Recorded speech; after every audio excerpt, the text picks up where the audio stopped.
Okay. Resolution moved. Yes, sir. Shri Amit Shah to move a motion for consideration of the Government of National Capital Territory of Delhi Amendment Bill 2023. महोदय, मैं प्रस्ताव करता हूं कि दिल्ली राष्ट्रीय राजधानी राज्य क्षेत्र शासन अधिनियम 1991 का और संशोधन करने वाले विधेयक पर लोकसभा द्वारा पारित रूप में विचार किया जाए. Motion moved.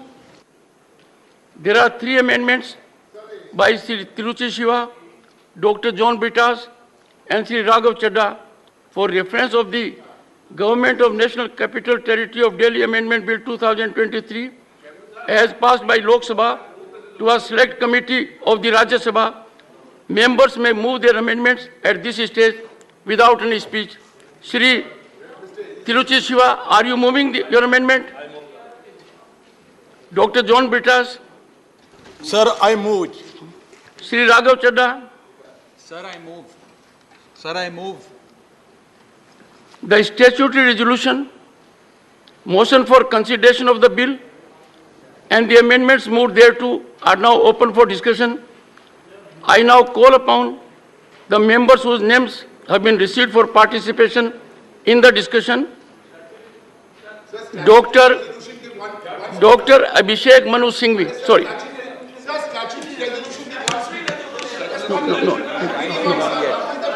No. Good. I'll follow the procedure. Please, bear with me. Please, no. Dr. Abhishek Singhvi. Sorry. Please take your seat. Dr. Abhishek Singhvi. You are holding the floor. Go ahead. Honorable Chairman, sir. Honorable Chairman, sir. Honorable Chairman, sir. Members of this august House. Mic is on. Honorable Chairman, sir. Honorable members of this august House. As I rise to oppose this retrogressive bill, I ask why no government since 1992, when Delhi's special constitutional status was created, be it a BJP government or a Congress government, be it any other color of the political spectrum, be it the same political party, the center and the NCT, or be it different parties, not one of them has tried to overrule 2 constitution bench judgments. Not tried to overrule 2 constitution bench judgments on the status. Please. Good. The status of NCT. Why did no government create an authority where the Chief Minister of Delhi is in a minority? Why did no government empower 2 bureaucrats to overrule an elected Chief Minister? Why did no government make the Honorable LG, who is a constitutional figurehead except in 3 areas, into a super CM? And finally, why did no government make it available to the LG's powers to appoint heads of regulatory agencies, large number, all of Delhi, for Delhi, by Delhi, funded and budgeted by the NCT government, but the power of appointment of its heads is with the LG. Honorable members of this august House, this government and this bill has done it all. Something not done earlier. Friends, why was it not done earlier? Because unfortunately it is the fitrat of this control freak sarkar, whose vendetta, whose visiting card appears to be vendetta, whose identity badge is of a graceless and fuming electoral loser. Yes. Whose approach is to control by hook or by crook, usually more by crook and less by hook. Yes. So friends, make no mistake about it. As I will demonstrate shortly, this bill is completely unconstitutional. It is fundamentally anti-democratic. It is a frontal assault on the regional voice and aspirations of the people of Delhi. It violates all principles of federalism, all norms of civil service accountability, all models of assembly-based democracy, and of course, it violates, as I will demonstrate, the basic structure. Friends, it is not about this NCT government or that. It is the deliberate regression from a people's government guaranteed to the people of Delhi 30 years ago. And hence it is a decimation of the most fundamental constitutional values on the basis of which 239AA and that entire chapter was passed. That is why, friends, we must all collectively rise to oppose it. Because otherwise, friends, Iqbal's words will haunt us when he talked of Tariq ki nazrein and he said, lamhon ne khata ki, sadiyon ne saza pai.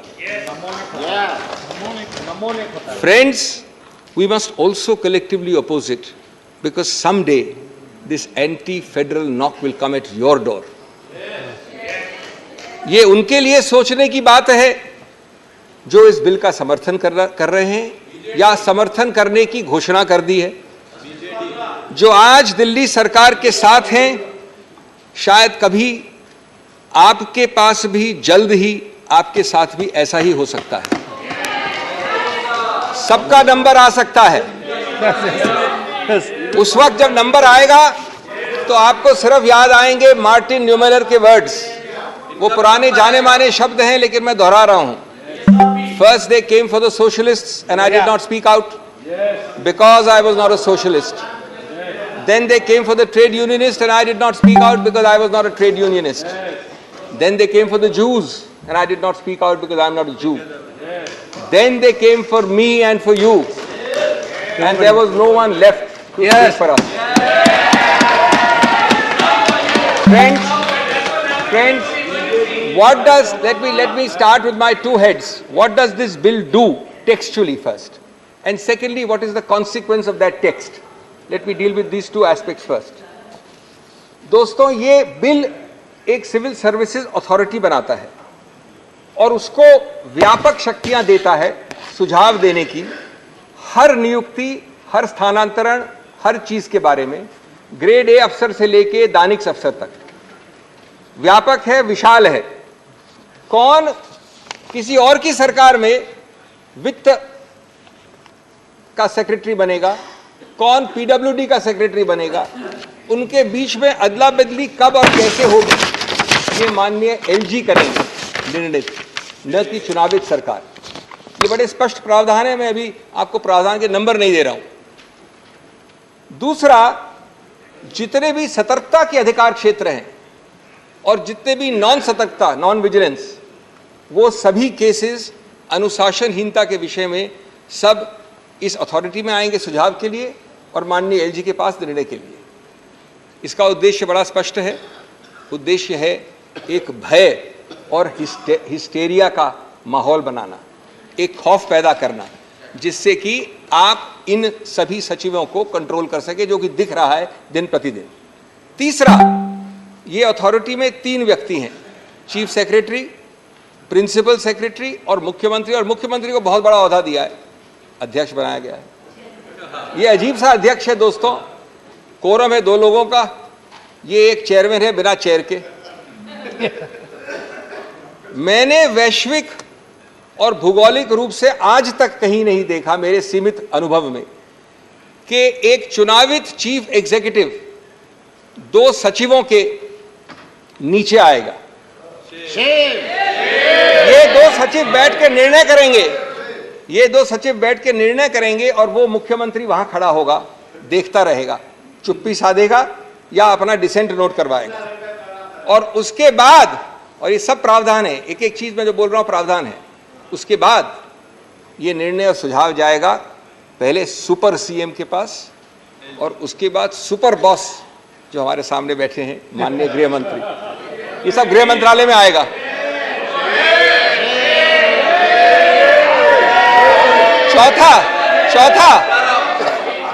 चौथा दोस्तों, बाद में चौथा, जितने boards हैं, समितियां हैं, संस्थाएं हैं, वो सब, और इसमें बहुत हैं, महत्वपूर्ण हैं, अल्पसंख्यक संघ, Delhi सूरेज board, Delhi Jal board, so many, labour welfare board, वक्फ बोर्ड, ऐसे 20 की सूची हमने दी है न्यायालय में। उन सब की बजट बनाएगा ये एनसीटी सरकार उनके काम होंगे एनसीटी के लिए, एनसीटी के लोगों के लिए, लेकिन उनके अध्यक्ष, उनके हेड को वहीं से अपॉइंट होंगे, सुपर सीएम या गृह मंत्रालय से।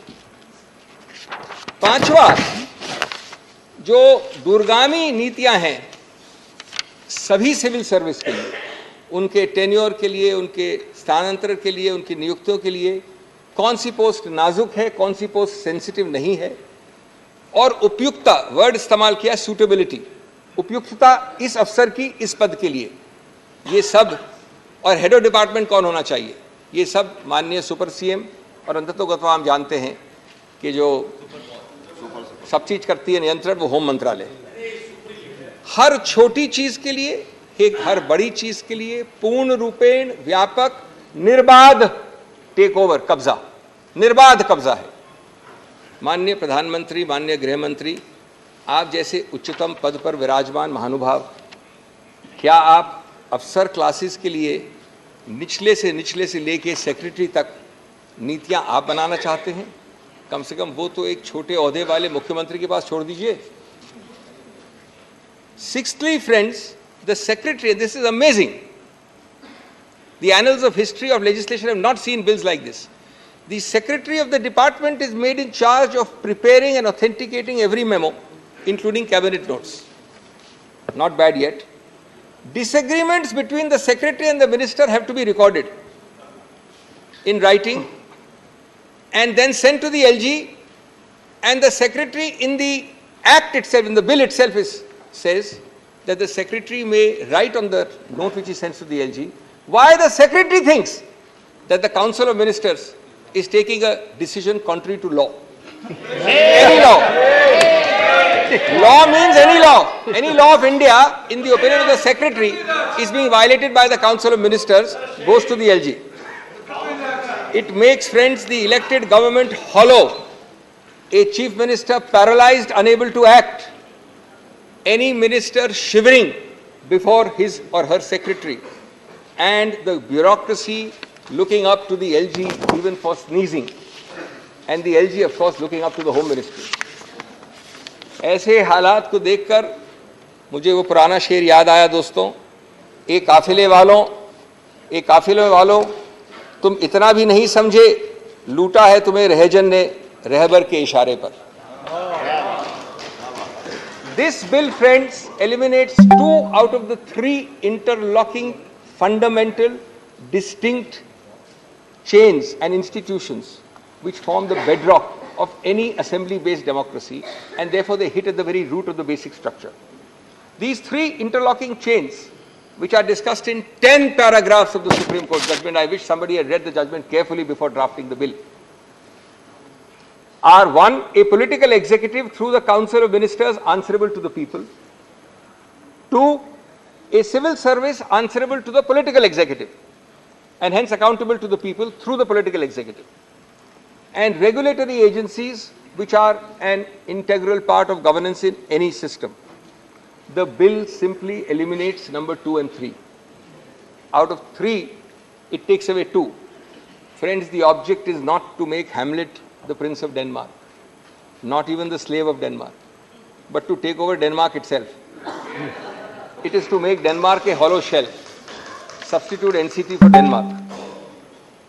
Its second impact is that it eliminates the accountability of the civil service completely.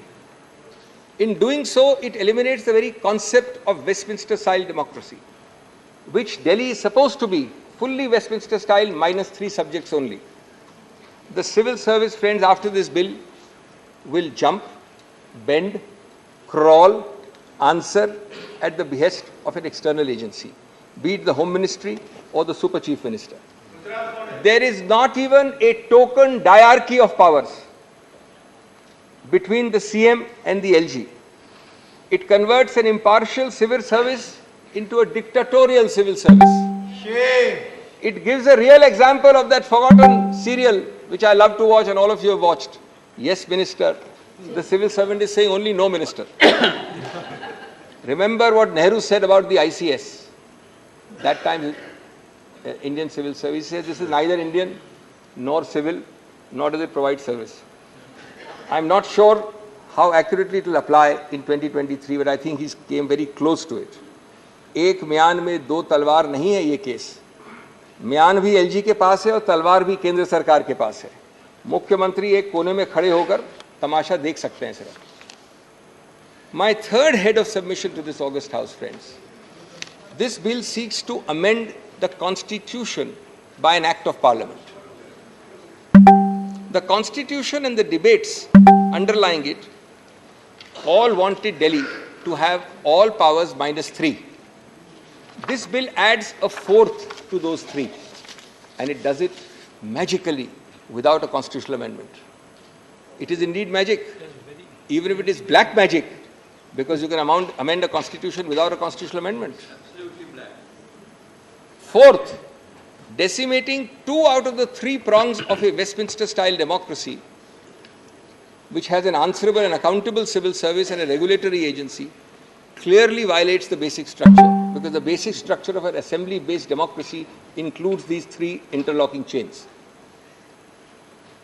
I believe that that would be a very likely Supreme Court conclusion if at all this bill is passed.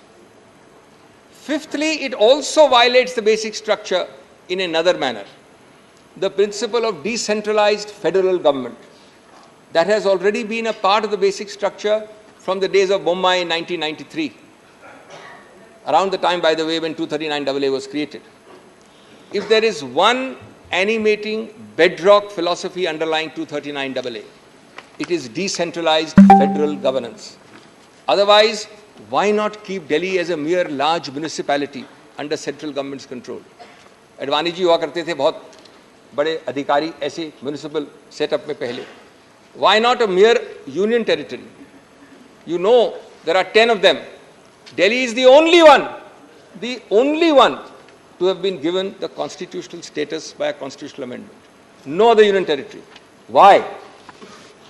Para 77 of the 2023 judgment partly answers that. I quote, "In the spiral of cooperative federalism, the Union of India must exercise its powers within the boundaries created by the Constitution. NCT Delhi, in having a sui generis federal model, must be allowed to function in the domain chartered for it by the Constitution. The Union and the NCT share a unique federal relationship. It does not mean that NCT is subsumed in the Union merely because it is not a state."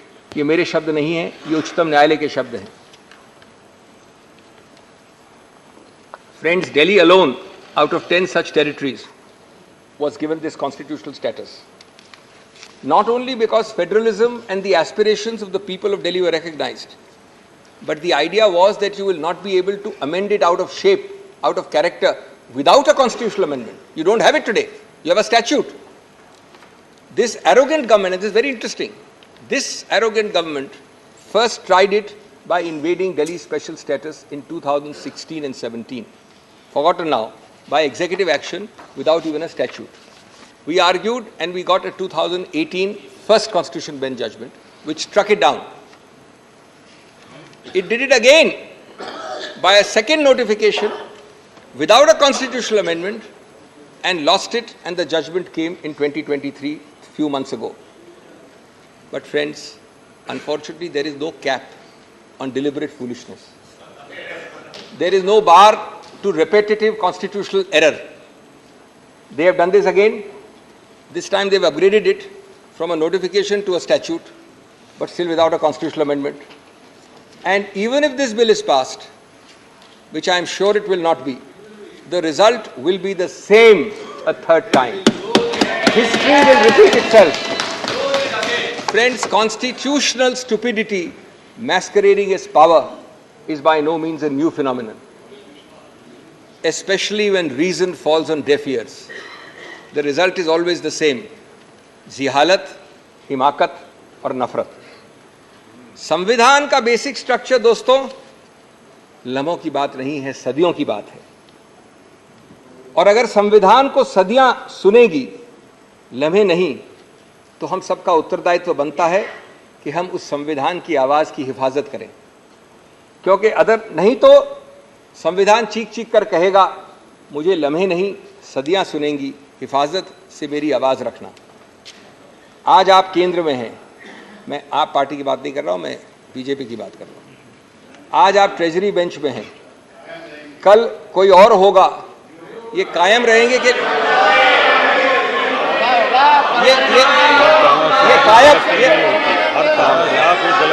ये कायम अच्छा किया आपने हस्तक्षेप किया क्योंकि आपके कायम शब्द के लिए मेरे पास एक जवाब है। तुमसे पहले भी वो जो शख्स यहां तख्त नशीन था, तुमसे पहले भी जो यहां शख्स तख्त नशीन था, उसको भी अपना खुदा होने का इतना ही यकीन था। बल्कि बशीर बद्र को कृपया भूलिए नहीं। आप लोग सब जानते हैं उसको, मुझे भी कोट करते रहते हैं आप में से कई। बशीर बद्र को उसने ही कहा था, शोहरत की बुलंदी भी पल भर का तमाशा है, शोहरत की बुलंदी भी पल भर का तमाशा है, जिस डाल पे बैठे हो वो टूट भी सकती है। तो इसलिए कायम शब्द का इतना अहंकार नहीं होना चाहिए। Sixthly, friends, let me read some seminal words in the 2023 judgment. Now, these are going to take a little bit of time. It's a longish quotation, but it's very important for this House. 10 paras, and I'm only reading selectively, of the Supreme Court. It's completely forgotten. I'll read a little quickly and fast. This is a unanimous judgment, not a single dissent. And these words have been ignored, and they are not my words. Even though it's long, pardon me, allow me to read it. It's the highest court of the country. In a democracy, each word I'm reading is a quotation, and I can assure you these words will come to haunt you. In a democracy, accountability lies with the people who are the ultimate sovereign. The cabinet, consisting of elected representatives, is collectively responsible for the proper administration of the country and is answerable to the legislature for its actions. The government is responsible for the decisions and policies of each of the ministers and of their departments. This creates a multi-linked chain of accountability, where the legislature is accountable to the people who elected them and the government is collectively responsible to the legislature. It's quite amazing. Collective responsibility is an important component of parliamentary democracies. The day-to-day decisions of the Council of Ministers are to be implemented by a neutral civil service under the administrative control of the ministers, in order to ensure that the functioning of the government reflects the preferences of the elected ministers and through them the will of the people. It is essential to scrutinize the link of accountability between the civil service professionals and the elected ministers who oversee them. Under the Westminster parliamentary democracy, civil service constitutes an important component of a triple chain of command that ensures democratic accountability. हर शब्द की धज्जियां उड़ा रहा है ये bill, हर शब्द की. The triple chain of command is as follows. Civil service officers are accountable to the ministers, ministers are accountable to parliament, and thirdly, parliament legislature is accountable to the electorate. An unaccountable and non-responsive civil service may pose a serious problem for governance in a democracy.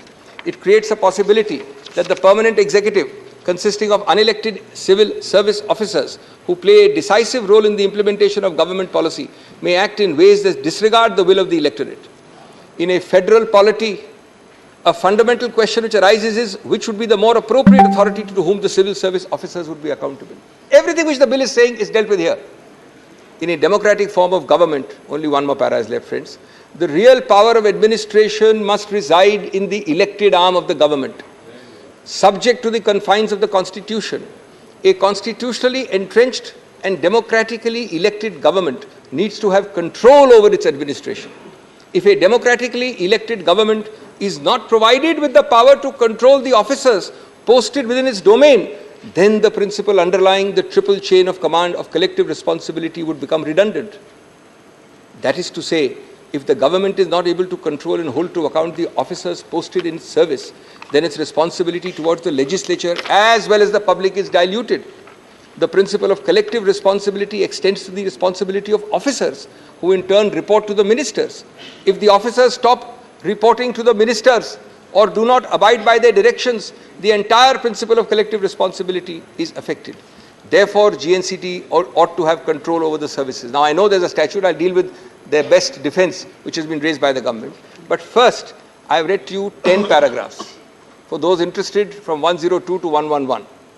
Clearly, friends, this bill is therefore, in the light of these paragraphs, stillborn. It does not, indeed cannot remove the basis, which is this of the unanimous Constitution Bench judgment. These quotations I have just read are bedrock principles. This bill is simply providing provisions directly contradicting these bedrock principles. It cannot simply nullify a unanimous constitution bench. It must at least amount to removing its basis and rendering that judgment inoperable. I have just read to you passages which are impossible to remove the basis of. These are bedrock principles. How do you remove the basis? It is therefore trying to overrule directly a Supreme Court judgment. It therefore is an impermissible constitutional exercise if you try to nullify a Supreme Court judgment without removing its basis. It is not only does this bill insult the people of Delhi, it insults the Supreme Court. It insults our intelligence. कभी कभी दिल में ख्याल आता है कि जैसे 1935 वाले गवर्नमेंट ऑफ इंडिया एक्ट में चुनाव जरूर रखे थे लेकिन पावर नहीं रखा था कुछ भी. क्या यही कॉलोनियल मॉडल का आप कार्यान्वित कर रहे हैं आज इस बिल द्वारा? हम आपको चुनाव दे रहे हैं, पद दे रहे हैं, लेकिन पावर नहीं दे रहे हैं. Is this not an illegal power grab through the back door? Yes. Now, seventhly, friends, I come to the main defense, the only defense of the government, because you should know this, how wrong and how fallacious it is. It is based on clause 7A and B of the article. Can I just read? None of you need to be lawyers to understand this, the text of the, and you'll get the answer automatically. This is the entire defense. Parliament may by law make provision for giving effect to or supplementing, mark the word, for giving effect to or supplementing the provisions contained in the foregoing clauses and for all matters incidental or consequential thereto. Friends, these words on bare text mean that to reinforce, operationalize, effectuate and implement the earlier provisions which provide the entire architecture for Delhi, Parliament can make laws. This was a provision put so that every time something is to be made to fill a gap, to plug a hole, you don't have to have a constitutional amendment. Parliament is sufficient to plug that hole, to reinforce the Delhi's architecture. Friends, the short point is, can you destroy or decimate that architecture and structure by resorting to a provision that says that the power is exercisable to reinforce it or implement it? ये इस प्रावधान के साथ विश्वासघात नहीं है क्या? 7A and 7B were created when implementing the true letter of, you could reinforce or plug the gaps without amending the constitution. It can never be used to destroy, to supersede, to bury that architecture itself. If this ridiculous interpretation is accepted, does it mean that by this brute parliamentary majority, today you have transferred services to the central government, tomorrow you will do this for each item, electricity, parks, highways, Waqf board, labor board. Then why not have Delhi as a municipality? Why create the constitutional architecture? And that too by using clause 7, which says supplement, reinforce, implement, incidental.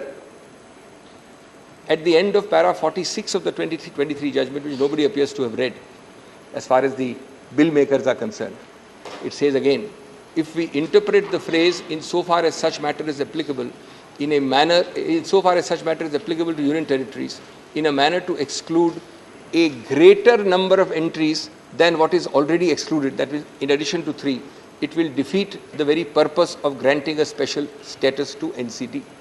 This is the Supreme Court in para 46. In other words, friend, this government, like Alice in Wonderland, says words will mean what I say they will mean. That's their interpretation of 7. I will use 7 as a Brahmastra, not to supplement and implement 239AA, but to supplant it, to reduce it to vanishing point. The scalpel created to heal, to cauterize, to cure, to fill gaps, to make you more healthy, will now be used to stab and kill. Obviously, only Alice in Wonderland in this government is on the same page on this. दोस्तों, ये सब प्रावधान जैसे clause 7 है और इस तरह प्रकार के प्रावधान कई जगह होते हैं, आम चीज़ है.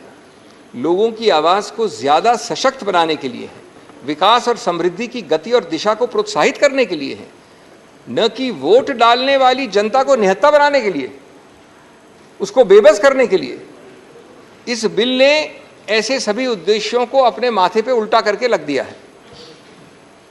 संविधान को इस प्रकार से विकृत करेंगे आप तो परवीन शाकर के शब्द पूरी तरह से लागू होंगे। ए मेरी गुलजमी तुझे चाह थी एक किताब की। अब संविधान वाली किताब की बात कर रहे हैं। ए मेरी गुलजमी तुझे चाह थी किताब की, अहले किताब का मगर क्या तूने हाल कर दिया। Those in the treasury benches adopting this are actually distorting it out of recognition.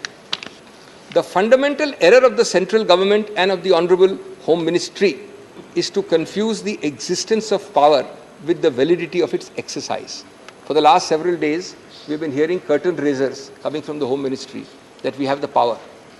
We are not talking about competence. The question is, if you have the power, its existence is subject to substantive limits. 3-4 minutes more. What you do not have is the power to cross the Lakshman Rekha, which this bill is designed to cross. The question of competence to pass a law, which I am not at all addressing here, is quite different from whether the law is a valid exercise of such competence. Not when it violates the basic structure, not when it violates substantive provisions. Friends, the bill is designed to violate specifically all those substantive limits. This is beyond the remit of any statutory bill. Whether even a constitutional amendment can do it, we will see when they bring a constitutional amendment in a 4th round. But the statute being lower than the constitution must go. The constitution is itself challengeable if it violates the basic structure. That stage has not come. Turning now to my 8th head, and I'm finishing very quickly, just give me a few minutes more. It is convenient to forget, and this you'll be interested to know. Now that we are having a bill, we tend to forget this. There were no exigent circumstances on 19th of May when you passed the ordinance. The Supreme Court has said in 100 judgments, you must demonstrate how, quote unquote, it is necessary to take immediate action. Immediate necessity is distinguished from mere desirability. These are not my words, they are Supreme Court words. Expression necessity coupled with immediate action conveys the sense that it is imperative due to an emergent situation to promulgate an ordinance. Now I want to tell you, on 11 मई 2 महीने की जिरे और बहस के बाद ये constitution bench ने निर्णय दिया। 6 दिन बाद 17 मई को कैबिनेट ने अप्रूव कर दिया ऑर्डिनेंस, लेकिन पारित नहीं किया, घोषित नहीं किया, क्योंकि वो जानते थे 2 दिन बचे हैं अभी उच्चतम न्यायालय के बैठने के लिए। 19 तारीख को उच्चतम न्यायालय अवकाश पे जा रही थी। The revised time given to you by the LOP was 1 second. Some of my friends here are prepared to donate some time. 30 minutes. You have left only 13 minutes for Mr. Chidambaram. 2 minutes more. 2 minutes more. So you will leave 11 minutes for him. Yes. Then there are other people to donate time to us. There are other people. On 19th May. 1 second. Important legislation रहने के ये जरूरी है कि बहस अच्छी हो रही है। बहुत दिन के बाद बहस अच्छी हो रही है, सभी लोगों को सुनने में आ रहा है और नॉलेजेबल है, तो आप कंसीडर करिए, आपके हाथ में है, और एक 10 मिनट एक्सटेंड कर दीजिए। Every minute used by you, doctor, will cut into the time of Mr. Chidambaram. No. Initially, both were given equal time. Then his time was increased. माननीय अध्यक्ष, Go ahead. माननीय अध्यक्ष महोदय, Last 1 minute. 17 तारीख को ये अप्रूव हो गया कैबिनेट द्वारा। इसको आप 19 की शाम को 5 बजे के बाद जब मैं घर जा रहा था कोर्ट से क्यों लाए? क्योंकि आपको मालूम है कि 19 तारीख लास्ट डे था कोर्ट के फंक्शनिंग का, उसके बाद अवकाश थी। क्या you wait for 2 days fearful that the Supreme Court is sitting till 19th May? Is this not cheap tactics and chicanery at its worst? The deleterious effects of this ordinance were visible in the last 2 or 3 months it's been there. Governance is at a standstill. 2 bureaucrats are threatening to take majority decisions over the Chief Minister's head. The LG daily trespasses in all domains of elected reps. Heads of bodies funded and operated by NCT are approved and controlled by the Home Ministry. NCT is reduced to a fiefdom of the central government. Insubordination is at its peak. हमारी बात आप सुनते, मैं बस अंत कर रहा हूँ 1 मिनट में। हमारी बात तो आप सुनेंगे नहीं, सुनते नहीं हैं। कम से कम अपने मार्गदर्शक मंडल की बात तो सुन लिया करिए, या कभी कभी उनसे बात करते हैं, पूछते हैं, उनको भी भूल गए आप लोग। मार्गदर्शक मंडल से बात कर लीजिए, क्योंकि आपकी सरकार, भारत रत्न अटल बिहारी वाजपेयी की सरकार, में आपके मार्गदर्शक गृह मंत्री अडवाणी जी दिल्ली को पूरा स्टेटहुड जाने का बिल लाए थे।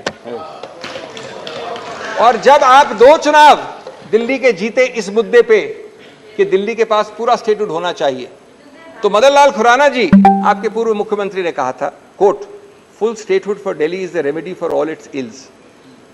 आज देश और दिल्ली आपसे फुल स्टेटहुड नहीं मांग रहा है, आज सिर्फ वो इतना विनती कर रहा है कि जितना बाएं हाथ दाएं हाथ ने संविधान ने दिया है उतना बाएं हाथ से तो नहीं लीजिए। इतनी छोटी सी विनती कर रहा है। जहां तक दुख और आक्रोश का सवाल है, ये एक दुखद और खतरनाक प्रस्तावित कानून है दोस्तों। अंत करूंगा मैं ये कहकर कि ये दिल्ली के बारे में शेर बिल्कुल उपयुक्त बैठाता है ये बिल, ये प्रस्तावित कानून। चेहरे पे सारे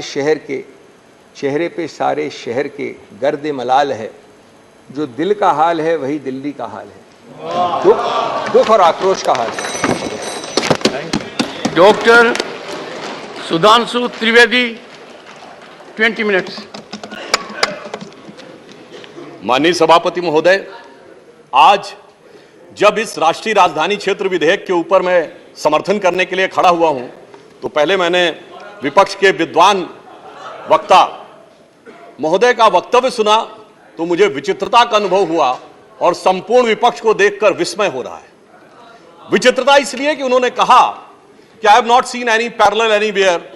तो मैं भी कहना चाहता हूं, ये पहली बार ऐसा हो रहा है कि किसी देश की राष्ट्रीय राजधानी में उस देश की केंद्र सरकार की शक्तियां, उससे अधिक शक्तियां किसी और की होनी चाहिए। मेरे विचार से दुनिया में ऐसा कोई दूसरा उदाहरण देखने को नहीं मिलेगा। So I support what Abhishek Manu Singhvi ji has said, I am unable to find parallel anywhere in the world.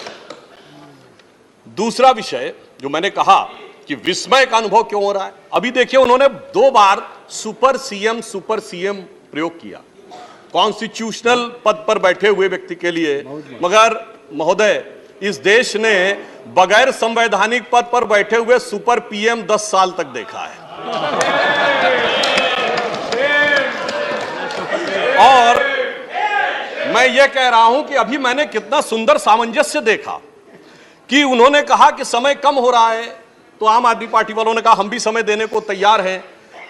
सारे विपक्ष को देख के विस्मय होता है कि कांग्रेस पार्टी, जिसका कि 3 राज्यों में स्थिति यह रही कि गुजरात में वोट हाफ कर दिया, बिल्कुल बता रहे हैं, सुनिए तो, अरे सुनिए तो, बता रहे हैं।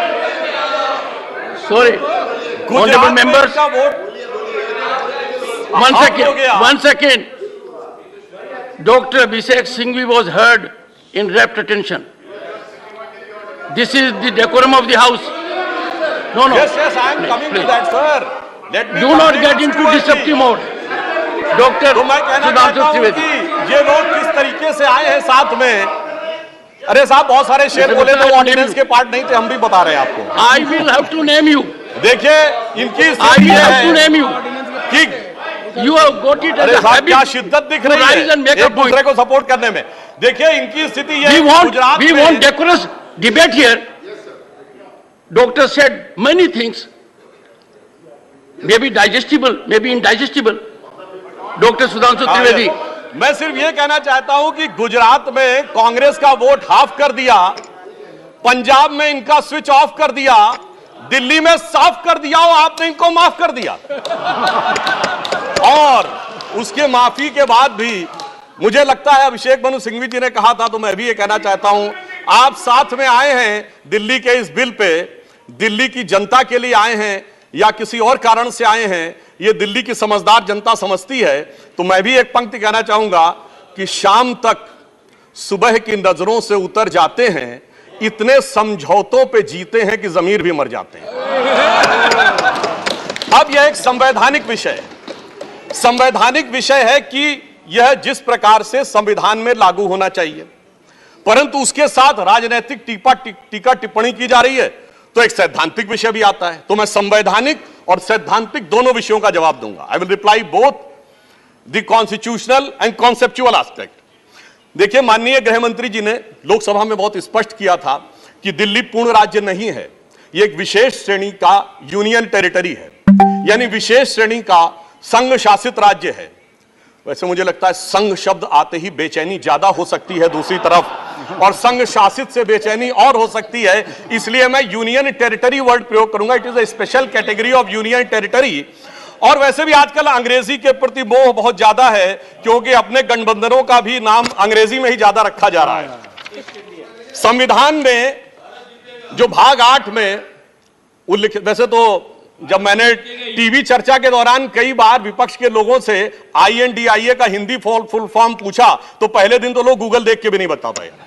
खैर, अब मैं कहना चाहता हूं कि संविधान के भाग 8 में उल्लिखित प्रावधानों के अनुसार, अरे सुनिए देखिए, संविधान के भाग 8 में उल्लिखित प्रावधानों के अनुसार अनुच्छेद 239 से 242 तक संविधान में इस विषय का पूर्ण वर्णन है। अनुच्छेद 239AA में इसका विशेष प्रावधान किया गया है। यदि उसके क्लॉज को 239AA3B को देखें तो संसद को दिल्ली संघ राज्य यूनियन टेरिटरी से संबंधित किसी भी विषय पर कानून बनाने का पूरा अधिकार है। इसमें किसी भी प्रकार का कोई संशय नहीं है। सर्वोच्च न्यायालय के जिस निर्णय का बार बार उल्लेख किया जाता है और हमारे विरोधी उसको अपने हिसाब से प्रयोग करते हैं, उसमें भी बहुत साफ देख लें कि 105 पेज के उस निर्णय में कहीं पर भी सर्वोच्च न्यायालय ने संसद के द्वारा दिल्ली के बारे में कानून बनाए जाने के विषय के ऊपर किसी प्रकार की कोई टिप्पणी नहीं की है। इसके बाद भी न्यायालय के आदेश में पैरा 161 और 162 को कई बार उल्लेख किया जाता है, परंतु यदि पूरे संदर्भ में देखें तो पैरा 86, 95 और पैरा 164F को पढ़ें तो वहां पर संसद के द्वारा दिल्ली के संदर्भ में किसी भी विषय के ऊपर कानून बनाने की शक्तियों का विधिवत अनुमोदन है, कहीं पर निगेशन नहीं है। और स्पष्टता के साथ इसकी आवश्यकता क्यों थी? ताकि शासकीय आदेश को एक विधायी शक्ति भी मिल सके, एग्जीक्यूटिव ऑर्डर को एक लेजिस्लेटिव पावर भी मिल सके। इसलिए उस अस्पष्टता को दूर करने के लिए, to remove any an iota of suspicion, यह आवश्यक था। इसलिए मैं इस बिल का समर्थन करता हूं। अब कई बार लोग कहते हैं साहब अध्यादेश की आवश्यकता क्यों थी? वैसे तो माननीय गृह मंत्री जी ने भी इस विषय को लोकसभा में बताया था। अभिषेक मनु सिंघवी जी ने कहा कि 19 तारीख को अध्यादेश क्यों आया। शायद उन्हें ध्यान हो कि दिल्ली सरकार में जैसे ही चंद दिनों में ताकत मिली तो सबसे पहले किन फाइलों के बारे में, सतर्कता के साथ सतर्कता विभाग की फाइलों के बारे में कार्रवाई की गई। मीडिया में प्राप्त समाचारों के अनुसार सतर्कता सचिव ने यह रिपोर्ट किया कि रात 9 बजे मंत्री के द्वारा उनको कॉल किया गया, सुबह 3 बजे तक वह कार्रवाई चलती रही, 76 से अधिक फाइलें मंगाई गईं और उन्होंने उपराज्यपाल महोदय को यह आशंका भी व्यक्त की कि उसमें कई ऐसी फाइलें थीं जो कि गोपनीय थीं और उसके अनुसार उन फाइलों में किसी भी प्रकार की छेड़छाड़ भी संभव है। अब मुझे बहुत आश्चर्य होता है कि दिल्ली में बाढ़ आई तो दिल्ली फ्लड कंट्रोल अथॉरिटी की बैठक तो 2 साल से नहीं हुई, मगर विजिलेंस की फाइलें ओवरनाइट सर्च की गई। तो मेरे विचार से, और ये सर 16 और 17 मई की रात का था, तो मानी हुई बात है कि जब ऐसी परिस्थिति नजर आएगी तो उसके 1-2 दिन के अंदर अध्यादेश की आवश्यकता महसूस होगी। यहां मैं एक और बात भी कहना चाहता हूं कि ब्यूरोक्रेसी पर नियंत्रण की बात आम आदमी पार्टी की सरकार के द्वारा की जाती है, तो ये लोग तो अपनी एक पैरेलल ब्यूरोक्रेसी भी बना चुके हैं, क्योंकि अनेक प्रकार के समाचार पत्रों में आया है कि कई ऐसे लोग जो कि आम आदमी पार्टी के पदाधिकारी हैं, वो सरकारी पदों पर भी विद्यमान हैं और सरकारी पदों पर रहते हुए सरकारी शक्तियों का भी उपयोग कर रहे हैं। वैसे ये लोग बहुत दावा करते हैं कि इन्होंने बहुत सारी चीजें फ्री दिया, कुछ 100 रुपए दिल्ली की जनता को कुछ मामलों में फ्री मिला और अपने लोगों को कई मौकों पे, कई जगहों पे, दर्जनों से ऐसे लोग हैं जिनको लाख लाख 1.5 लाख की तनख्वाहें मिली। और यदि आरोपों को देखा जाए तो करोड़ों रुपए के घोटालों के आरोप हैं। एक कहावत होती है, माले मुफ्त दिले बेरहम। तो मैं कहना चाहूंगा इनकी तो स्थिति यह है कि माले मुफ्त दिले बेरहम, दिल्ली पे सितम और करोड़ों हजम। अब एक और बात जो ब्यूरोक्रेसी के नियंत्रण की बात है, तो मैं ध्यान दिलाना चाहता हूं, इस दिल्ली प्रदेश में एकमात्र ऐसा प्रकरण हुआ जो पूरे देश के इतिहास में बहुत विचित्र था कि दिल्ली के मुख्य सचिव ने दिल्ली के मुख्यमंत्री आवास के अंदर अपने साथ मैन हैंडलिंग का आरोप लगाया। मेरे विचार से पूरे भारत के इतिहास में ऐसा कोई उदाहरण नहीं होगा कि इस प्रकार की बात, इस प्रकार का आरोप लगा हो और वह भी मुख्यमंत्री की उपस्थिति में लगा हो। यह दर्शाता है कि ब्यूरोक्रेसी को नियंत्रण करने की जो छटपटाहट है उसमें वास्तविकता में वो फितरत क्या है। और मैं एक टेक्निकल पॉइंट कहना चाहता हूं, दिल्ली का कोई स्टेट कैडर नहीं है। जैसे राज्यों का कैडर होता है तो राज्य का मुख्यमंत्री उस कैडर को नियंत्रित करता है। जो आईएएस और आईपीएस अधिकारी होते हुए यूनियन टेरिटरी कैडर में आते हैं, जब वो सारे राज्यों में, सारी केंद्र शासित राज्यों में उनका स्थानांतरण हो सकता है, तो मैं आपके माध्यम से विपक्ष से पूछना चाहता हूं कि यदि दिल्ली के एक अधिकारी का ट्रांसफर गोवा होना है और दिल्ली के सीएम की उस पर एब्सोल्यूट अथॉरिटी होगी तो यह कैसे संभव हो सकता है। इसलिए यह आवश्यक है कि इस विषय के ऊपर केंद्र सरकार की शक्तियां परिभाषित हो। अब एक दूसरी बात भी है, दिल्ली में स्टेट कैडर भी नहीं है। यानी जैसे स्टेट पब्लिक सर्विस कमीशन होता है और राज्य के कैडर होते हैं, तो यहां भी दानिश कैडर है। यानी दानिश कैडर में भी 3-4 यूनियन टेरिटरी आती हैं, दमन दीव और अन्य। अब दानिश कैडर के एक अधिकारी की जरूरत यदि अंडमान में या दमन दीव में भी होगी और दिल्ली का मुख्यमंत्री यह तय करेगा, तो क्या यह संवैधानिक दृष्टि से उचित है। इसलिए मैं कहना चाहता हूं कि माननीय गृह मंत्री जी ने जो यह विषय रखा है वो पूरी तरीके से उचित है। अब दुरुपयोग की बात में मैं एक और बात कहना चाहता हूं, इनकी वास्तविक मंशा क्या थी। दिल्ली में एक जनरल फाइनेंशियल रूल 2019 है जो ये कहता है कि 10 करोड़ रुपए से अधिक का अगर किसी भी प्रकार का व्यय होगा तो वह मंत्री की शक्ति से बाहर होगा और वह एलजी के पास जाएगा। महोदय, इनके मुख्यमंत्री जी का जो मकान या वजीर आला का अजीमुशान महल बनाने के लिए जो बिल बने साहब, वो पूरे उसके एक साथ नहीं बने। 10 करोड़ से कम के 8.5, 8, 7.5, 9 करोड़ रुपए के डिफरेंट बिल बने। और एक मद ऐसा है जिसमें कि मुख्यमंत्री कार्यालय के कर्मचारियों के लिए, महोदय जानते कितने का बिल बना? 9.99 करोड़।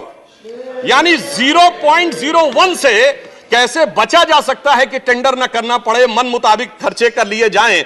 यह दर्शाता है कि नियमों के प्रति और ब्यूरोक्रेटिक नियमों के प्रति इनके मन में क्या आस्था है। और इतना ही नहीं, दिल्ली मेट्रो के लिए तो वृक्ष काटने की परमिशन वर्षों तक नहीं मिलती थी, मगर मुख्यमंत्री आवास के लिए वृक्ष काटने की परमिशन उनको मिल जाती थी। अब इसके साथ मैं एक और बात कहना चाहता हूं, एक नैतिकता, सैद्धांतिकता का सवाल उठाया जाता है। तो मैं कोट करना चाहता हूं कि दिल्ली के मुख्यमंत्री जी ने, जिनका वो आलीशान शीश महल बना हुआ है, उन्होंने 27 अक्टूबर 2013 को शीला दीक्षित जी के विषय में लिखा था ट्वीट, और उनको मैं कोट कर रहा हूं। उन्होंने कहा कि दिल्ली की मुख्यमंत्री शीला दीक्षित जी के घर में 10 एसी लगे हैं। मैंने तो सुना है कि बाथरूम में भी एसी लगे हैं। कौन भरता है इस एसी का बिल? और आगे वो कहते हैं, मेरा तो कलेजा कांप उठता है ये सोचकर कि दिल्ली की 40% जनता झुग्गियों में रहती है, तो कोई मुख्यमंत्री ऐसे आलीशान घर में कैसे रह सकता है। मैं कहना चाहता हूं, देखिए, केजरीवाल जी का कलेजा कापा हो या ना कापा हो, रूह कापी हो ना कापी हो, रूह है क्या है, किसकी रूह है, उस पर मैं टिप्पणी नहीं करना चाहता।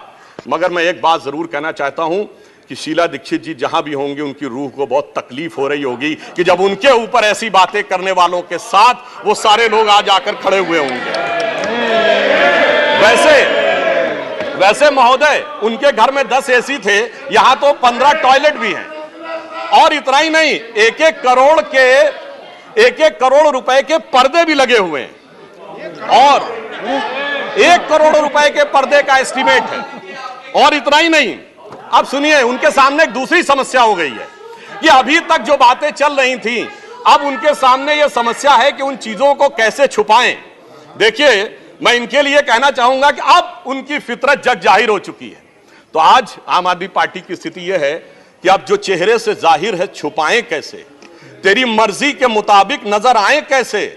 अब इस घर को सजाने का तसव्वुर हुआ बात की बात, अब तो मुश्किल है कि इस घर की हकीकत को छुपाएं कैसे।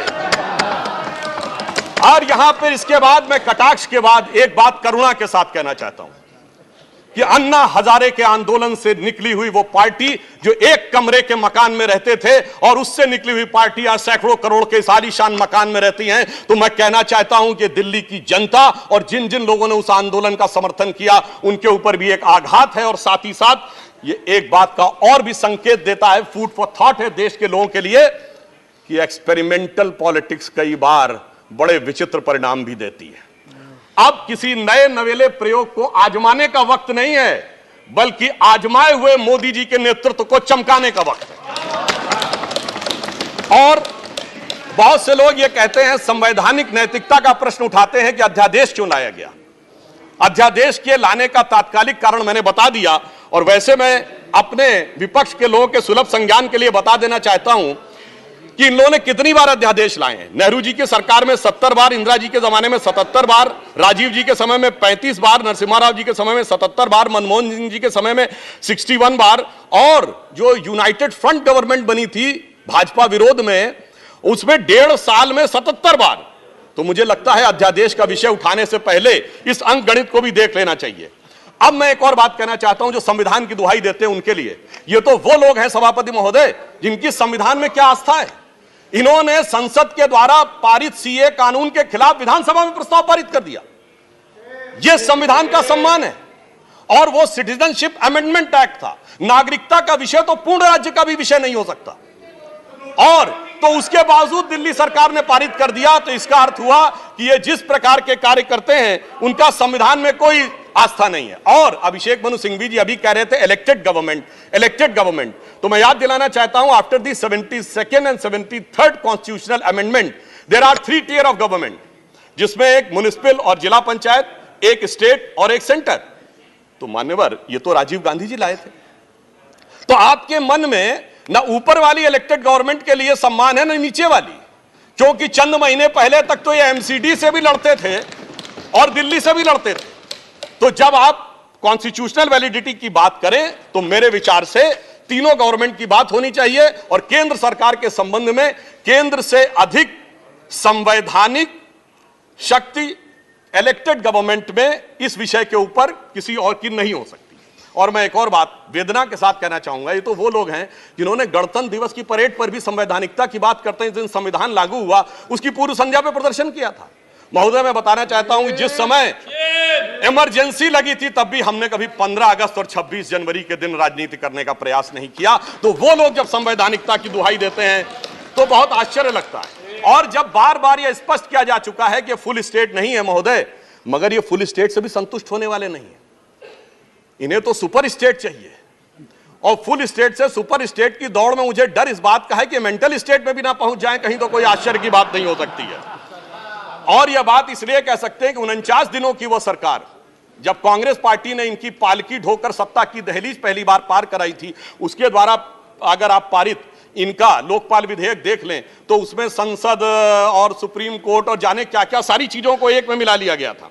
और मैं एक बात और कहना चाहता हूं, ये तो वो पार्टी देश का संविधान छोड़िए, अपनी पार्टी के संविधान में आस्था नहीं रखती। जब आम आदमी पार्टी बनी थी तो उसके संविधान में व्यवस्था थी कि उनका अध्यक्ष या संयोजक 3 वर्ष के लिए होगा और अधिकतम 2 बार होगा।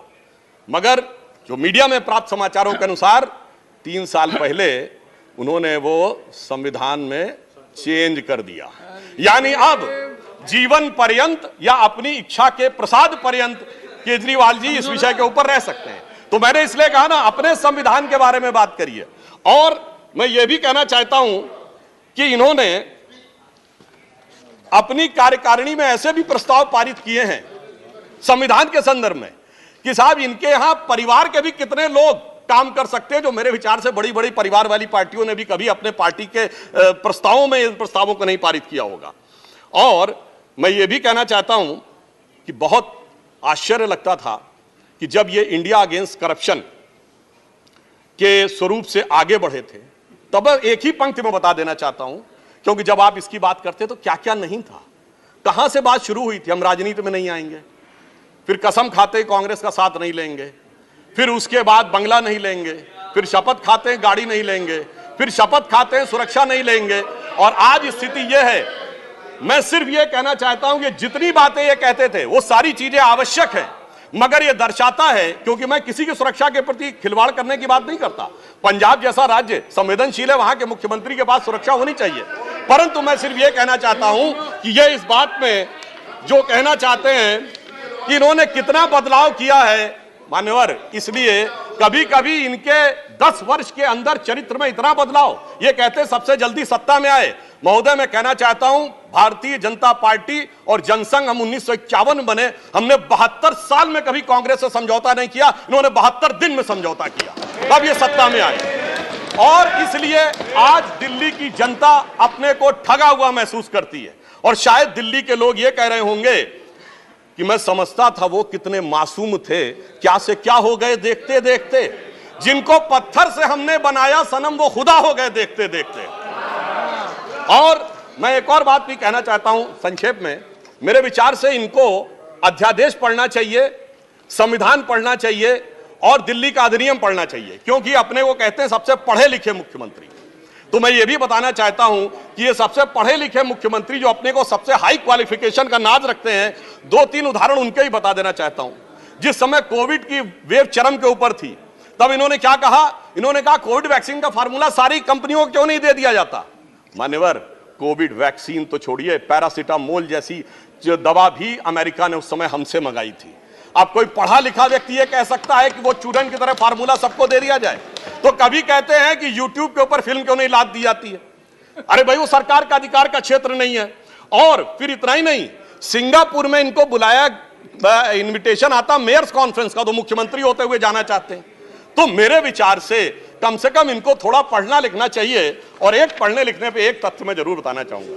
जब न्यूयॉर्क टाइम्स अखबार में इनकी तारीफ निकली थी, तो इनके मुंह से निकल गया था कि दुनिया का सबसे बड़ा अखबार, और उसमें इतनी तारीफ निकलवाना आसान नहीं है। वैसे निकलवाना शब्द निकल गया था। मगर मैं पढ़े लिखे मुख्यमंत्री को यह भी बताना चाहता हूं महोदय कि न्यूयॉर्क टाइम्स दुनिया का सबसे बड़ा अखबार नहीं है, वो है यमुनी शिंबुन जापान का।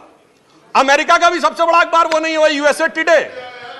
और इतना ये समझिए, इतना ही नहीं, भारत का times of India, Dainik Bhaskar, और वो भी उनसे अधिक हैं। तो मैं सिर्फ ये बताता हूं, अरे भाई, जिस अखबार का नाम लेते हैं कम से कम उनको तो पढ़ लेना चाहिए था।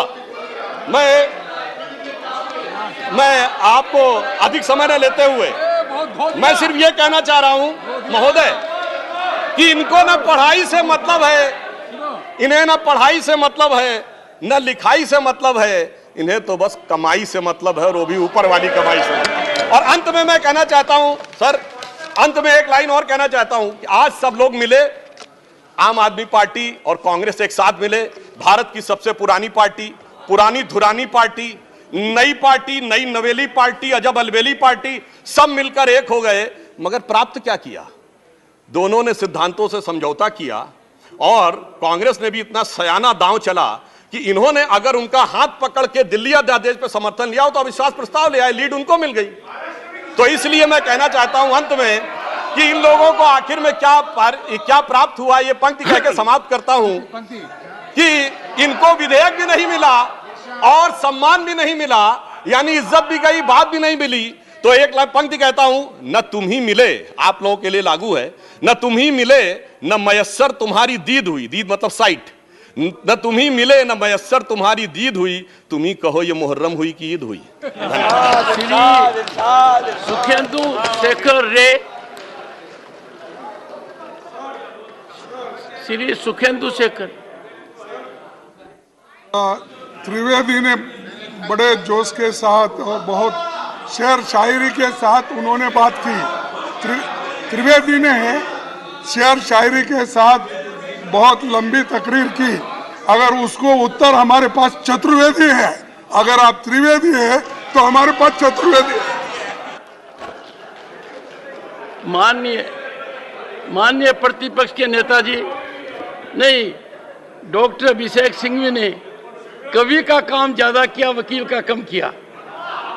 कितना कवि का काम आपने किया। श्री सुखेंदु शेखर रे, 9 minutes. Thank you. I am not going to make a political speech because the matter relates to a very important bill relating to National Capital Territory of Delhi. Sir, there is no sound from this microphone. I cannot shout. No volume. No volume here. I can hear. But I cannot shout, sir. I cannot hear. There is no feedback. No feedback to my ear. Yes, some problem, sir. Good. Some problem. As I have stated, that I am not going to make any political statement, but my submission shall be confined within the parameters of this bill. On 19th of May this year, the Honorable President of India promulgated the Government of National Capital Territory of Delhi Amendment Ordinance 2023, which negates a Constitution bench judgment of the Supreme Court dated 11th May 2023 that brought services under GNCTD. There could be some symbolism in the ordinance being promulgated in the middle of the night, as already stated by some of my colleagues, just a few hours after the Supreme Court closed for summer vacation. But I am not on that. Meanwhile, the ordinance has been challenged in the Supreme Court, and the matter has since referred to a constitution bench. During the pendency of the matter before a constitution bench of the highest court of the land, the government has introduced this present bill to repeal the ordinance and for further amending the GNCT Act 1991. I wondered as to whether heaven would have fallen had the government waited for the outcome of the constitution bench where the ordinance is still pending. What is the urgency involved in the matter? What is the urgency? There is no whisper about the urgency in the bill or the statement which have been received just now after the introduction of the bill, that the aforesaid judgment, that is judgment dated 11th of May, posed certain challenges in the efficient administration of the government of NCT of Delhi, which needed to be addressed through appropriate legal interventions. According to me, this is a stigma on the highest forum of our judiciary, which must be deprecated by all conscious citizens of this country. Sir, in the year 2021, in the matter of Madras Bar Association, the Supreme Court held inter alia, and I quote one line, "A legislation can be declared as unconstitutional if it is in violation of the principle of separation of powers, the rule of law, and Article 14 of the Constitution, that is arbitrariness." Therefore, once there is such a judgment which was delivered in 2001, government ought to abide by that judgment of Supreme Court, which is otherwise a requirement under the Constitution. I am coming to that later on. Sir, the question is whether the Legislative Assembly of Delhi has powers over all matters in List 2 except the matters in entries 1, 2 and 18, which is public order, police and land. In apparent defiance of the 11th May judgment, this bill seeks to amend the GNCT Act for abridgment of the powers conferred upon the GNCTD legislation by the Constitution, because the entry number 41 is sought to be taken away, is sought to be inserted through this bill, so 3 will be 4, rightly pointed out by our senior counsel, Mr. Abhishek Manu Singh Biji. Now, sir, when a constitutional bench comprising 5 judges of Supreme Court declares or interprets Article 239 AA3A of the Constitution, the same is binding upon all courts and authorities in India in terms of Article 141 and 144 respectively. Neither Article 239 AA3A nor Articles 141 and 144 can be negated without a constitutional amendment. I repeat, without a constitutional amendment, this cannot be done. And if at all the government brings, subsequently will have to bring, if they wish, because this legislation will be declared null and void. As a student of law, I understand. It will be done. But if the government at all in future brings a constitutional amendment bill, that will also hit by the principle of separation of powers, and federalism, which are the basic structures of the Constitution that was held by the Supreme Court right from the Kesari Bharati case till Minerva Mill case. Sir, this bill this bill seeks to render the GNCTD Assembly, or for that matter the Delhi government, virtually toothless and ineffective insofar as the services and service commission are concerned. Even a constitutional bill on this score shall be unconstitutional ab initio, as it will negate federalism and separation of powers, already stated by me. Sir, now let me have a look at the bill once. Possibly that will be the final, because 7 minutes already elapsed. Come to part 4A. It says about provisions relating to the maintenance of democratic and administrative balance in the governance of National Capital Territory of Delhi. What a brilliant drafting. To maintain a balance, the original act came into being in 1991. We are in 2023. So for the last 33 years, there was no balance. There was no balance. That is why, all on a sudden, the Kumbhakarna has risen from the deep sleep to maintain a balance. Interestingly, the authority has been proposed to be created. Which authority? Already stated by other members. The Chief Minister, Chief Secretary, Home Secretary. Sir, please give it to me. Please give it to me. Very interesting bill. Chief Minister, Home Minister, Chief Minister, Chief Secretary and Home Secretary.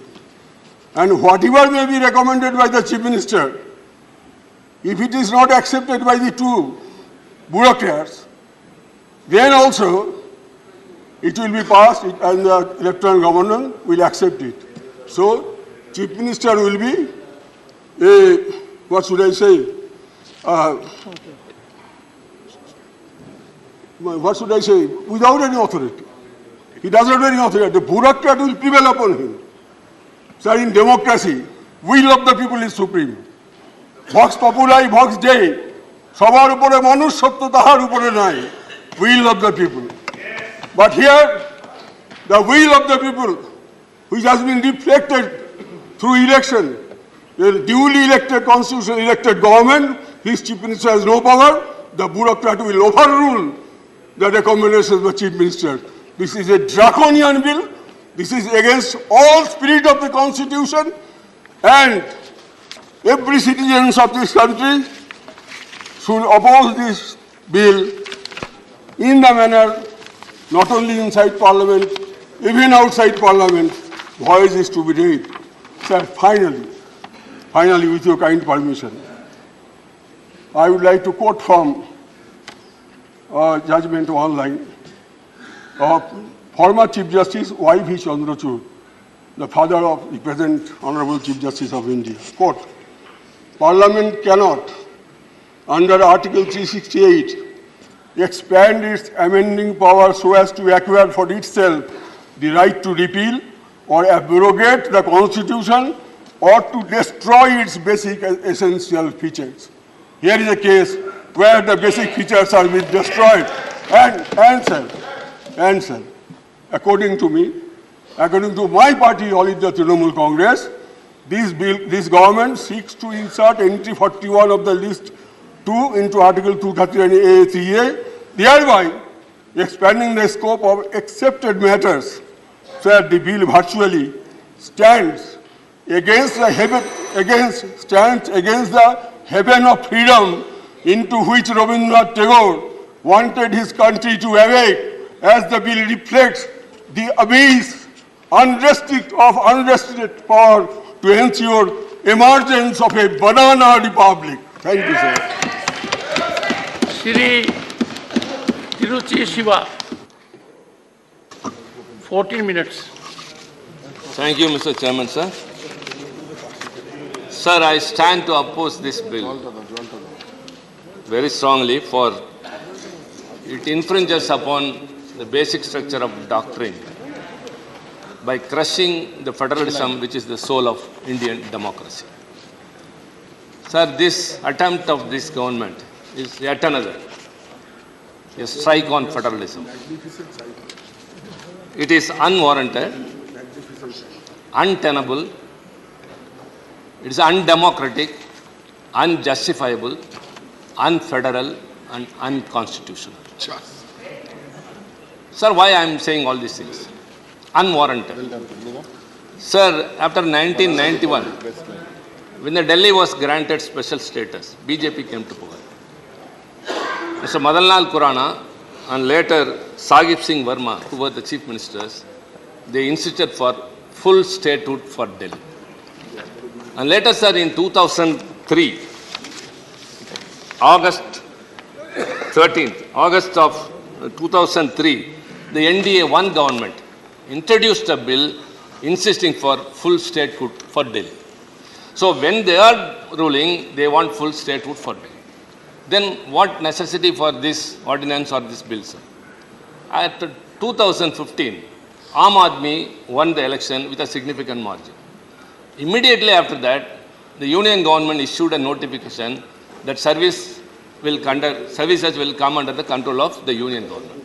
And that sparked a legal battle, sir, which lasted for 8 years. And recently, the Supreme Court in 2018 and 2023 Constitutional Bench has given a unanimous judgment in favor of the Delhi government that they have got every power. Now this bill is attempting to overturn the Supreme Court judgment and override the powers of the state government. Sir, we should just look at it in this manner, sir. So whenever they are in double standard, when they are in power, they want something. It is intolerance, to say very shortly, if an opposition party is ruling, they will be disturbed by the governors. If it is a union territory, the lieutenant governor will take all the powers and will not allow the state government to function. So in this situation, where is democracy? Sir, our constitution, as you know very well, sir, has given a structure of federalism, which gives the very importance to the regional aspirations can be represented and realized by state governments, and which cannot be done by a centralized union government. Sir, it has also established a mechanism of triple chain accountability. The people hold the legislators accountable, the legislature holds the government accountable, and the government holds the officers accountable. But now, the officers are not under the control of the government of union territory. So what's the use of being there? So this triple chain accountability is broken by way of this attempt. This not only I say here, sir, the Supreme Court has also emphasized very strongly. It should not be severed on any account. Sir, now coming detail into the bill. Why we are opposing? What are the contentious issues? What are the reservations we have? All others have spoken, sir, but we have to enlighten it. Number one, this bill attempts to establish a National Capital Civil Services Authority. As everyone said, it will consist of 3 members under the chairmanship of the Chief Minister and 2 officers, Home Secretary and Chief Secretary. Who are they? Appointed by the Union government. Obviously, one can understand what will be the outcome. The quorum is 2 and the majority will be the decision. Sir, I have moved an amendment which even it may be passed. I think with hope. If at all it is passed, even it won't be of use, sir. Because even if the authority with a majority gives a suggestion to the Lieutenant Governor, he can reject it. So ultimately it goes that the authority becomes redundant and the Chief Ministership becomes lesser than a rubber stamp. We are very sorry to say these words, sir. A Chief Minister elected by the government has to fulfill the obligations by the mandate is been given to him. But whereas he is not able to have control. Sir, Delhi has been the nucleus of power from Mughals to British. Can anyone say any ruler has ruled without control on their officers, whether he or she? But now this bill paves the way. Sir, where we are heading towards? The government which is accountable to the people, to the legislature, and the government which can hold the officers accountable, now they don't have any control over the officers. Number two, sir, the Council of Ministers, the Cabinet. Earlier, sir, the notes which are prepared by the ministers. And it will be taken over there. And after the decision, it will be forwarded to the Lieutenant Governor. It is vetted by the Law Department. Now that the Secretary will overlook the minister, and overall, the Cabinet, which is the Council of Ministers, if they take a decision, the Chief Secretary will come and say, it doesn't come under law or under the rules of procedure, and he will take it to the Lieutenant Governor, who can alter it or reject it. So first, the Chief Ministership became redundant. Now the Council of Ministers become redundant. Number three, sir, any minister, if he takes any decision, the Secretary is the supreme. If the Secretary doesn't agree with the decision of the minister concerned, without the consent of the minister, he can take it directly to the Chief Secretary or to the Lieutenant Governor. So the ministership also becomes redundant. Number four, sir, Delhi is also like other states run by some 50 around statutory authorities, corporations and commissions. These include industry, tourism, everything. It comes under even transport, water, sewerage, women rights, child rights and all. All these positions, the chairpersons and the members were earlier nominated by the government, by the Lieutenant Governor on the advice of the government. But now, sir, hereafter, these positions will be appointed only by the Lieutenant Governor. The government has to sit with folded hands. Sir, one by one, just though the authority is established, the authority has no say, and even in the authority, the Chief Minister has no say. Number two, the Council of Ministers, the Cabinet becomes redundant, the Minister becomes redundant. Number four, sir, all the commissions, all the corporations, all the statutory authorities will be appointed by the Lieutenant Governor, and then proroguing and summoning also comes to the power of the Lieutenant Governor. Earlier, sir, the Council of Ministers will decide a date and they will represent to the Lieutenant Governor and he will summon. Now that Lieutenant Governor can do. So the government cannot, if at all an urgent issue has to be resolved, if the Assembly has to be convened, the Chief Minister or the Council of Ministers has no power. Sir, kindly tell us. We are not just accusing the government or pointing fingers, what you are doing is wrong, but kindly explain to us why all these things happen. A government which has been elected by the people, they have to cater to the needs of the people. They only know the local people's aspirations. That's why we are pleading for state autonomy. When the voice for decentralization is going up and up, this government is traveling on the opposite direction. Powers are centralized in the union government again and again. What will happen? It will get broken. Sir, India, which is known for federalism, sir, everything is under threat now. Secularism is under threat now. Especially, sir, we are very much concerned that this bill again strikes at the very root of federalism. Sir, let me quote Dr. Baba Saheb Ambedkar. Ambedkar, in November 4, 1948, this bill disregards the constitutional morality. That's what I am trying to drive at. Dr. Ambedkar on November 4th, 1948 in the Constituent Assembly, quote, while everybody recognizes the diffusion of constitutional morality for the peaceful working of a democratic constitution, there are two things interconnected with it, which are not, unfortunately, generally recognized. One is that the form of administration has a connection with the form of the constitution. The other is that it is perfectly possible to pervert the constitution. Sir, underscore. The other is that it is perfectly possible to pervert the constitution without changing its form by merely changing the form of administration and to make it inconsistent and opposed to the spirit of the constitution. Sir, it is not a statement by Tiruchi Siva. It is Dr. Ambedkar in the Constituent Assembly. And emphasizing that, the Supreme Court in its judgment in 2018 refers to the Constitution in these words, quote, constitutional morality is that fulcrum which acts as an essential check upon the high functionaries and citizens alike, as experience has shown that unbridled power without any checks and balances would result in a despotic and tyrannical situation which is antithetical to the very idea of democracy. Sir, what is going on now? Unbridled powers without any checks. Everything is taken over. Sir, we are told now and then, again and again, many a time, that many of the acts that has been enacted during this regime, sir, are transgressing into the powers of the state governments. It is taking away the powers of the state governments. All are heaped with the union government. So this is what the Supreme Court has also said, unbridled power with no checks and balances. Same thing, Dr. Ambedkar has also told, constitutional morality, this disregards constitutional morality. Sir, I earnestly appeal to my fellow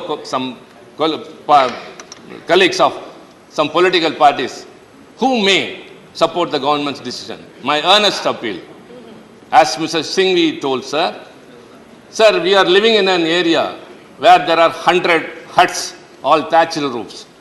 If the last house is burning, the person sleeping in the first house will not sleep. He will go, run and put out the fire with the fire brigade. It is not only to help him, sir, but to safeguard his own self.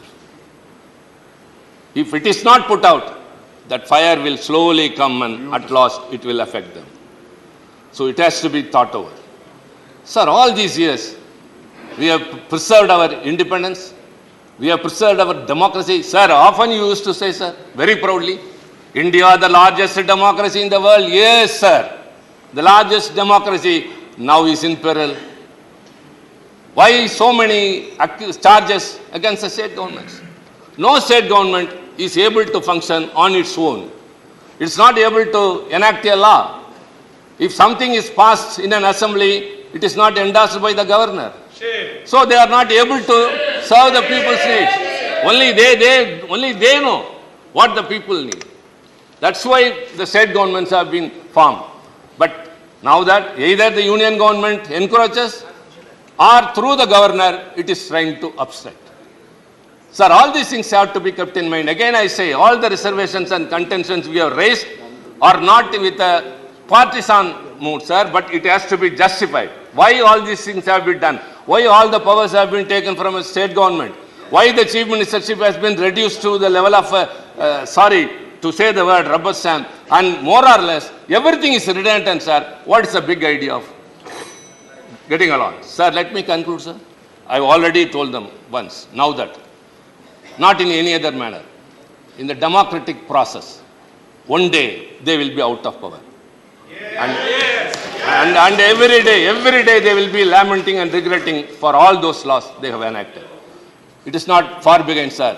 2024, the India Alliance will win. We will be there. And, sir, we will restore Delhi its autonomy. Thank you very much. Let me go on. Don't be too quick. It is not too quick for me. Shri Raghav Chadda, 14 minutes. 1-4. Sir, आज मैं सिर्फ 2 करोड़ दिल्ली वासियों की ओर से नहीं बल्कि 135 करोड़ भारतवासियों की ओर से बोलने के लिए खड़ा हुआ हूँ। सर, इससे ज़्यादा असंवैधानिक, गैर कानूनी कागज का टुकड़ा एक बिल के माध्यम से शायद ही आज से पहले कभी संसद भवन के भीतर लाया गया होगा। और अपना वक्तव्य शुरू करने से पहले मैं महाभारत के एक अंश का वर्णन करना चाहूंगा, जिसे रामधारी सिंह दिनकर ने एक बहुत ही महत्वपूर्ण कविता में लिखकर बताया है, जिसमें भगवान श्री कृष्ण एक शांति दूत बनके पांडवों की ओर से हस्तिनापुर जाते हैं शांति का प्रस्ताव लेकर। कवि लिखते हैं, मैत्री की राह बताने को, सबको सुमार्ग पर लाने को, दुर्योधन को समझाने को, भीषण विध्वंस बचाने को, भगवान हस्तिनापुर आए, पांडव का संदेशा लाए।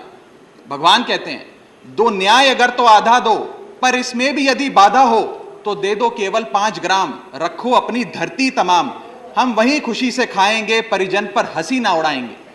पर दुर्योधन वो भी दे ना सका, आशीष समाज की ले ना सका, उल्टा हरि को बांधने चला, जो असाध्य था उसे साधने चला, जब नाश मनुष्य पर छाता है, पहले विवेक मर जाता। सर, इसमें दिल्ली बिल का सार है। सर, हम न्याय की गुहार लगाने आपके सामने आए हैं, अपने हक मांगने आए हैं, अपने हक से ज्यादा मांगने नहीं आए। सर, मैं अपने वक्तव्य को 3 भाग में बांटता हूं। पहला, कि यह बिल कैसे एक राजनीतिक धोखा है, पॉलिटिकल फ्रॉड है। दूसरा, ये कैसे एक संवैधानिक पाप है, कॉन्स्टिट्यूशनल सिन है। और तीसरा, कि ये एडमिनिस्ट्रेटिव लॉकजैम यानी कि प्रशासनिक गतिरोध दिल्ली में कैसे पैदा कर देता है। सर, पहला, राजनीतिक धोखा। यह कहानी है सर 1977 से लेकर 2015 की। लगभग 40 साल का लंबा संघर्ष भारतीय जनता पार्टी ने दिल्ली में पूर्ण राज्य का दर्जा स्थापित करने के लिए किया।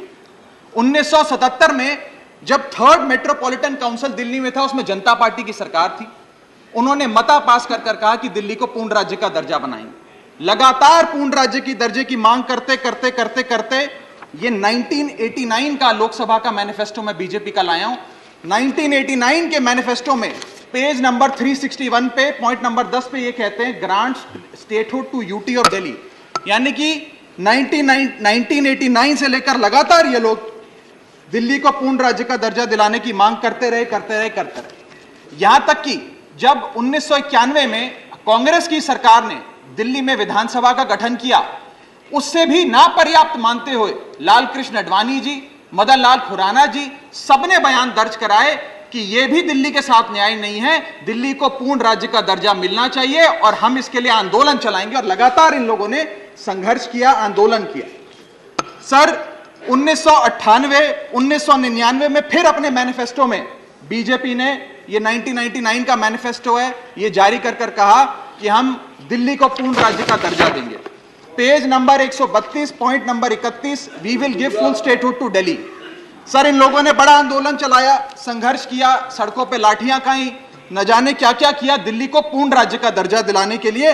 और अंततः वो दिन आया जिस दिन वाजपेयी सरकार और वाजपेयी सरकार के उप प्रधानमंत्री आदरणीय लाल कृष्ण आडवाणी जी इस सदन के भीतर एक बिल लाए, द कॉन्स्टिट्यूशनल अमेंडमेंट बिल 2003, जो दिल्ली को पूर्ण राज्य का दर्जा देता है।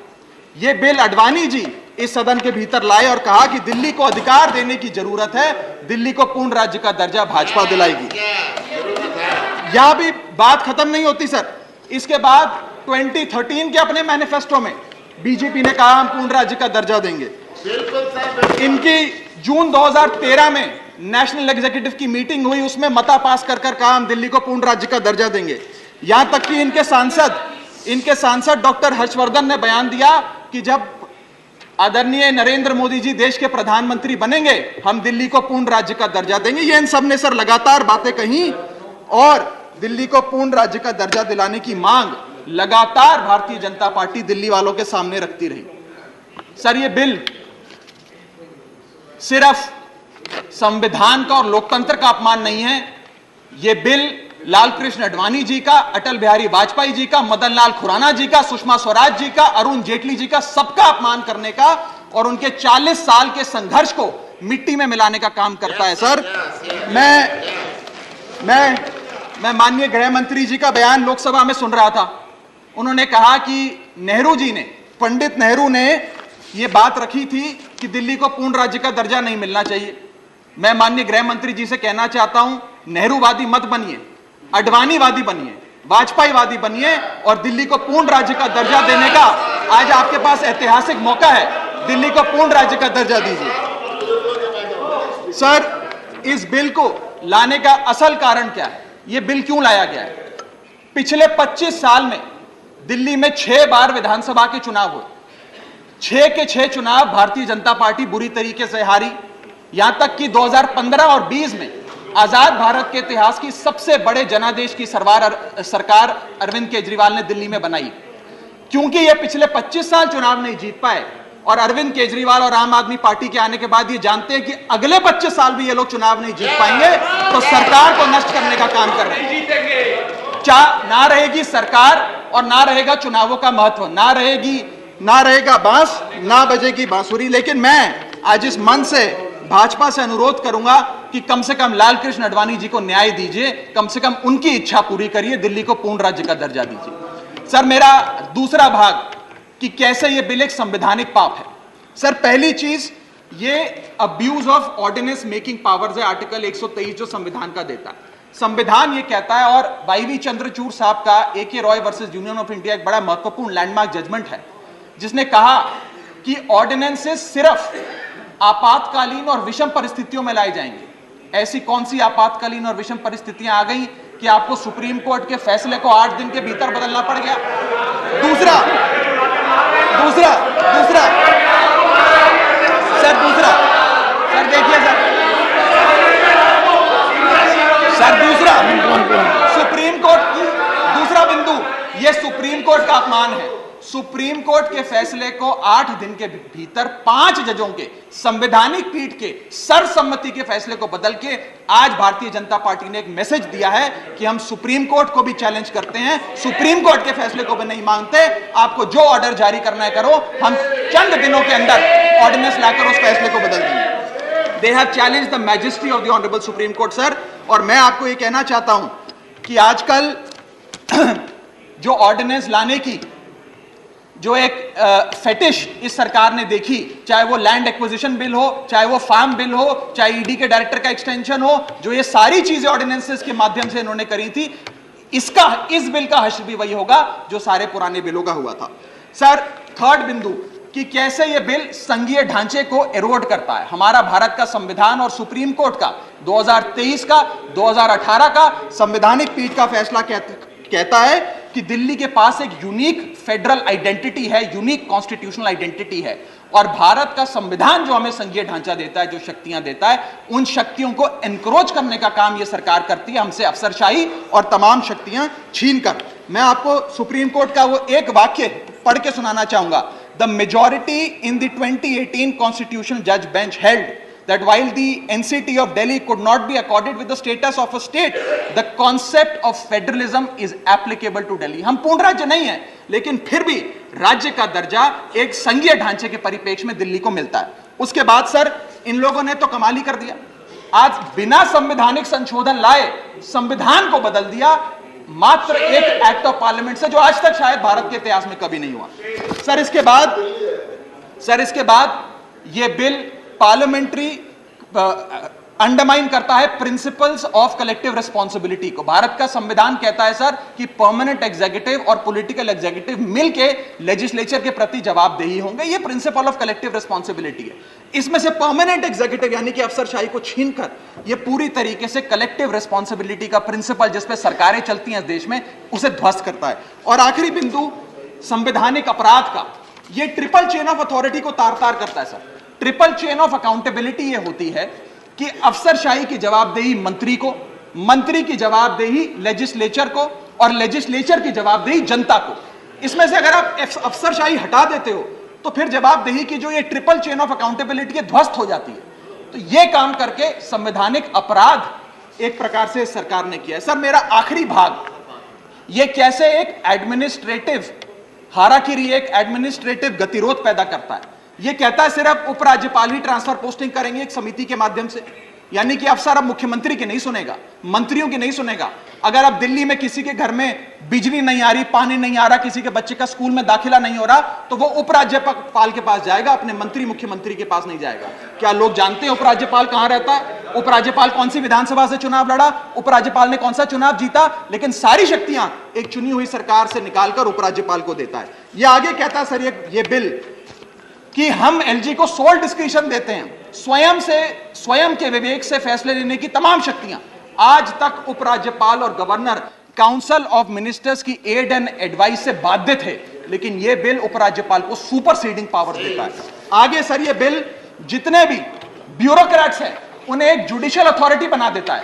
यह कहता है अफसरशाही तय करेगी कि मंत्री का फैसला सही है कि मंत्री का फैसला गलत है, और अगर अफसर को मंत्री का कोई फैसला पसंद नहीं आया तो अफसर मंत्री का फैसला लागू करने से मना कर सकते हैं। और सर यह बिल अथॉरिटी, कमीशंस और कॉरपोरेशंस बनाने की, तमाम गठन करने की, नियुक्ति करने की शक्तियां सारी की सारी केंद्र सरकार को दे देता है, यानी कि सरकार की चाबी एक प्रकार से केंद्र सरकार को हाथ में पकड़ा देता है। सर माननीय गृह मंत्री जी ने कहा था कि आम आदमी पार्टी एक सुपारी सी जितनी पार्टी है, एक सुपारी जितनी छोटी सी पार्टी है। सर ये वो सुपारी जितनी पार्टी है जो आजाद भारत के इतिहास का फास्टेस्ट ग्रोइंग पॉलिटिकल स्टार्टअप कहलाती है। ये वो सुपारी जितनी पार्टी है जिसने 3 बार भाजपा को दिल्ली में हराया और 2 बार 2015 और 20 में आजाद भारत के इतिहास की सबसे बड़ी जनादेश की सरकार बनाई। ये वो सुपारी जितनी पार्टी है जिसने पंजाब में भाजपा को लगभग शून्य पर लाकर खड़ा कर दिया। ये वो सुपारी जितनी पार्टी है जो 10 साल में राष्ट्रीय पार्टी बनी। ये वो सुपारी जितनी पार्टी है जिसके 161 विधायक और 11 सांसद है। और ये वो सुपारी जितनी पार्टी है जिसका काम देखने के लिए first lady of United states of America और यूनाइटेड जनरल के पूर्व प्रमुख बान की मून आते हैं। सर मैं आज अपने साथी जो आंध्र प्रदेश और उड़ीसा की सरकार चलाते हैं उन्हें कहना चाहूंगा, आपकी जरूर कुछ मजबूरियां रही होंगी जिसके चलते आपने ये फैसला लिया इस सरकार के इस बिल का समर्थन करने में। कुछ तो मजबूरियां रही होंगी, यूं ही कोई बेवफा नहीं होता। लेकिन मैं आपको कहना चाहता हूं कि आग जब लगेगी तो बहुत दूर तक जाएगी। राहत इंदौरी साहब का एक बड़ा महत्वपूर्ण शेर है, अगर खिलाफ है होने दो, जान थोड़ी है, ये सब धुआं है, आसमान थोड़ी है, लगेगी आग तो आएंगे कई घर जद में, यहां सिर्फ हमारा मकान थोड़ी है। लेकिन जब आपके घर में आग लगेगी आम आदमी पार्टी आपके साथ खड़ी होगी, मैं आपको विश्वास दिलाता हूं। और सर मैंने अपनी बात शुरू करी थी महाभारत के एक अंश से, मैं समाप्त भी महाभारत के एक अंश से करूंगा। सर बीच कुरुक्षेत्र के मैदान में जब युद्ध प्रारंभ होने वाला था तो युधिष्ठिर ने शंखनाद करने से पहले एक घोषणा करी और कहा कि यह धर्म की लड़ाई है। मेरी सेना में खड़े मेरे पीछे जितने योद्धा हैं, अगर उन्हें लगता है कि धर्म मेरे साथ नहीं कौरवों के साथ है तो मेरी सेना छोड़कर सामने वाली मेरे दुश्मन की सेना में जाकर खड़े हो जाएं, उनकी ओर से युद्ध करें। और अगर कौरव सेना में कोई योद्धा है जिसे लगता है कि धर्म युधिष्ठिर के साथ है, पांडवों के साथ है, तो आप कौरवों की सेना छोड़कर मेरी सेना में आइए, मैं बाहें फैलाकर आपका स्वागत करूंगा। उस समय कौरवों का एक भाई युयुत्सु कौरव सेना छोड़कर पांडवों की ओर आया और पांडवों की ओर से युद्ध लड़ा। मैं उसी बात का जिक्र करते हुए आज इस सदन में बैठे तमाम सांसदों को कहना चाहता हूं, राज्यसभा काउंसिल ऑफ स्टेट्स है, हम लोग काउंसिल ऑफ स्टेट्स है, जहां ज्यादा जिम्मेदारी बनती है राज्यों के हितों की, अधिकारों की रक्षा करने की। मैं मांग करता हूं आज आप लोग पार्टी लाइन से ऊपर उठकर, विचारधारा से ऊपर उठकर संविधान को बचाने के लिए, लोकतंत्र को बचाने के लिए इस बिल को हराइए। आज ये इतना असंवैधानिक और गैर कानूनी बिल अगर ये सफल हो गया तो हो सकता है आज के बाद आने वाले समय में ये लोग देश में चुनाव ही ना कराएं, चुनावी प्रक्रिया को खत्म करने से। बहुत बहुत शुक्रिया। Doctor Sasmit Patra, Thank you. 12 minutes. Honorable Chairman, sir, I rise to speak on behalf of the Biju Janata Dal. Sir, speaking on this bill in the Lok Sabha, our party's senior member of parliament and leader of the BJD parliamentary party in Lok Sabha, Shri Pinaki Mishra ji has already made our stand very clear and has made it very eloquently and succinctly expressed that the Biju Janata Dal's equidistant stand from the BJP and the Congress and the reasons for the same, and the fact that BJP is our principal opposition party. I reiterate and place on record that we are equidistant from the BJP and the Congress, and our principal opposition party in Odisha is the BJP. Our stand today does not change anything in that regard. Sir, BJD is in favor of this bill because it supports the constitutional standpoint of this bill and the Parliament's power to enact legislations and the Parliament's legislative competence to such matters. Sir, I need your protection, sir. You can imagine the kind of ruckus being made. I should be heard. 4.5 crore people in Odisha want to hear, whether people here want to hear or not. Honorable members, please keep calm. Thank you, sir. You see, Sir, in July 4th, 2018, the Supreme Court judgment in its civil appeal has very clearly said on para 277, और ये मैं supreme court के अध्यादेश और supreme court के judgement से refer कर रहा हूं, 2018 जुलाई 4, क्या कहती है supreme court? This is referring to Delhi. The executive action of the state must conform to the law made by the parliament. ये सुप्रीम कोर्ट का जजमेंट है, मेरा नहीं है. तो ये पहला विषय है जो मैं आपके पास रखना चाहता हूं. Why the parliament has the legislative competence to bring something here. Second, 11th May 2023, sir, supreme court का जजमेंट आता है in civil appeal again 2357 by Justice Chandrachud, Justice M.R. Shah, Justice Krishna Murari, Justice Hima Kohli and Justice Narasimha. Para 164 को मैं refer करना चाहता हूं, subsection C. What does the judgment say? In addition to the entries in list 1, Parliament has legislative competence, and I repeat, has the legislative competence over all matters in list 2 and list 3 in relation to NCTD, National Capital Territory of Delhi. तो ये दूसरा विषय है. 2018 के बारे में मैंने बोला. 11 मई 2023 का जो जजमेंट था सुप्रीम कोर्ट का, उसको मैंने उल्लेख किया. अब मैं तीसरे विषय पर आता हूं. जुलाई 20, 2023, अभी कुछ ही दिन पहले सुप्रीम कोर्ट का और एक जजमेंट आता है इन रिट पिटीशन 678 ऑफ 2023. ये आता है chief justice Chandrachud, justice Narasimha और जस्टिस मनोज मिश्रा का. एंड ऑन पेज 10, पैरा 17, ये जजमेंट क्या कहता है आखिरी पैराग्राफ में, और ये क्या विषय था मान्यवर? ये विषय था कि दिल्ली एनसीटी ऑर्डिनेंस जो है उसको जो है आप स्टे प्रोवाइड करें, सरकार को बोले कि दिल्ली एनसीटी ऑर्डिनेंस को वो कहीं ना कहीं से इंप्लीमेंट ना करें. That was the prayer. तो माननीय सुप्रीम कोर्ट का जजमेंट आता है और आखिरी लाइन में supreme court says, and I quote, IA number 13050 of 2023 seeking a stay of the NCT ordinance is dismissed. तो स्पष्ट तौर से सुप्रीम कोर्ट ये जो प्रेयर किया है एनसीटी ऑर्डिनेंस के बारे में उसको डिसमिस कर देता है. तो ये जो बार बार कहा जाता है that the legislative power does not exist because the matter is pending, that is on a separate matter, not on the matter dealing with July 20th, 2023. तो फिर कॉन्स्टिट्यूशन बेंच के पास जो मैटर गया है वो मैटर क्या है? कॉन्स्टिट्यूशन बेंच के पास मैटर दिल्ली एनसीटी का नहीं गया है. क्या है? What are the contours of power of Parliament to enact a law under Article 239AA7, and whether the Parliament in the exercise of its powers under 239AA7 can abrogate the constitutional provisions of governance for NCT. So Delhi Ordinance Bill specifically is not being placed before the Constitution bench. The points of law, जो the points of law है, वो place किया गया है, ये स्पष्टता होनी चाहिए. Then I come to Constitution of India, संविधान पे आता हूँ. 2018 जजमेंट ऑफ सुप्रीम कोर्ट मैंने बोला, 11 मई सुप्रीम कोर्ट के बारे में बोला, 20 जुलाई सुप्रीम कोर्ट के बारे में बोला. अब मैं संविधान पे आता हूं. संविधान धारा article 239AA sub clause 3B क्या कहता है मान्यवर? Nothing in subclause A shall derogate from the powers of Parliament under this Constitution to make laws with respect to any matter of a union territory or a part thereof. तो parliament को पूर्ण अधिकार मिलता है कि अगर आप ऐसी कोई भी लॉज आती हैं तो powers of the parliament can not be derogated, can not be declined, can not be diluted, can not be taken away from the perspective of the powers to undertake their activity on any matter of a union territory. संविधान कहता है. अब constitution bench क्या कहेगा? That's a secondary issue. Now we come to 239AA, 7A and 7B of the constitution. मैं आखिरी पड़ाव पे हूं. अब कहा जाता है कि whether the parliament has the legislative competence. Biju Janata Dal parliament के साथ है, बीजू जनता दल कॉन्स्टिट्यूशन के साथ है, Biju Janata Dal that the parliament has the legislative competence to undertake such an activity उसके साथ है. So what does the constitution say? 239AA article, clause 7A and 7B. What does 7A say, sir?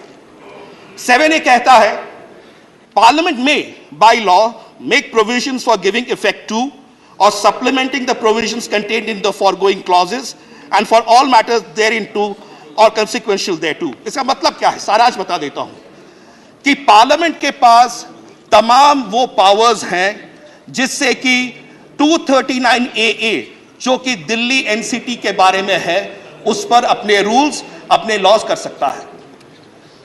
7B, any such law as is referred to subclause A shall not be deemed to be an amendment of this constitution.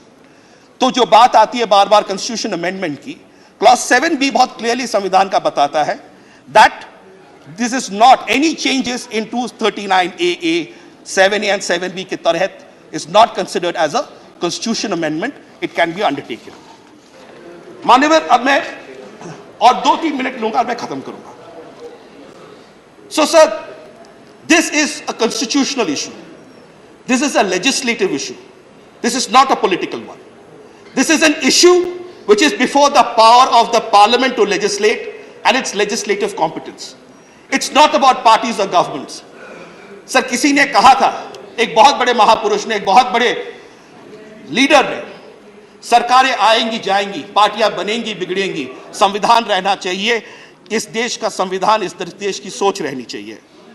Sir, with these words, and the matter is pending before the court, we would leave it at that. Let the constitution bench come back to it, but that does not take away the legislative competence of the parliament. We will continue our equidistant policy from both the BJP and the Congress, and Biju Janata Dal, led by our leader and Honorable Chief Minister Shri Naveen Patnaik ji, will continue to support the constitutional position and the parliament's power to enact this piece of legislation. Thank you. Jai Hind. Bande Utkal. Thank you. Manya V. Vijay Sai Reddy. Reddy ji, you have 12 minutes. Please let him speak, please. Thank you. Please. Thank you, Deputy Chairman, sir. No comments while sitting on chair. Sir, I, on behalf of my party and my Chief Minister, Y.S. Jagan Mohan Reddy Garu, is to support this bill, and I need to respond in this regard while putting forth my arguments, observations. I will have to respond Manu Singhvi ji and also Raghav Chadda ji, who is not seen here. No. Please, no. Sir, the crux of the entire bill has to be understood in the light of the provisions of Article 239AA, as my colleague has pointed out, sir. Sir, 239AA Clause 3 has got 3 subclauses. Subclause A, Subclause B, Subclause C. Sir, Subclause A states, Delhi legislature has got the power to make the laws, insofar as the issues are concerned, except public order, law and police. Sir, Subclause B states that Parliament shall have the power to make the laws with respect to any matter of our Delhi, any matter. Sir, the subclause C states that in the event of clash between the Delhi government and the Parliament, the law made by the Parliament shall prevail, and the law made by the Delhi government will become null and void. This is the Constitution clearly provides Parliament an upper hand when it comes to the making laws for Delhi. Therefore, the argument put forth by AAP and also the learned senior advocate Manu Singhvi ji observations are not will not stand before the law, sir. Then coming to the Supreme Court judgment, the second issue which I am dealing with, sir. Sir, on the issue, please. On the issue whether the Parliament can make the law on services in Delhi, that is the issue. The Supreme Court has categorically stated, quote, in verbatim, the power of Parliament to enact the law granting government executive power over services is not in contention. It is now a settled position of law. So therefore, Supreme Court has not stated anything against the government or said any Parliament is not barred. Parliament is barred in making the rules in respect of services, sir. The second point, sir, hence on the issue whether Parliament can make the law to limit the executive power of Delhi government over services. In this regard, the Supreme Court has said, quote, sir, the executive power of Delhi government shall be subject to and limited to the executive power conferred upon by the central government by the constitution or law made by the Parliament, sir. So Supreme Court is very clear and very categorical, sir.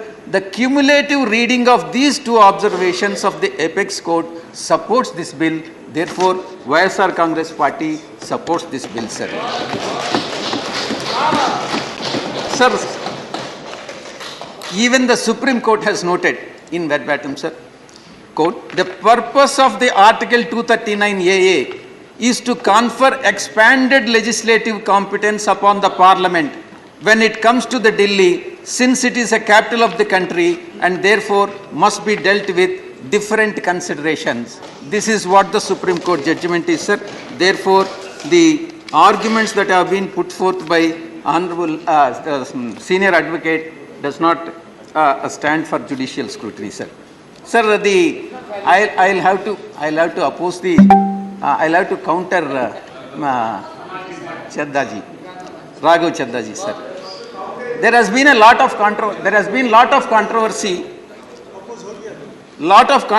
surrounding the bill, sir.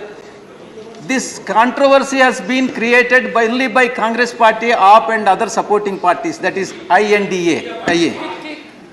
And it is an attempt to mislead the public for their own selfish political gain, sir. Sir, Deputy Chairman, sir, please listen to me, sir. In fact, the very member of this August House, my friend Raghav Chadda ji has pointed out, sir, he has said, लगेगी आग तो आएंगे कई घर जद में यहाँ हमारा अकेला मकान तोड़े ही हैं. That is what he has said. Sir, I am responding to Raghav Chadda ji. He has also said that certain non-NDA parties are under compulsion and coercion to support this bill. That is what he has stated. Please stop it. ED may come to you also. Please. Sir, Please, no. Sir, I would like to. No crosstalk, please. I would like to remind Raghav Chadda ji that the fire doesn't start just like that, sir. Fire doesn't start without fuel. It is Aam Aadmi Party which has put the fuel. That is the reason why whole confusion and the entire state of affairs which are prevailing now, sir. I would only advise the honorable member Raghav Chadda ji not to play with the fire, what he has referred to. Not to play with the fire, because the very fire which he has put forth may engulf, he himself may get engulfed in that, sir. Sir, it is clear, it is very clear that if this bill is passed, the Aam Aadmi Party, that is the official name, I have no hesitation to say that it is absolutely anarchy party, AAP. And to put it in Hindi, sir. Sir, no,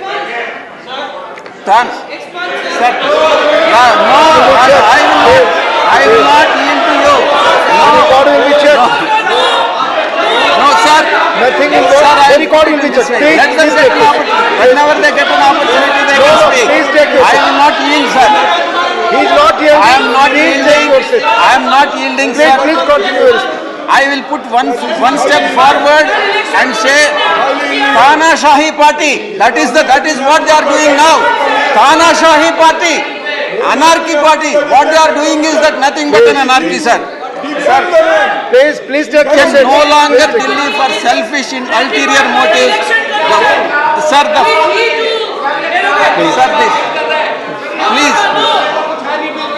Sir, I have to bring to your kind notice. I have to bring to your kind notice one of the observations made by one of their founder members, sir. Sir, one of the founder members of Aam Aadmi Party, famous personality, has categorically said, he was poet and he was very popular leader also, Kumar Vishwas. What did he say? What did he say? Sir, he has alleged, he has made an allegation that the convener of the party, that is Aam Aadmi Party, has supported separatists and collected funds from the separatists for the elections. That is what the state of affairs, sir. Sir, it is not me. It is not me who is saying this. It is the founder member of their party. It is the founder member of their party who has said it. Please, you know, Mani, please. Raghav Chadda ji, Take your chair, come to you. please. There are some more issues. माननीय V Vijay Sai Reddy जी, आप जानते हैं माननीय chairman ने कहा जो भी बातें आप कहते हैं उसको सब्सटीट्यूट करना पड़ता है यहाँ पे। जो आप कहते हैं उसकी रिस्पॉन्सिबिलिटी लेनी पड़ेगी। Please Raghav Chadda has commented on YSRCP. That is the reason why I am responding to him, sir. आपस में कमेंट ना करें, speak on the bill please. No comment. We won't collect the funds from the separatists. Please. We have not collected the funds from separatists. आपस में comment नहीं, please address the chair. Sir, I will respond to him appropriately, sir. Please. Sir, I would like to know why they need power. Why they need power? Please. Is it to support the separatists? Is it to support the anti-nationals? They require power.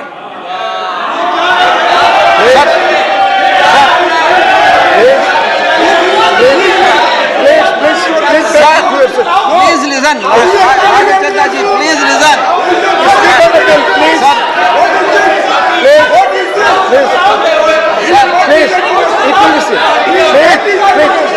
Raghav Chadda ji, back to your seat.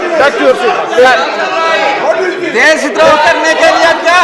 देशद्रोह करने के लिए क्या? I am asking you. V Vijay Sai Reddy ji, address. Sir, many members like me would like to know what happened to the founder members of Aam Aadmi Party, like Shanti Bhushan, Prashanti Bhushan, Yogendra Yadav, Kumar Vishwas, Ashutosh. What happened to them? It is their opportunistic politics, and because of that they have backstabbed them, and then they have unseated them, and these people have captured the power, and it is I have no hesitation to say they don't fit to rule the Delhi government, sir. And finally, I would like to say one thing, sir, that Delhi is not belonging to Aam Aadmi Party. Delhi belongs to every citizen of this country. Every citizen of this country. Delhi, we have every right. And if at all something happens to Delhi, please go back to your seat. Please, दूसरे की seat पर न बैठे. Please go back to your seat. Please. Address. माननीय V Vijay Sai Reddy ji, address to the chair. Yes, please. Sir. Sir. Or no cross talking. Okay, sir. Please. We are. Please. Sir, I am here to debate whether the bill is constitutionally valid, not the politics of Aam Aadmi Party, sir. Right. And whether the Constitution as well as the Supreme Court both have said that this bill is constitutionally valid and perfectly within the precincts of the law. Therefore, we support this bill, sir. I have not said anything against Aam Aadmi Party. I am just bringing it to the notice of this august house what their founder members have said. What their founder members have said. And I reiterate once again that absolutely anarchic party, absolutely anarchic party can't act like this. Thank you very much. Thank you. Thank you. Dr. Radha Mohan Das Agrawal. माननीय उपसभापति महोदय, मैं दिल्ली राजधानी राष्ट्रीय राज्य क्षेत्र शासन संशोधन विधेयक 2023 के समर्थन में बोलने खड़ा हुआ। महोदय, इस दुनिया में 3 तरह के लोग होते हैं। एक वो जो कोई भी परिस्थिति हो सत्य बोलते हैं, सत्यवादी हरिश्चंद्र। एक वो जो हमेशा सत्य बोलते हैं, कभी कभी मजबूरी में असत्य बोलते हैं, नरोवा हस्ती, धर्मराज युधिष्ठिर। एक सामान्य नागरिक होते हैं जो मजबूरी में सत्य भी बोलते हैं, कभी कभी असत्य भी बोलते हैं। 2013 के बाद इस देश के राजनीतिक परिवेश में एक नया प्राणी उदय हुआ है, जो गीता पर शपथ लेकर कहता है कि मैं झूठ बोलता हूं, झूठा ही बोलूंगा और झूठा ही बोलता रहूंगा, मैं उसका नाम नहीं लूंगा। अध्यक्ष महोदय, 2014 में जब यह पार्टी सरकार में आई थी तो दिल्ली के व्यापारियों ने बड़े समर्पण भाव से इसका समर्थन किया था। दिल्ली के व्यापारियों के साथ इन्होंने एक बैठक की। बैठक में दिल्ली के व्यापारियों को कुछ सपने दिखाए। क्या थे वो सपने? हम ready to use and shift market बनाएंगे। 2014 एक भी मार्केट नहीं बना। उन्होंने कहा कि हम दिल्ली के सारे बाजारों को मॉडल बाजार बना देंगे। एक भी बाजार मॉडल नहीं बना। उन्होंने कहा कि हम दिल्ली के बाजारों को, चूंकि लोडिंग और अनलोडिंग नहीं होती है, हम रिलोकेट करेंगे। एक भी बाजार रिलोकेट नहीं हुआ। उन्होंने कहा कि हम दिल्ली में बिजली का बिल कम करेंगे। सच्चाई यह है कि कमर्शियल का बिल दिल्ली में सारे अधिभार को छोड़ करके सबसे अधिक है, पूरे देश में सबसे अधिक है। 9 रुपए से लेकर के 14 रुपए तक का बिल देना पड़ता है। इन्होंने कहा हम दिल्ली में आएंगे तो दिल्ली का विकास कराएंगे। 9 साल के इतिहास में अगर नितिन गडकरी न होते तो इन्होंने एक भी फ्लाईओवर दिल्ली में नहीं बनवाया है। इन्होंने दिल्ली के व्यापारियों से कहा 10 मिनट की बारिश में आपके यहाँ पानी लगता है, हम इसका इलाज कर देंगे। आज की स्थिति यह है कि 10 मिनट तो दूर, 2 मिनट भी पानी बरस जाए तो पुरानी दिल्ली पानी में डूब जाती है। इन्होंने कहा कि हम आपके हाउस टैक्स को, चुप रहो, इन्होंने कहा कि हम हाउस टैक्स को कम करेंगे। सच्चाई क्या किया इन्होंने? कमर्शियल टैक्स को 3 गुना किया। और उपसभापति महोदय, यह अकेला राज्य है जहां व्यापारी कमर्शियल टैक्स भी देता है और अपने दुकान के सामने का कूड़ा उठाने के लिए 500 रुपए से लेकर के 5000 रुपए तक का शुल्क भी अदा करता है। इन्होंने वादा किया था कि हम झोपड़ी झुग्गी वालों को पक्का मकान बना के देंगे। सच क्या है? भारत सरकार ने करोल बाग में 8000 मकान बनाए और शिफ्ट किया। जब इनको मालूम हो गया कि झोपड़ी झुग्गे वाले इस पक्के मकानों में चले जाएंगे तो हम इनका शोषण करके इनका वोट नहीं ले पाएंगे, तब से लेकर आज तक इन्होंने भारत सरकार को दिल्ली में झोपड़ी झुग्गी के पक्के मकानों बनाने के लिए एनओसी तक नहीं दिया। अध्यक्ष महोदय, इन्होंने वादा किया था कि हम दिल्ली के 351 सड़कों को रेजिडेंशियल की जगह पर कमर्शियल परमिशन देंगे। सच यह है कि आज 9 साल हो गया, एक भी सड़क को इन्होंने रेजिडेंशियल से कमर्शियल में बदलने का काम नहीं किया। जब अभी चुनाव हो रहा था एमसीडी का, एक मुख्यमंत्री गाजीपुर के पहाड़ पर जाता है, कुतुब मीनार की ऊंचाई पर चढ़ता है, कहता है दिल्ली कूड़े से डूबी हुई है, एमसीडी हमको दे दो, हम दिल्ली से कूड़ा खत्म कर देंगे। और सच्चाई क्या है? बजट में व्यवस्था करने के बाद कितनी क्रूर है यह दिल्ली सरकार। इसने अपने ही एमसीडी के लोगों से कहा हमने बजट में व्यवस्था की होगी, लेकिन जो व्यवस्था 850 रुपए करोड़ की कूड़े को हटाने के लिए की है वो हम तुमको नहीं देंगे।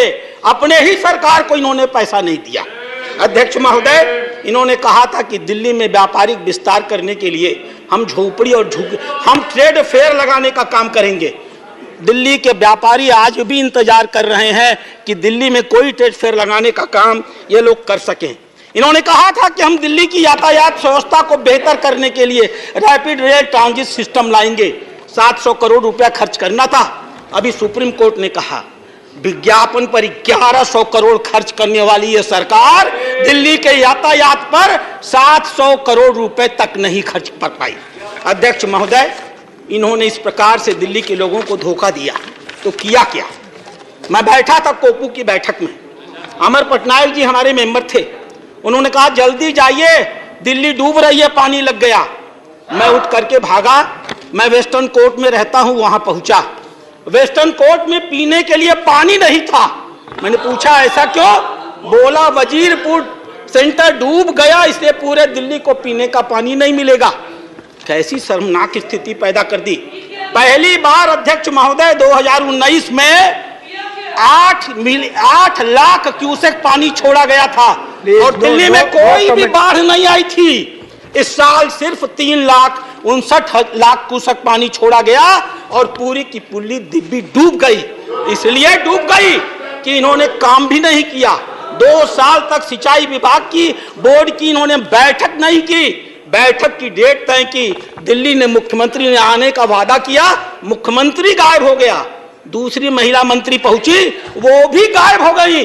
आज तक इन्होंने दिल्ली को यमुना के बाढ़ से रोकने के लिए 9 साल की सरकार हो गई, किसी प्रकार की कोई व्यवस्था नहीं की। इन्होंने किया क्या? परिवहन बस घोटाला किया। इन्होंने किया क्या? उपराज्यपाल ने अभी 437 लोगों को निकाला है। कोई सलाहकार था, कोई रिसर्च फेलो था, कोई विशेषज्ञ था, कोई रिसर्च एसोसिएट था, कोई कंसल्टेंट था। और वास्तव में क्या था? कोई किसी विधायक का आसपास का था, उसका भाई था, कोई किसी मंत्री का रिश्तेदार था, कोई आप पार्टी का कहीं का कन्वेनर था। ऐसे ऐसे लोगों को इन लोगों ने आरक्षण के सारे नियमों को धता बताते हुए बिना प्रॉपर तरीके से 60,000 से लेकर के 1.5 लाख तक रुपए तक की मासिक वेतन पर रखने का काम किया। और सबसे बड़ी बात, दिल्ली के 150 ऐसे चौराहे हैं अध्यक्ष उपसभापति महोदय, जहां अगर आप जाएंगे तो आदमी अपने हाथ में तख्ती लेकर खड़ा रहता है। दिल्ली के सरकार की उपलब्धियों को बताने के लिए एक एक चौराहे पे 4-4 आदमी, उनको तनख्वाह दी जाती है 20,000, लेकिन चेक से दिया जाता है 4,000। ये 16,000 रुपया ये लोग उसको कहां से पैसा लाके देते हैं? शायद अगर ये बताते तो बहुत बेहतर होता। और अध्यक्ष महोदय, जिसका सबसे बड़ा ढिढोरा पीटते हैं, मोहल्ला क्लिनिक। अभी कर्नाटक के स्वास्थ्य मंत्री आए थे, इनके स्वास्थ्य मंत्री के साथ अभी वो एक मोहल्ला क्लिनिक देखने गए थे। देखने के बाद उन्होंने एक ट्वीट किया। वो ट्वीट आज भी उस मंत्री के ट्विटर हैंडल पर मौजूद है। और क्या लिखा उन्होंने? Visited a mohalla clinic in Delhi with hardly any people there. एक आदमी भी वहां नहीं था। Our clinic in Karnataka have more facilities including laboratories to be immediately tested. यानी वहां पर हमारे कर्नाटक में ऐसी लैबोरेटरीज हैं जो तुरंत जांच कर लेते हैं। और आगे क्या लिखा?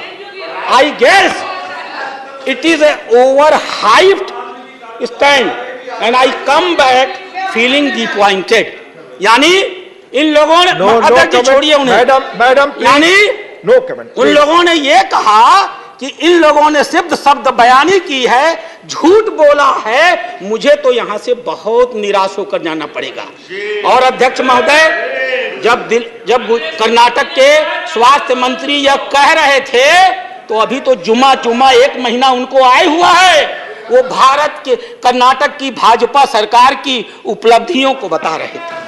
अध्यक्ष महोदय, उपसभापति महोदय, अभी माननीय सिंधवी साहब यहां बोल रहे थे और हमसे बता रहे थे मार्गदर्शक मंडल की बातों को मानो। थोड़ी भी शर्म होती। आज अगर ऊपर कहीं सचमुच पंडित जवाहरलाल नेहरू बात सुनते होंगे तो शर्म के मारे उनकी आंखें डूब जाती होंगी। इस सदन को यह जानना चाहिए कि दिल्ली को राज्य बनाने के संदर्भ में पंडित जवाहरलाल नेहरू का स्टैंड क्या था। अभी तिरुचि शिवा साहब चले गए, डॉक्टर भीमराव अंबेडकर की चर्चा कर रहे थे। इस सदन को जानना चाहिए कि दिल्ली को राज्य बनाने में डॉक्टर भीमराव अंबेडकर का क्या स्टैंड था। संविधान सभा ने एक कमेटी बनाई थी, उस कमेटी का एक निर्णय आया, पट्टाभी सीतारमैया कमेटी का। नेहरू जी इतने नाराज हो गए कि उन्होंने संविधान सभा की बैठक में जाकर कहा, अरे ये क्या बना के लाए हो? 2 साल में दुनिया बदल गई। दिल्ली की आधी से 3/4 संपत्ति भारत सरकार की होती है। हम दिल्ली को अलग राज्य का दर्जा कैसे दे सकते हैं? ये नेहरू जी की बात कह रहा हूं। अगर किसी सदस्य के अंदर हैसियत होगा तो मैं नाम लेकर कह रहा हूं, चुनौती देने के लिए वो खड़ा हो जाएगा। डॉक्टर अंबेडकर की बात इन्होंने कहा। अंबेडकर ने कहा, so far as Delhi is concerned, it is better to us that as a capital of India it can hardly be placed under the local administration. अर्थात जहां तक राजधानी का सवाल है, दिल्ली को स्थानीय प्रशासन के हाथ में कतई नहीं दिया जा सकता। यूएस कांग्रेस का पूरा नियंत्रण यूएस की राजधानी वाशिंगटन पर होता है।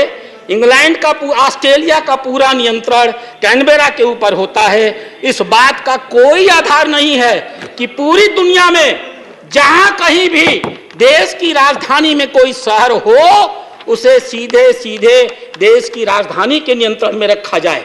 और अध्यक्ष महोदय, हुआ क्या? 1952 में सरकार बनी थी।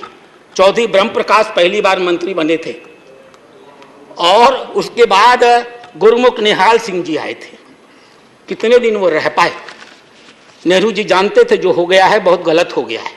उन्होंने स्टेट ऑर्गेनाइजेशन कमेटी बनाई फजल अली की। उस कमेटी ने अपनी रिपोर्ट दिया। बड़ी लंबी लंबी रिपोर्ट सिंधवी जी पढ़ रहे थे। एक छोटी सी रिपोर्ट मैं भी पढ़ देता हूँ, जो स्टेट रीऑर्गेनाइजेशन कमेटी की मीटिंग में इस कमेटी ने दिल्ली के बारे में कहा। In France for example there is a greater degree of central control over Paris than over other municipalities. In England, the police administration of the metropolitan area are directly under the control of Home Secretary, who does not exercise similar power in respect of other municipal area. Apart from the regions which are peculiar to each country or city, there are some general considerations necessitating special arrangement in respect of national capital. Capital cities possess or come to possess some degree of political and social predominance. They are seat of national government. They are seat of national government. Any constitutional division of the power, if it is applicable to the unit functioning in the seats of national government, it is bound to give rise to embarrassing situation. और 1956 की इस report को आने के बाद हम आभारी होंगे इस देश के प्रधानमंत्री का, चाहे जो भी नाम हो। उन्होंने अपनी ही पार्टी के मुख्यमंत्री को हटा दिया, दिल्ली की विधानसभा को भंग कर दिया और दिल्ली को पुनः यूनियन टेरिटरी बना दिया। अध्यक्ष महोदय, चर्चा हो रही थी 1991 के विधेयक की। क्या है यह विधेयक? मेरे हाथ में वो कागज है। जिन बातों की चर्चा माननीय विजय साई रेड्डी जी ने की, मैं उनको दोहराऊंगा नहीं। धारा 3 सब क्लास 3 के ABC को मैं तीसरे पर आता हूं, जिसकी चर्चा सिंधवी साहब ने की थी, यहां नहीं।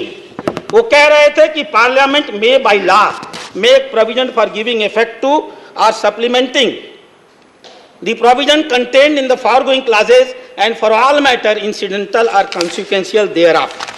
अध्यक्ष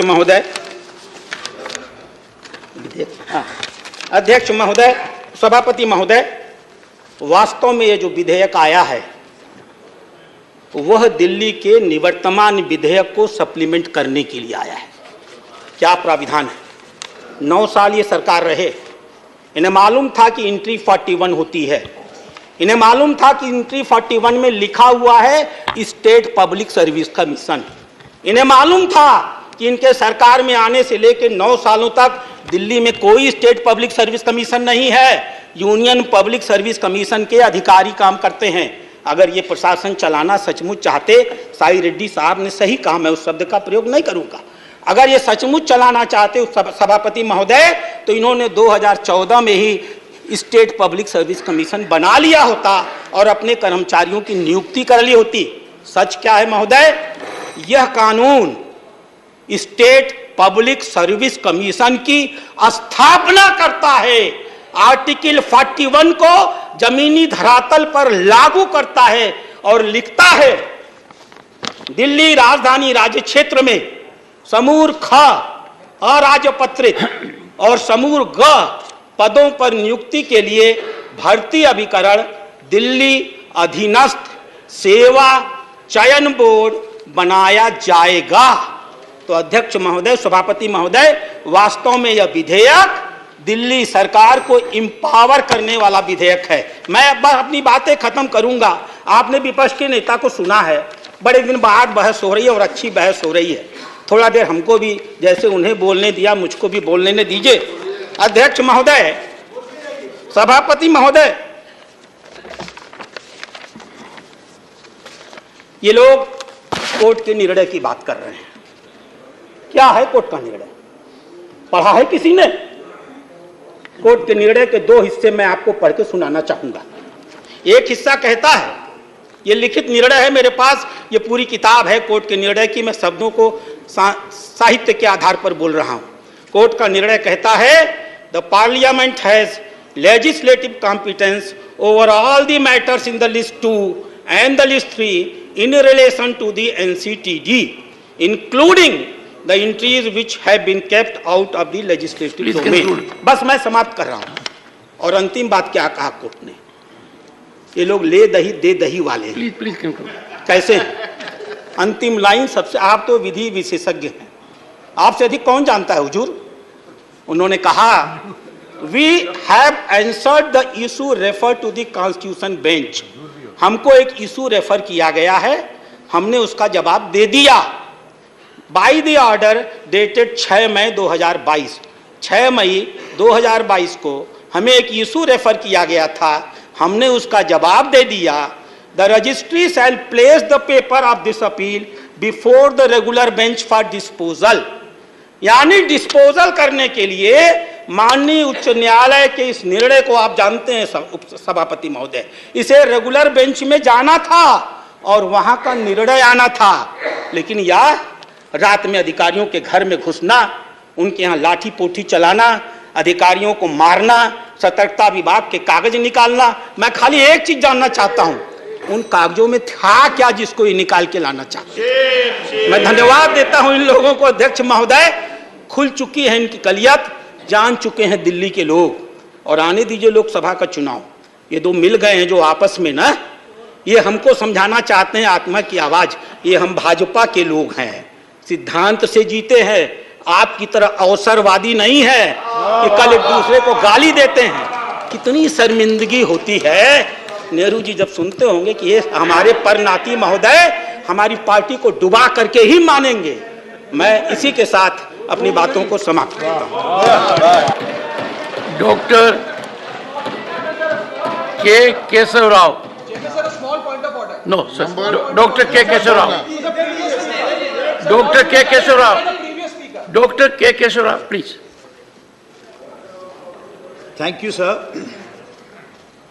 I stand disadvantaged. Coming in the serial of some 8 or 9, whatever I had to talk has already been taken over by Mr. Sanghvi and also Sukhendu. So I don't want to repeat what exactly the Supreme Court has said, what the Supreme Court judgment has said, and how to analyze it, and to tell you that what you have done, we are not at crossroads, we are at crossroads. Please, you understand, I am taking this serious. I am taking it in new plank, sir, because I don't want to repeat whatever has been said by Sukhendu and also Mr. Singhvi. What they said is right. It is a fraud played on the Constitution, this ordinance, and it is absolutely with a mollified intention they have done. I understand your concern also, sir, because Sukhendu was talking that you had a sardonic smile on your face. It's only because I know this House has all the right to take any legislation it wants. That is your stand, has been the day you took over as Vice Chairman. But at the same time, its limitations also have to be understood. So that is why I will not take a stand on that. But I will only tell my friend here that we are not discussing the CBI or we are not talking about any criminal law here. We are talking about a constitutional law which is coming to replace the ordinance, which again is a statutory thing. When we oppose it, it is called statutory resolution. We don't oppose it because we are opposing in a debate. We oppose the bill here in the ordinance bill as statutory. I don't know why Congress was so much worried when our Sai Reddy was speaking. Everybody has these compulsions, and Sai Reddy's compulsions you will never understand. So please understand the compulsions of each one.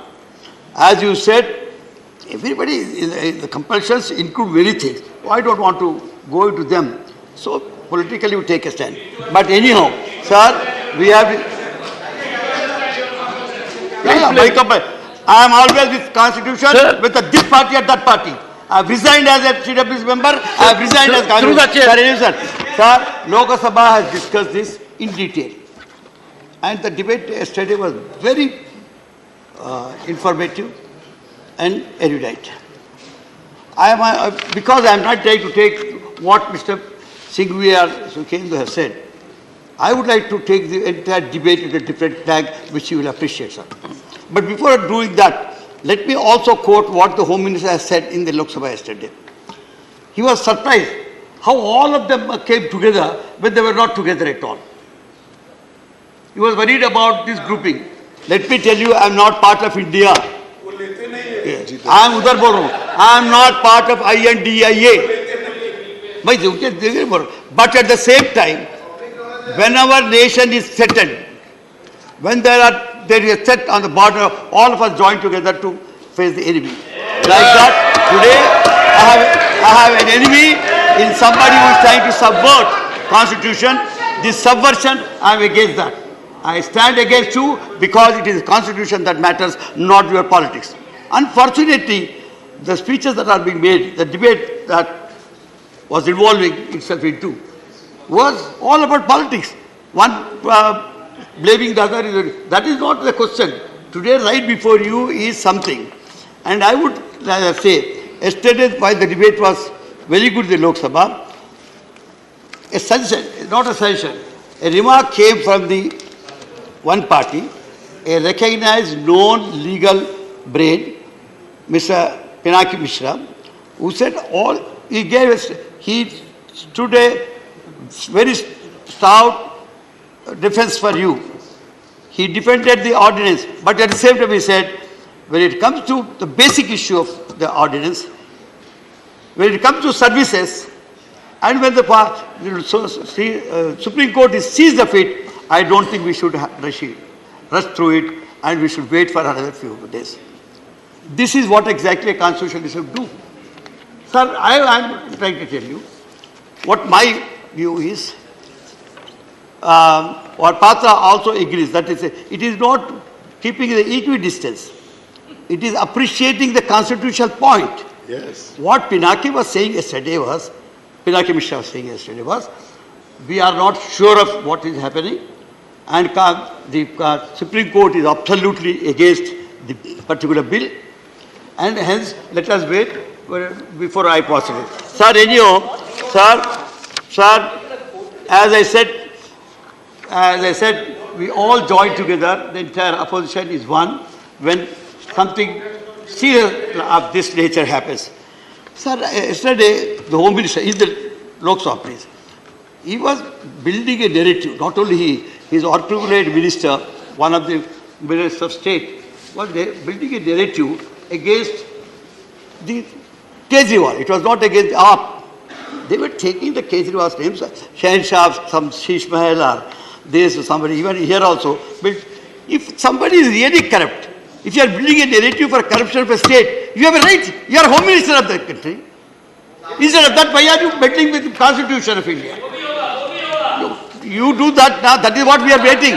That is what the members here said. Even if you are removing the state. Dr. Keshav. Even if you are removing the state. Dr. Keshav. Take up, sir. Through me. Yes. I will reflect everything the other side. Yeah, sir. I am a good reflector. So I don't know why Kejriwal should shake the BJP or the parliament so much. I never knew that he was that powerful man, that his corruption has made you pass constitutional amendment bills. Now, sir, one other point, because I am not getting into the integrities of the SC judgment, but one thing I tell you, what really surprises me, and it should have surprised you also, when a unanimous decision of 5 judges going along with the CJI sign a thing before the ink could dry, you have the pen of the president giving an ordinance. That too, it comes on the last day of the Supreme Court's working days. See, this really gives some kind of suspicion, and as a lawmakers, we get surprised over that kind of gestures. what we expect is, this is a house which discusses the law. If it is not good, we throw it out. If it is good, we opt it. Now, sir, as I have already said, it is a fraud, I will not say. Sir, why it is a fraud is, moreover, I will not again repeat, sir, more than 3 times the Supreme Court judgment said the representative character of a government is what is democracy is all about. And that cannot be replied. Sir, now, this representative form of government is a triple chain of command which he said. Again, I will not go into that because much has been said about it now.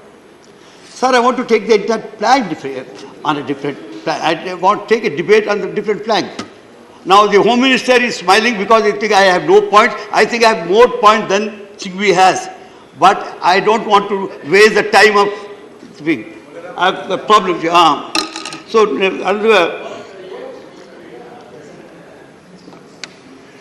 Sir, I don't want to recollect or remind you of the Americans and the Supreme Court judgment. But when you read them together, in conjecture, you would understand what is exactly the constitutional morality is. I will not able. So without constitutional morality, dharma can never be established. Constitution is our dharma. So without morality, that cannot be established. Sir, where are we leading to by giving all these kind of things? Before that, I also have to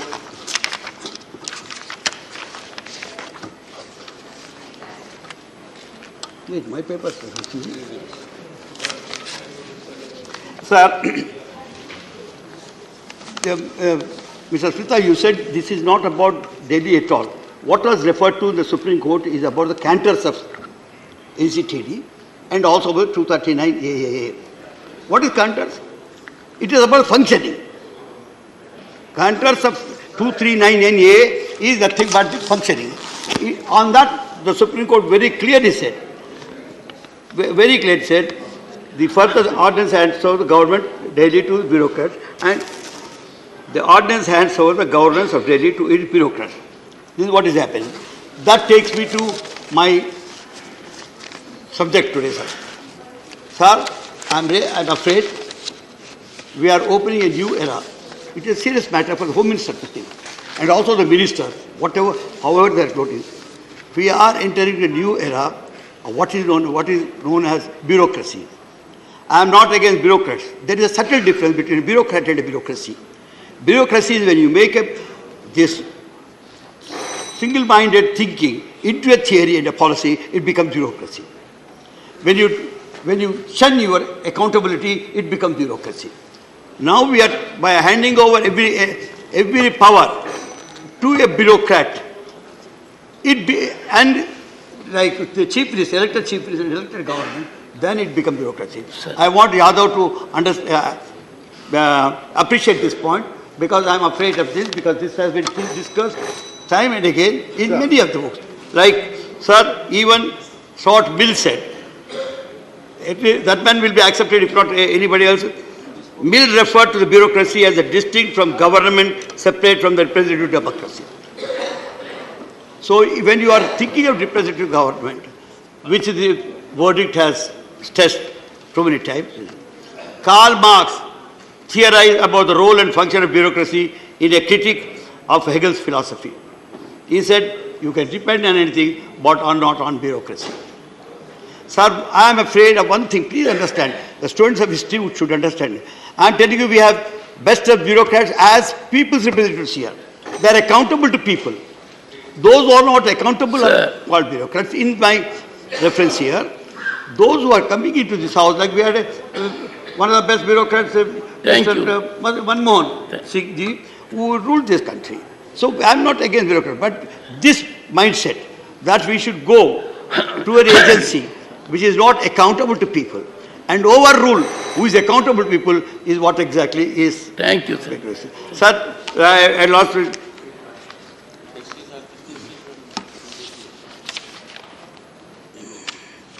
Sir, I am putting, but I will not take the names, but I have Mill and Wilson, Udo Wilson, and one answer to this problem is to say that bureaucracy has no place in all real democracy. Sir, time is over. So, yes, sir, you would appreciate, I would give a last sentence. Politics is an art of absurdities. You find them alarming. I am out of it. But you wrongly diagnose it and give a wrong remedy. That is what exactly is saying. Let us think this is, again, Groucho Marx, the great American writer.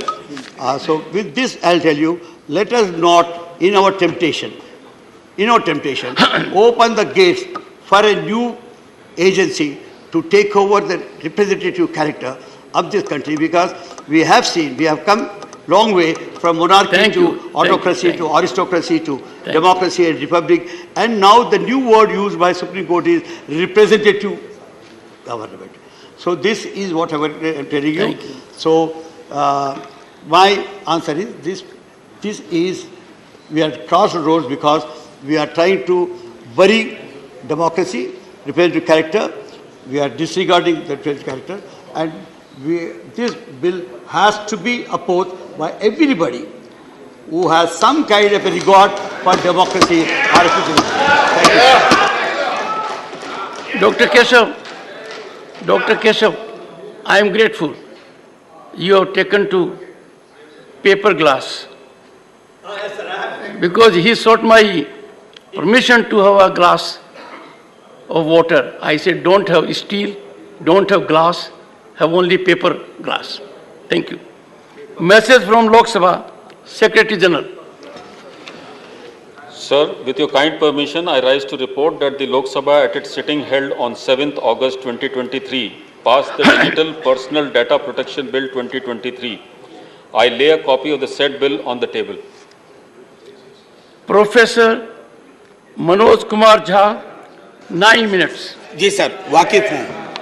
शुक्रिया sir, बिल्कुल शुक्रिया सभापति महोदय।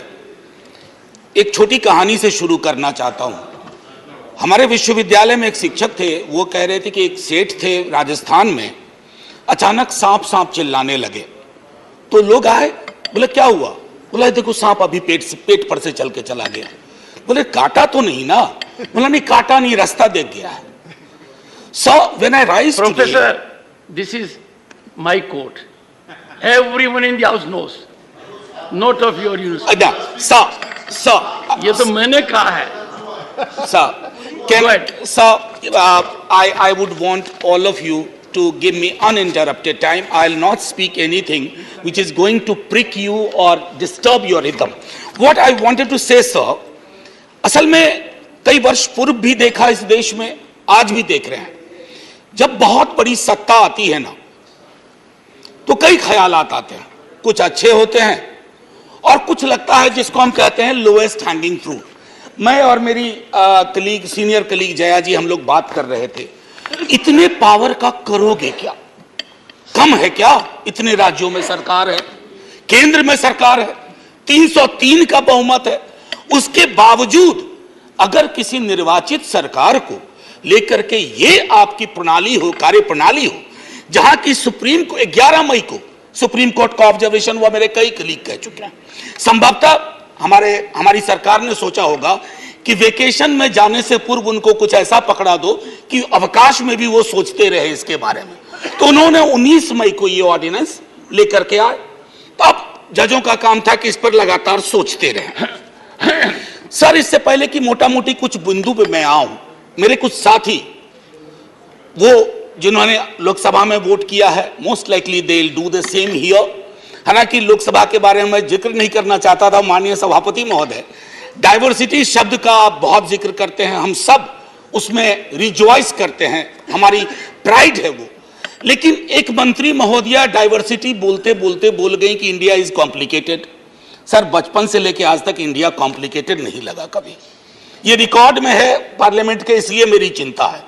India complicated नहीं है sir, बड़ा सहज स्वभाव है इंडिया का, महासागर वाला है सर, सब कुछ समा जाता है, मजहब हो, धर्म हो, जाति हो, कौम हो, कोई हो। लेकिन इसको जब तालाब बनाने की आप कोशिश करते हैं तो महासागर तालाब नहीं बनना चाहता। सब फॉर ऑल दोज फ्रेंड्स, बड़ी अच्छी अच्छी बात कही, equi distance. Sir equi distance का मतलब होता है न्यूट्रलिटी। जब चूहे की पूंछ पे हाथी का पांव पड़ा हो तो न्यूट्रलिटी, उस चूहे से पूछिए कि उसको कैसा लग रहा है। तो मैं समझता हूं, इसलिए सर एक शेर अर्ज किया है, आज बड़े शेर पढ़े गए हैं, सुधांशु जी ने पढ़ा, तो मैं भी एक अर्ज करता हूं सर। ये पड़ोस के मुल्क से आया है। तुम तकल्लुफ को भी इखलास समझते हो फराज, तुम तकल्लुफ को भी इखलास, इखलास मतलब ट्रू फ्रेंडशिप, तुम तकल्लुफ को भी इखलास समझते हो फराज। दोस्त होता नहीं है हर कोई हाथ मिलाने वाला, आपकी पेशे नजर है जी। तो मैं ये कहना चाह रहा था sir, at a historical juncture एक चीज और मुझे बड़ी अच्छी लगी उस दिन, हमारे माननीय गृह मंत्री जी ने जवाहरलाल नेहरू जी को कोट किया। एक पल को मुझको लगा कि इस शांति वन में अस्थियां कसमसा गई होंगी, ये हुआ क्या, ये हुआ क्या। फिर अंबेडकर साहब को भी कोट किया, राजा जी को कोट किया, उन्होंने कन्हैयालाल मानिकलाल मुंशी को कोट नहीं किया, एचवी कामत को कोट नहीं किया, जो शायद ज्यादा उनके पक्ष में तर्क आ जाता। सर विश्वविद्यालय में मैं पढ़ाता हूं तो पीएचडी के स्टूडेंट्स को साइटेशन हम लोग सिखाते हैं, इसको कहते हैं एथिकल साइटेशन। एथिकल साइटेशन में यह नहीं होता है कि सेमी कोलोन के बाद का ले लिया और शुरू वाला छोड़ दिया। उदाहरण के लिए कहता हूं कि आज तक इस दुनिया में सबको लगता है इस देश में कि मार्क्स ने कहा था कि धर्म अफीम है, religion is the opium for masses. Sorry sir, the entire quote is religion is the sigh of the oppressed creature, the heart of a heartless world, and the soul of soulless condition. It is the opium of people. Sir अब इसमें क्या किया हमने, सिर्फ opium वाला line निकाल लिया और मार्क्स को कह दिया कि धर्म विरोधी था। सर मैं इसलिए कहता हूं साइटेशन बहुत इंपॉर्टेंट चीज है। बहरहाल जवाहरलाल जी की अस्थियों को मजा आया होगा, जहां तक मुझको लगता है शांतिवन में। सर ये मूलतः मैं इसलिए नहीं कहता कि मैं बीजेपी के कार्यप्रणाली का विरोधी हूं सर, वो एक पॉलिटिकल रियलिटी है, हम भी एक पॉलिटिकल रियलिटी हैं। हम शत्रुता की जुबान से हमें एक दूसरे को संबोधन नहीं करना चाहिए, न सदन में न सदन के बाहर। साहब हम इंडियन मुजाहिदीन नहीं है साहब, हम ईस्ट इंडिया कंपनी नहीं है, हम वो भारतवर्ष हैं जिसको महासागर मैंने कहा, और उस महासागर में आप भी हैं हम भी हैं। हम और आप एक दूसरे की कीमत पर नहीं है। तो सर मैं ये कहना चाहता था कि ये प्रतिगामी बिल है सर, आपको घंटी नहीं बजाना पड़ेगा, मैं प्रॉमिस करता हूं, पक्का उसी में खत्म कर दूंगा। सर प्रतिगामी मैंने क्यों कहा, दुनिया देख रही है कि हम कितना प्रोग्रेसिव लेजिस्लेशन ला रहे हैं। सर ये मुझे जो चिंता इसमें ये हो रही है कि माननीय सर्वोच्च न्यायालय ने एक निर्णय दिया, सर कुछ सोच के दिया होगा ना। आप अक्सर कहते हैं कि नेहरू नहीं चाहते थे, अरे नेहरू 56 में नहीं चाहते थे, 67 वर्ष बीत गए हैं, हकीकत नहीं बदलती क्या। नेहरू के टाइम में हम सार्वजनिक क्षेत्रों में कितना ध्यान देते थे और आज हम बेचने पे ध्यान दे रहे हैं। ये फर्क आया है ना सर, चूंकि ये फर्क आया है तो हर हकीकत में फर्क होता है। 56 की दिल्ली और आज की दिल्ली वही नहीं है सर। सर मैं तो अरविंद केजरीवाल जी का बिल ही नहीं मानता हूं, दिल्ली गवर्नमेंट का बिल ही नहीं मानता हूं। मैं तो ये मानता हूं कि सर अगर ये प्रयोग सफल हुआ, अगर सांप ने रास्ता देख लिया, तो कल को उन पर भी गाज गिरेगी जो आज न्यूट्रलिटी और इक्विडिस्टेंट के नाम पर न जाने क्या क्या सोच रहे हैं सर। हम तब भी आपके साथ होंगे, ये तो गारंटी है सर, हमारे पास कोई विकल्प ही नहीं है। परेशान हताश लोगों के पक्ष में खड़ा होना, हम तो कश्मीर चल रहा था उस वक्त आम आदमी पार्टी ने कोई और पोजीशन लिया था, आज उनको समझ में आ रहा होगा कि क्यों उस वक्त वो पोजीशन लिया। और आज मैं ये कह रहा हूं कि कल को किसी राज्य के साथ होगा, हम आपके साथ होंगे। सेपरेशन ऑफ पावर को लेकर के मेरे कई कलीग कह चुके हैं, मैं कुछ नहीं कहना चाहता, बस ये 3 चीज कहूंगा सर। अगर ब्यूरोक्रेट्स मिनिस्टर को उत्तरदायी नहीं है सर, ये अराजकता को जन्म नहीं देगी क्या। मैं दिल्ली की जनता, अगर मैं दिल्ली सरकार हूं, मैं दिल्ली की जनता के लिए उत्तरदायी हूं। जैसे राघव कह रहे थे, अगर कोई विसंगति कहीं आती है एलजी साहब के पास जाऊं सर, वो चुनाव जीते। हालांकि मैं जानता हूं कि इस देश में गवर्नर्स और लेफ्टिनेंट गवर्नर्स की भूमिका में विस्तार हो गया, अब तो वो राज्यों के नाम बदल दे रहे हैं। सर आपकी मुस्कुराहट इंगित कर रही है कुछ। मैं ये कहना चाह रहा था सर और मैं समझता हूं कि ये बात मैं कह करके और 239AA के बारे में जो बातें कही गई हैं मैं उसको दोहराना नहीं चाहता। सिर्फ मैं एक चीज पे आऊंगा, कोरम। सर ये कमाल का कोरम हुआ, 3 में से 2 होंगे। मुख्यमंत्री बेचारा चेयरमैन है, बहुत अच्छी बात कही उन्होंने, चेयरमैन विदाउट चेयर। मुख्यमंत्री चेयरमैन है, वो अगर 2 मिनट लेट भी पहुंचेंगे तो कोरम डिसाइड कर लेगा क्या करना है दिल्ली के लिए। Sir it is not quorum, it is actually an instrument to decimate the very idea of elected government. Sir sir घंटी मत हो जाइए, केशव राव जी की श्रेणी में 1.5-2 मिनट और ले लूंगा। सर एक सोल डिस्क्रिशन का मामला आया है, सोल डिस्क्रिशन, और ये मैं आग्रह करूंगा माननीय गृह मंत्री जी से, हमारी महामहिम राष्ट्रपति के लिए भी जो संदर्भ आते हैं ना, to aid and advice of the cabinet और द मिनिस्ट्री, सर उनका भी सोल डिस्क्रिशन नहीं होता है।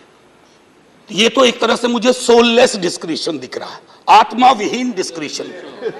सर ये उसमें नहीं फिट बैठता है। सर एक और चीज, मैं अभी कल गूगल कर रहा था सर, फेडरलिज्म पर 2 बहुत महत्वपूर्ण कोट मिले इंटरेस्टिंग लोगों की, एक चंद्रबाबू नायडू जी का, एक नवीन पटनायक जी का। वो कोट मैं पढ़ना नहीं चाहता हूं, बस मैं बता देना चाहता हूं। आखिरी सर, ये पेशे नजर तमाम लोगों के जो कहते हैं, अपील करते हैं कि साहब मदद करो इस बिल पे, तो दुष्यंत जी कह के गए थे कि उनकी अपील है कि हम उनकी मदद करें, चाकू की पसलियों से गुजारिश तो देखिए। सर ये चाकू पसलियों से कह रही है हमारी मदद करो। सर ये आसान मामला नहीं है। जय हिंद सर, जय Hind. Kareem. Bigash is speaking, sir. Bigash, I was given the name. Bigash Bhattacharya. He is speaking for CPIM. For CPIM, Bigash Bhattacharya is speaking. I have given the name. Achha. Vikas Bhattacharya. Vikas ji. Chairman, sir. 7 minutes. I will finish before that. Yes. The 7 minutes starts from here. Sir, they end here. We are all rational animal. Human is rational animal. The difference is rationality and animality. This rationality has driven us to move forward. The human civilization has advanced step by step. We have never seen that the civilization has gone backwards. When the Constituent Assembly was discussing about the Constitution, you are well aware, the role of governors were discussed. It was decided upon discussion the governor cannot be another source of power. Governors should act following the advice of the elected representatives and the representative of the government. This is a settled principle.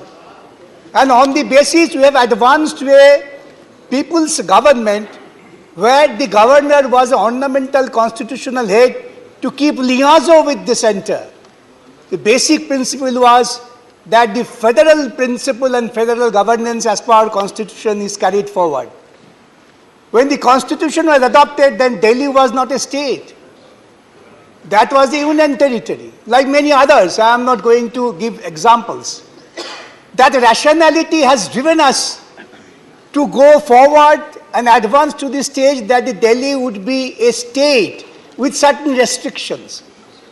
And the people will have the right of governance through their representative. This was the advancement of the Constitution. That's why the Constitution Amendment and 239AA was incorporated. Now what we see, we find today that we are going backwards. The governor or the bureaucrats, they are bound by the constitutional principle and constitutional morality to be answerable to the elected representative. That is the republic. That's the republic, democratic republic the constitution makes us thought of. No question of this party and that party. That was the result of independent struggle. I know some people did not have the legacy of independent struggle. They might have a different outlook, different thought. But this representative government is the outcome of independent struggle which the people fought, giving their lives, sacrificing lives, not surrendering their own right at the behest of the British mercy. Now, what this rule is, what this bill for? Bill is sought to replace the ordinance. Why the ordinance came for? Let us analyze stage by stage. I am not going to have a quarrel with this party or that party. The House is for discussion of the constitutionality of this bill. Nobody questions the power of Parliament. Having power is one thing, but exercise of power is wisdom. Unless you have the wisdom, the power gives you absolutely autocratic authority, which is against the basic principle of our constitution. Sir, have you noticed you were the governor and you felt that in spite of the best of your desire, you have to be bounded by the aid and advice of the government. That was your practically frustration, that without the aid and advice of the government, I cannot do anything. Because the constitution thought of, again I repeat, the representation of the people. People is the last word. They have chosen, might be XYZ to your liking or not liking. In the Delhi bill, have you seen? I have never seen. The Constitution of India, the Supreme Court had said, even the President of India doesn't have unguided discretion. And here, by a law, Parliament will say, you have a sole discretion. Would the Parliament invite the autocracy? This Indian Parliament, this law invites autocracy. This law speaks of throw away the people's government. I appoint a bureaucrat, I appoint somebody of my choice, he will dictate. You will be subservient to this. Have you gone through this bill? This bill would take us to completely the stage of animality, not the stage of advanced humanity for which we feel proud of. We, the people of India, we thought of governance. I was reading this bill. It reminded me the 1926 Act of Kolkata Corporation, where the executive was the superior. Mayor was just a subservient force. That was thrown away by the people. Now, here also, we have, under the Constitution, created third tier of government. Democracy means distribution of power. Democracy means not centralization of power. These bills only empowers a particular individual.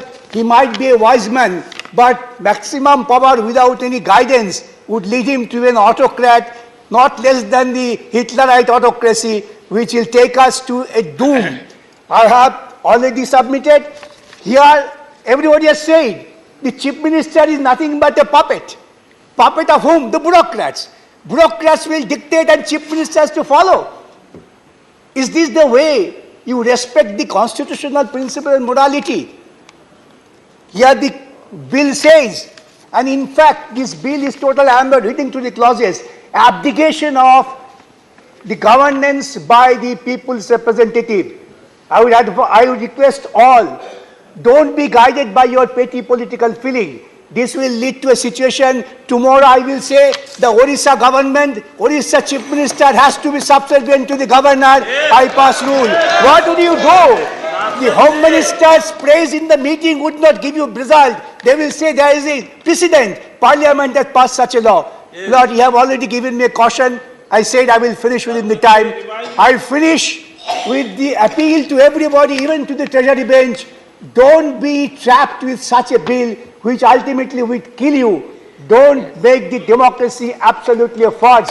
Let the representative government survive and the principle be extolled by the constitutional principles. With this, I appeal to you, reject this bill. I appeal to you to all, reject this bill. Thank you. Very good. Shri Anil Prasad Hegde,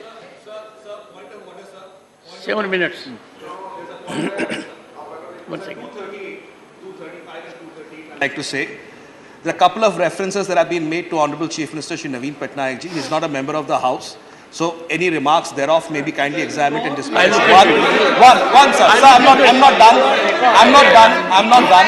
The second is a reference. The second, sir, I'm not yielding. I'm not yielding, sir. I'm not yielding. The second is with reference to the Odisha government, sir, as well. We are open to discussions on that. We can talk about 239AA and why it only serves the Delhi government, because Delhi has a special place, is sui generis, which has been provided by Supreme Court. Therefore, to talk about any other government is not appropriate. The same may kindly be examined, sir. I will examine and Sir, take a call. thank you. Shri Anil Prasad Hegde, 7 minutes. Thank you, Chairman. 7 minutes, 7 minutes.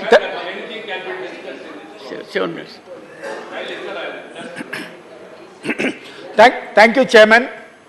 I am rising on behalf of my party. When there was a time for you to say so, Mr. Siva, you did not say so. And now you are saying so. I pleaded with everyone to say so. Mr. Hegde, 7 minutes.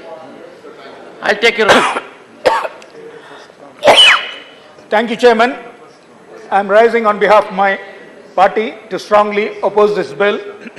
At the outset, I want to make it clear that this bill, which seeks to ratify an ordinance, has dealt a severe blow to democracy and cooperative federalism. Sir, the union government is usurping the powers of the state by blatantly bulldozing through laws on subjects in state list. The government is also bartering the sovereignty of this country, sir. यह विधेयक दिल्ली का मुख्यमंत्री और 2 अधिकारियों को मिलाकर national capital civil services authority का स्थापना करेगा, जिसमें सिर्फ 2 लोगों का कोरम से इस अथॉरिटी का मीटिंग संभव है।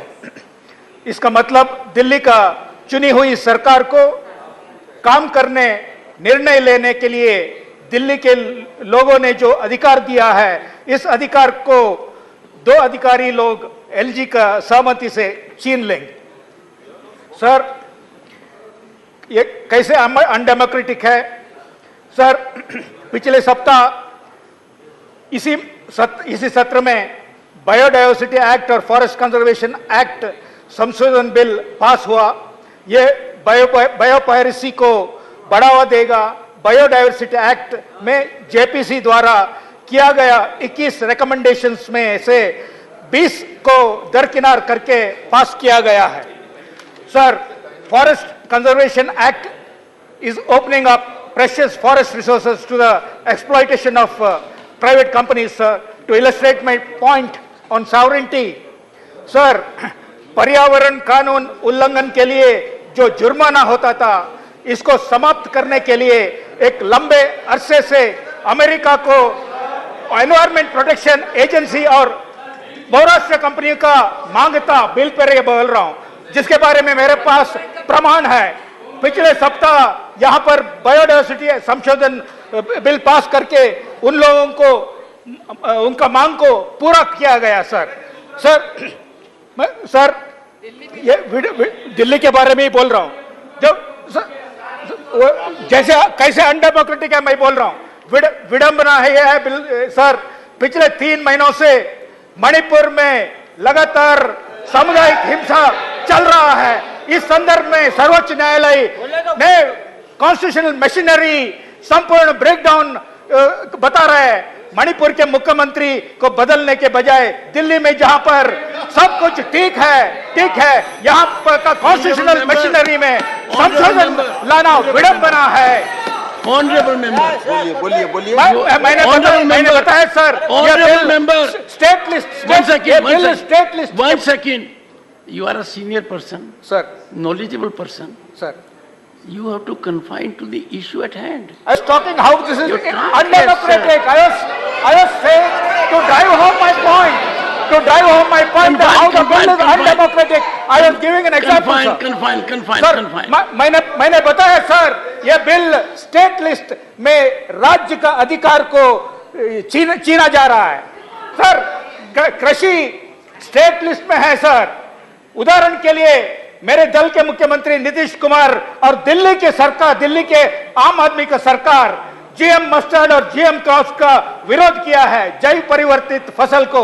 लेकिन पहली बार खाद्य क्षेत्र में जीएम फूड क्रॉप्स में दिल्ली यूनिवर्सिटी का DMH11 GM मस्टर्ड को 25 अक्टूबर 23 को केंद्र सरकार अप्रूवल दिया है। विदेशी कंपनियों को खाद्य क्षेत्र में जैव परिवर्तित फसलों को लाने के लिए दिल्ली यूनिवर्सिटी ट्रोजन हॉर्स बन के रास्ता साफ किया है सर। Sir Go ahead. बोलो जोर से बोलो सर।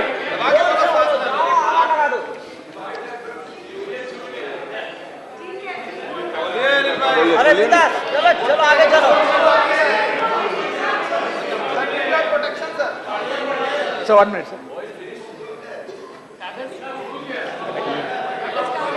सर। मैं जो आपको अभी सॉवरेनिटी के बारे में मैंने बताया, उसका एक मैंने आपको पढ़ के बताता हूँ एक लाइन सर। ये यूएस का एनवायरनमेंट प्रोटेक्शन एजेंसी का जो वहाँ का बराबर है, जो मिनिस्ट्री का बराबर है, ये बताता है कि this dialogue should be preceded by an analysis to be developed by EPA of India's current and relevant statutory provisions with a discussion of these interpretations and application in civil cases as well as specific recommended changes in the constitution.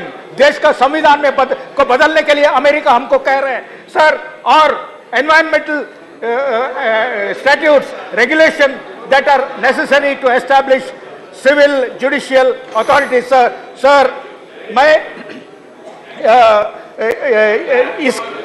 इस bill को मेरे party विरोध करता है sir.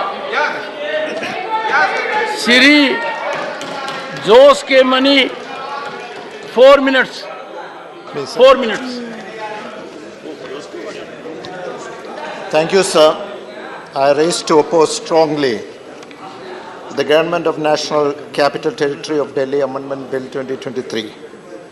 As said by my colleagues, it is anti-democratic, anti-federal, and it is aimed to distract the proper functioning of the democratically elected government of Delhi. When you talk about democracy, it is centered around the other people. It is made for the people. But this bill is formulated by the bureaucrats, of the bureaucrats, and for the union government, which means the people are eliminated and the essence of democracy is vanished. Yes. The bill is nothing short of a disgraceful attempt to snatch the power from the hands of the people. The way the ordinance was sneaked in without any valid justification is nothing short of the abuse of power. Very bad. What is the objective of this bill? What is the emergency of passing creating the ordinance? It is only a politically motive gain. The bill undermining the very essence of parliamentary democracy and the right of its citizen.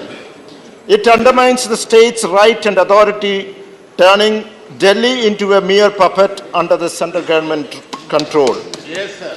The provision of the Honorable LG's sole discretion on matters recommended by the National Capital Civil Service Authority is a cruel joke on the concept of autonomy and self-governance.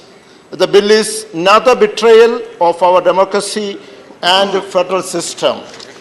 So the bill is a systematic death blow to the democracy, is what achieved by this legislation.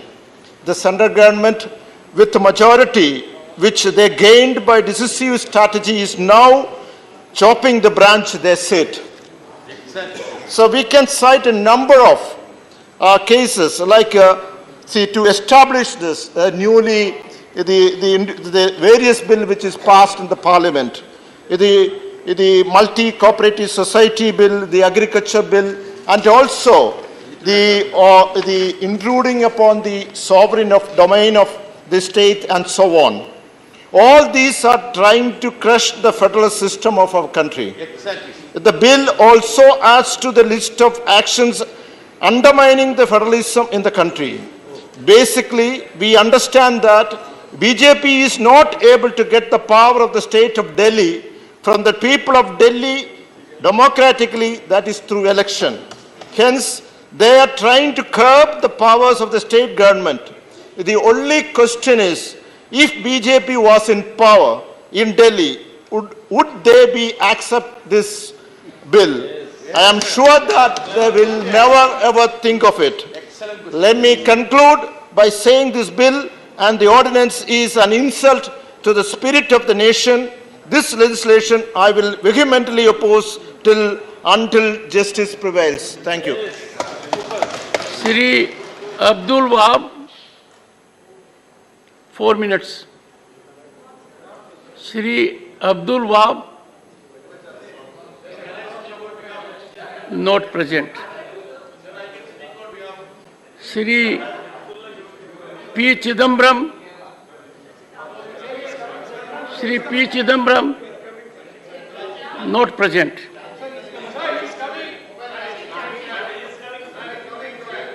Sri Mahesh Jethmalani,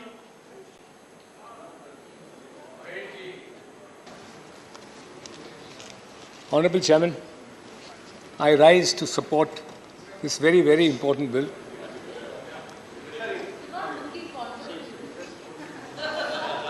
I'm not in court and I'm surrounded by you.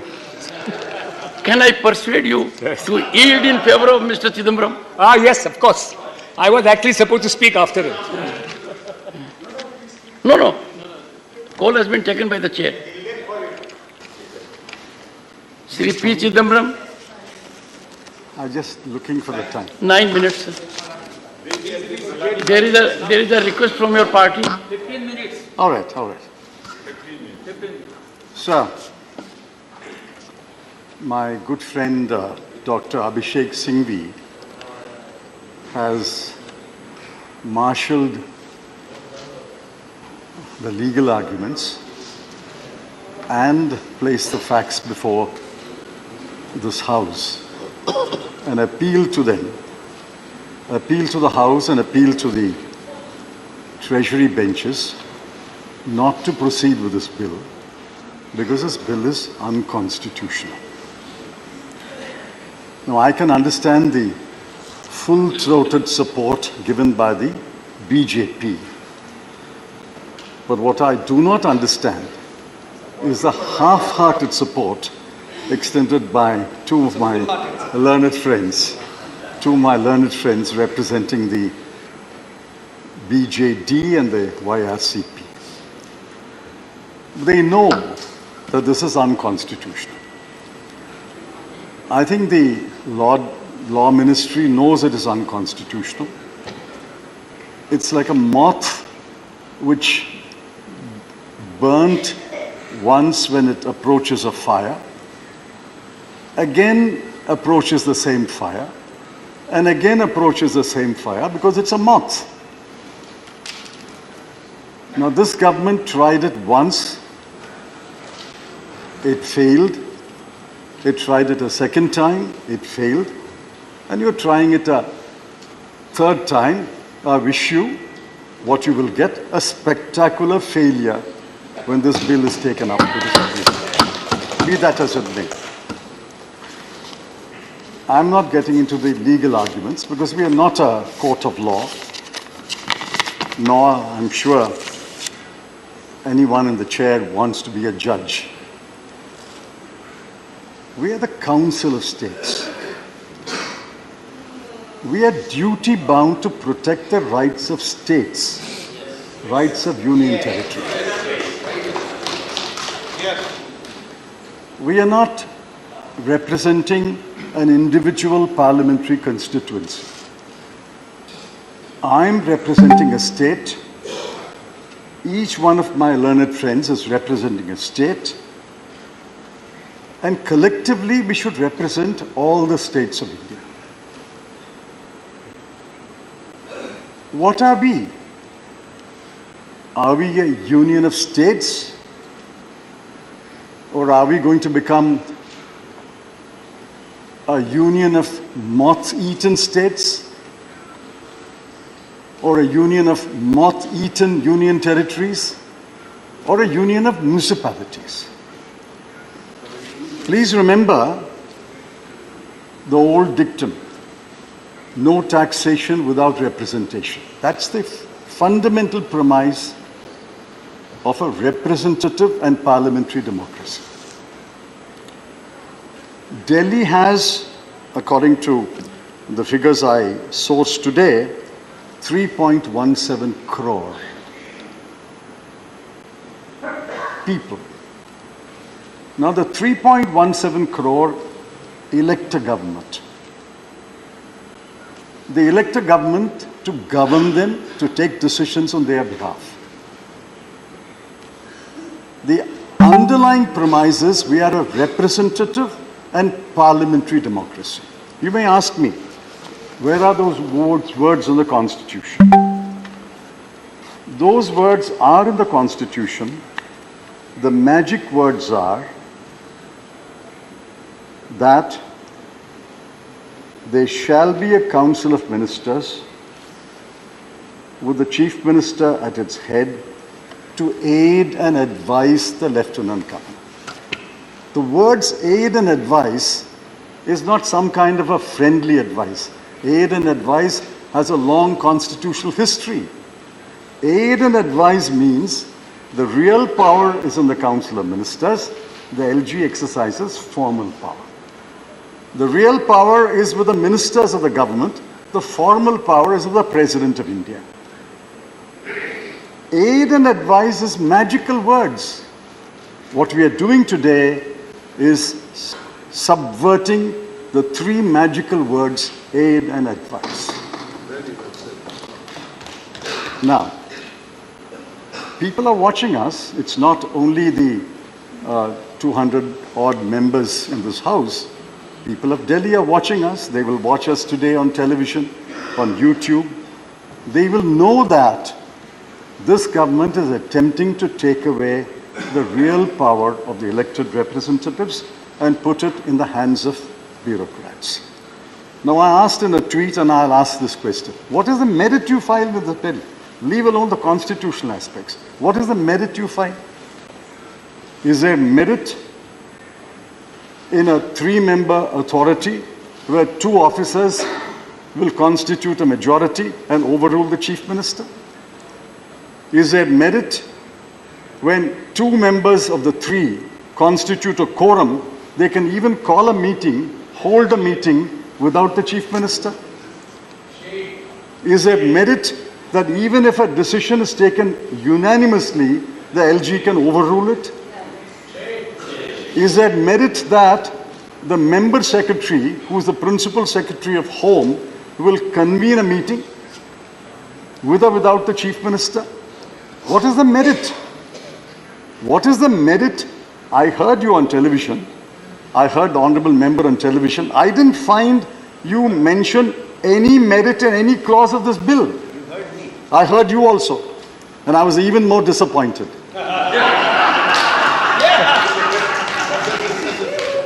Therefore, what is the merit? What is the merit? What is the merit? What is the merit and what is the merit in this clause? They are sitting in the opposition. What is the merit in any clause? There is which clause has any merit in it? I would urge the honourable member to get into a groove that We are does not not getting into the invite. constitutionality. I am saying, irrespective of the constitutionality, which clause has any you went on a merit in it? tangent, physically and thoughtfully.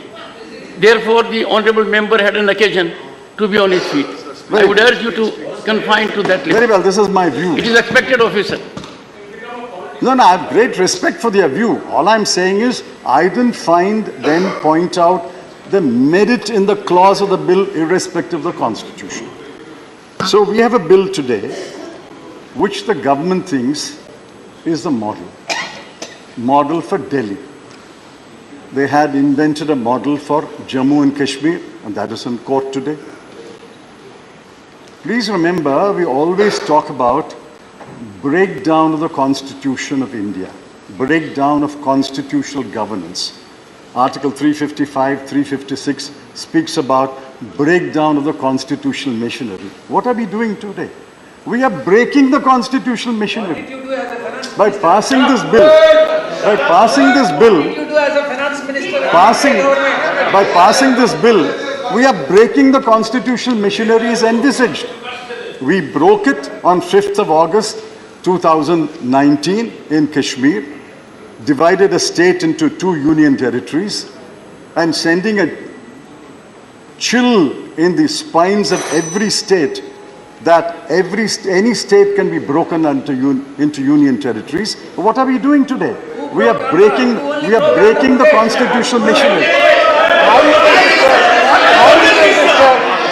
Sir, Honorable member, let me end by saying, while I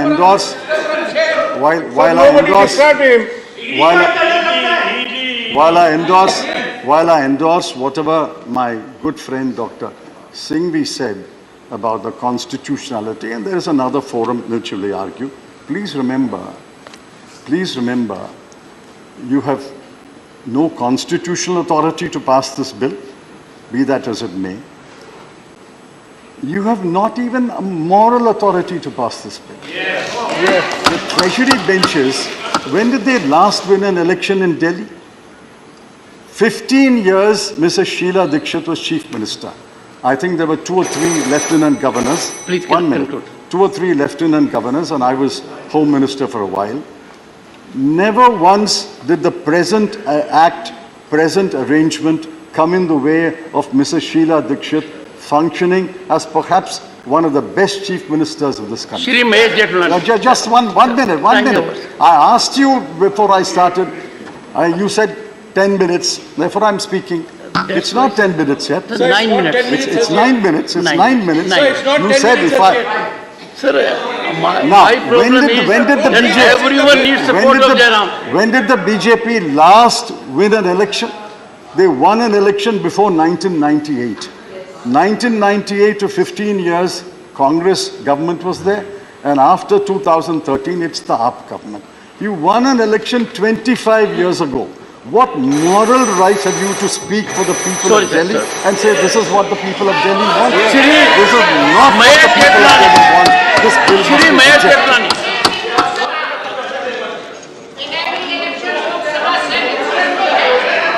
Shri Mahesh Jethmalani.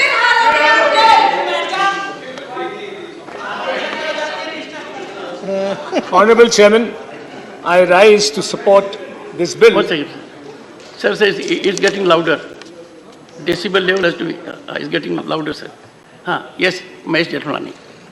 Sir, Dr. Singhvi, in his opening remarks, said that he made a lot of uncharitable comments, that this was a bill, hunkar ka natija, his exact words. He also said that we were Alice in Wonderland, constitutional arrogance. All these words were used, but I found very little in his speech regarding the legality or the constitutionality of this bill. I reminded about your Lordship, my Honourable Chairman. Very difficult to wear 2 hats on the same day. Honourable Chairman will recall, with all his eminence at the bar, it was an old saying. You are the 3rd senior advocate. Yes. I am listening for the day. And trust me, I will go home and read every word of each of you have said and privately get back to you. It will be a deja vu moment for you. Anyways, we used to have an old saying in court that when a lawyer is strong on the law, he hammers the law. When he's strong on facts, he hammers the facts. When he's strong on neither, he hammers his opponents. A lot of that has happened today.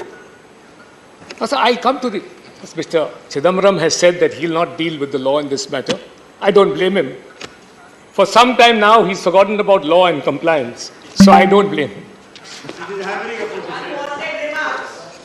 Now, sir, let's come to the constitutionality of this bill. So the constitutionality of this bill is to be found in the Constitution itself. and that is 239AA. And I'll just read one provision. It may be a little pedantic for most people, but I'll just read. After all, sir, the Union Territory of Delhi is sui generis. The Supreme Court has said so in the 2023 May judgment. But when it said it was sui generis, which means unique, it meant that it was a sui generis Union Territory because it was the only Union Territory which had the privilege of having both a state legislature and a council of ministers. It is not a full-fledged state. That may be unfortunate. It is a sui generis, i.e. an escalated Union Territory with more powers than other Union Territories. Now, the provisions of the Constitution reflect that. If I may just read one article or one sub-article, 3B. Nothing in subclause A, which is the powers of the Union Territory of Delhi to legislate.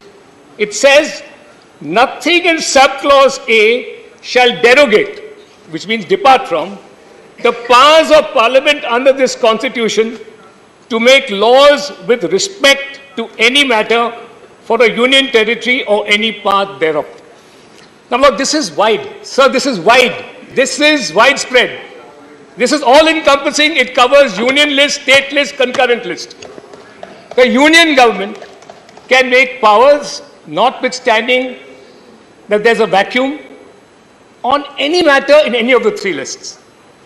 So the ultimate power of the Union Territory of Delhi still vests, notwithstanding the fact that it's a sui generis Union Territory, ultimate power vests in the Union. That's point number one. Now, so what does the bill do? This really is a battle about control of services. It never arose in the past when Sheila Dikshit was the Chief Minister of Delhi, a reign which Mr. Chidambaram proudly flaunts. There was no question that she never thought that it was necessary to give Delhi full statehood in all the 10 years that she was in power. She never gave Delhi full statehood. Apart from that, she never thought it was necessary to have a provision like this because since times immemorial, and particularly since 1991, when Delhi got that sui generis status through 239, ever since it got that, it was almost accepted. It became a matter of convention that the powers of control over the services would vest in the Union. And it did in fact happen. That was because the seat of government is New Delhi, of the Union government. Parliament is here. Foreign diplomats are here. Embassies are here.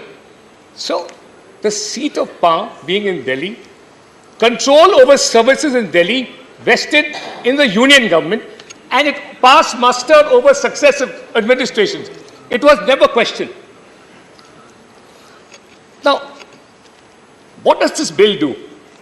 This bill actually reflects the sui generis Union Territory status of Delhi. And I'll just read one provision. 45E is crucial. In the matter of transfer of postings, postings and transfer of the services, 45E creates a new body. It creates a body, an authority, known as the National Capital Civil Service Authority, to exercise powers conferred on and discharge the functions assigned to it under this part. Now, that body, the constitution of that body, reflects the sui generis nature of the Union Territory of Delhi, as also the fact that the ultimate control rests in the Union government. So, the authority referred to in subsection 1 shall consist of the following members, namely, the Chief Minister of the Government of National Capital of Delhi, who shall be the chairperson of the authority ex officio, and the other two members will be, so the Chief Minister of the Government of the National Capital Territory of Delhi is the ex officio chairman of the authority that will deal with postings and transfer.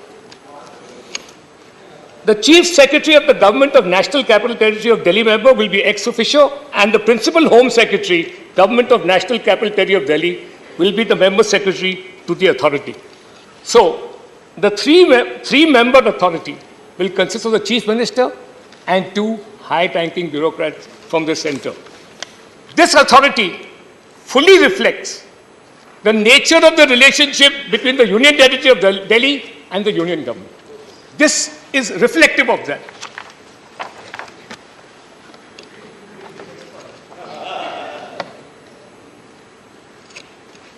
Now, sir, what is the reason for this departure, if I may say so?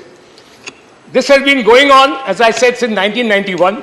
Control postings of services is within the jurisdiction of the Union Government. I see none whatsoever. The only change of circumstances that seems to have taken place, if I may use an analogy from cricket, with the respective parties who are chiefly concerned with this change, AAP, Congress, and the BJP, is that the Congress, who never had any problem with this issue about control of services, has now, like a batsman who has lost form and hasn't scored a half century for 10 years, is now seeking an alliance so that it can inch towards its first 50. The AAP is like a cricket team whose captain has been caught ball tampering. A vigilance report exists, and suddenly they want to become vigilant about the vigilance report. The BJP's present government is the third umpire. We want to stop this nefarious practice. A convention, a wholesome convention for better administration and for effective administration of the Union Territory of Delhi by the Union Government now needs to be made into law, lest people subvert the services and hide their corruption. I wholeheartedly and with all the vigor at my command support this. Thank you, Chairman. Sri Abdul Wahab, 4 minutes. 4 minutes. Yeah, for me is more for me. Respected Chairman Saab and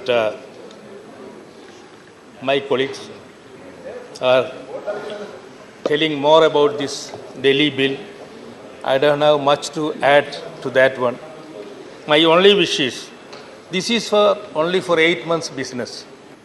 Next government is of India. So everything what is happening here is negative. And Amit Shah ji thinking that he will be always the Home Minister only. He don't want to be Prime Minister also. So the next Prime Minister already announced, 3rd term I am the Prime Minister. Modi ji was already told. So what is the need of this bill, thinking that I will be always Home Minister? So my request is to take this bill, and anyway it is going to be negated by the next government of us. It is for sure. Yes. So India will be ruling, all this will be null and void. So my request to Amit Shah ji, at this point of time, don't be in the history, don't be a villain instead of a hero. So what happened in Kashmir? This word is not good. Wedding is no. Using a word villain.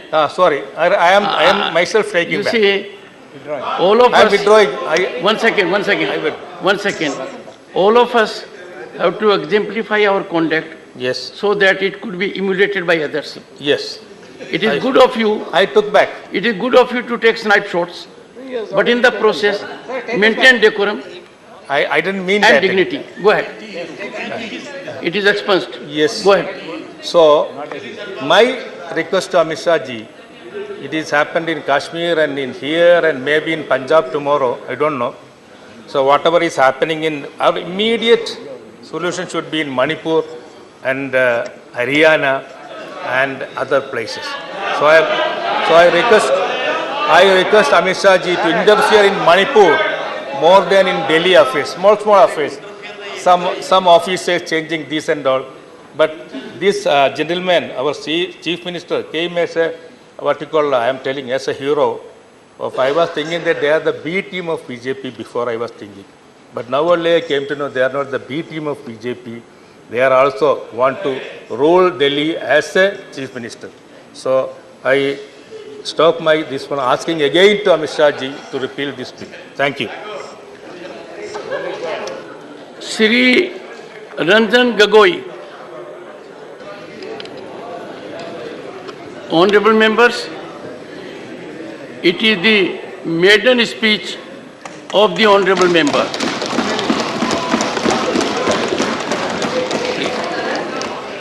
I thank the Chairman, sir, for the opportunity. It's a great day. A maiden speech on a subject that is very dear to my heart and a subject that can be as related to law as possible.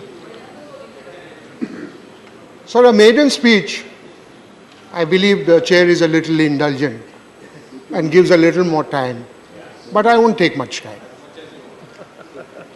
A maiden speech also has the protection of the House. It is freedom of speech in an absolute form. The member has a right to say on the first day whatever he wants. So, I would confine myself to the legality of the proposed legislation. And I will address the House and the Chair, of course, from three standpoints: sub judice, overreaching the Supreme Court's order, and the constitutional validity. So there is some faint voice about impropriety, sub judice. As a layman, it is not sub judice. What is pending before the Supreme Court is the validity of the ordinance. What the House is debating is on the validity of a law. Please. Would you please take your seat? No. Absolutely no. No. No. Don't force me. The House was going well. This is the replacement of that ordinance.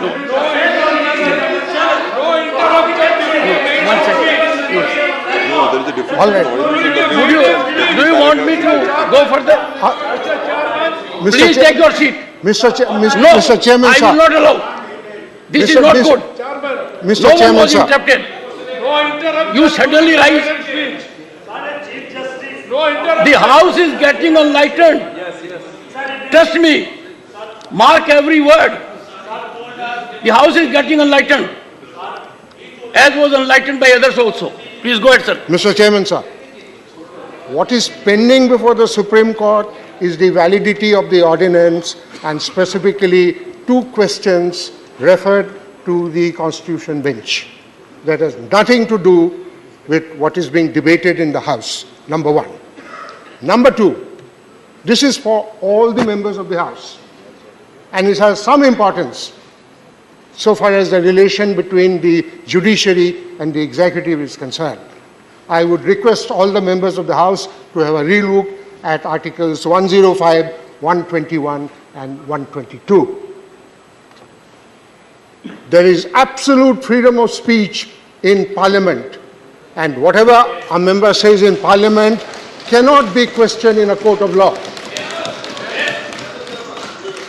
I do not find a similar constitutional provision restricting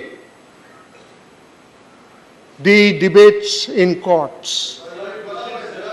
What the courts cannot do under 121 is question the conduct of a judge in relation to a pending matter.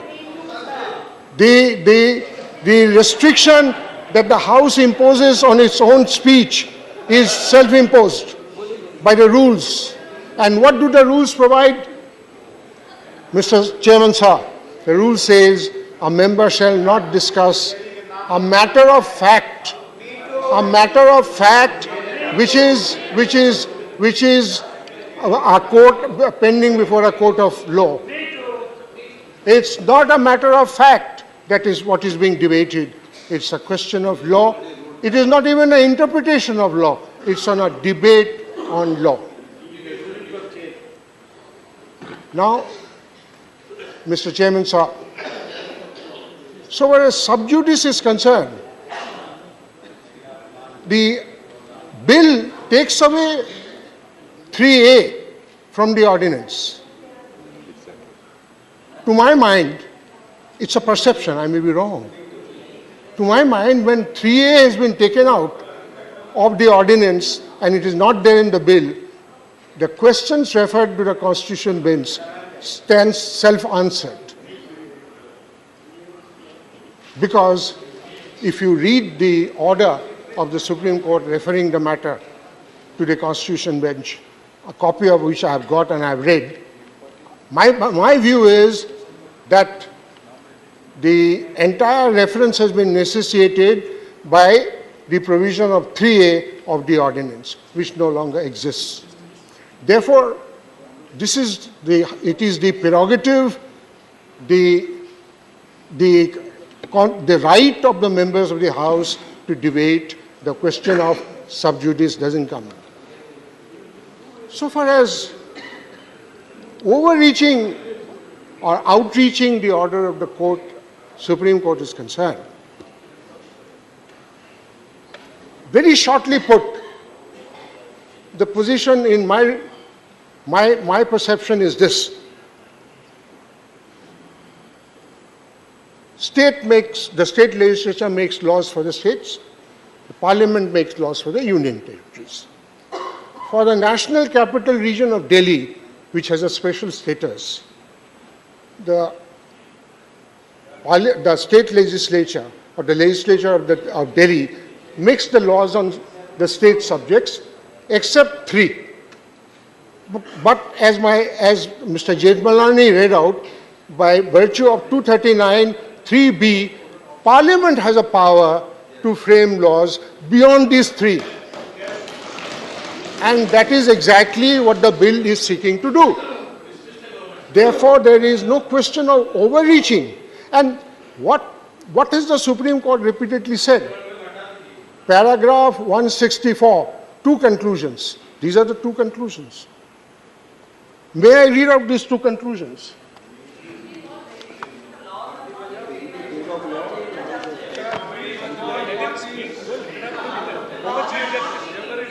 The legislative 164C, the Legislative Assembly of the NCTD has competence over entries in List 2 and List 3 except for the expressly excluded entries.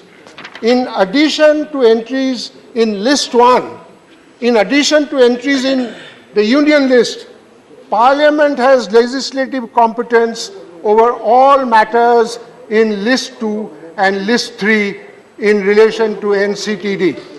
This is the conclusion in paragraph 164C.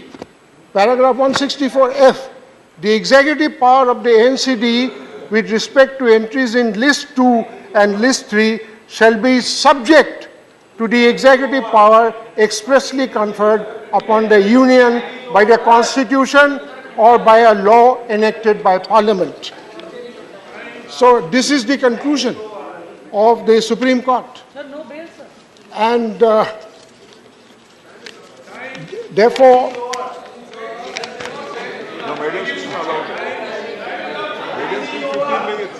now, what has the Supreme Court repeatedly held in the 2018 judgment and the 2023 judgment? Precisely this. And I'm very grateful for the fairness shown by the first speaker, Dr. Singhvi. If I'm not mistaken, what Dr. Singhvi said, the power of Parliament is not in dispute. He said it very fairly. The power of the legislative competence of Parliament is not in dispute. Then why would this law be bad? This law would be bad if it violates the fundamental rights, number one. Number two, if it violates any other provision of the Constitution, and if it violates the basic structure of the Constitution. Right. Honorable members, yes. I don't have to remind honorable members, it's a maiden speech. Yes, please. And the honorable member is making his point very rationally. Sir, it is one point of view. I will take. Well, the chair has taken a call. I will take 2 minutes. And bear with it. Sorry. You have 15 minutes. You have 15 minutes. Should we? So far as one second. Fundamental right is concerned. Honorable member, one second. Yes. This House should not set an example that an honorable member with huge experience in his matter making a point. And every time you rise and tell me, time is over. It is my authority on a maiden speech. Sorry. Honorable members, I have given adequate time to every member on the maiden speech. Yes. And I had every time pleaded with you to show respect. Merely because what the point is being made, it is required not to be registered, but to be digested. And you will have an opportunity to deal with it. We are getting input in this House from a very experienced legal mind. We got it from Dr. Singhvi. We got it from Mr. Chidambaram. We got it from Mr. Mahesh Jethmalani. We have to get also from Mr. Gagoi. Please, sir. In any case, Honorable Chairman, sir, I have come to the end of it. Violation of fundamental rights.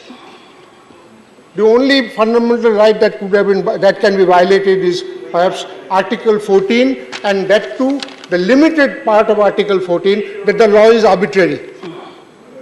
Is this law arbitrary? This doesn't appear to be so.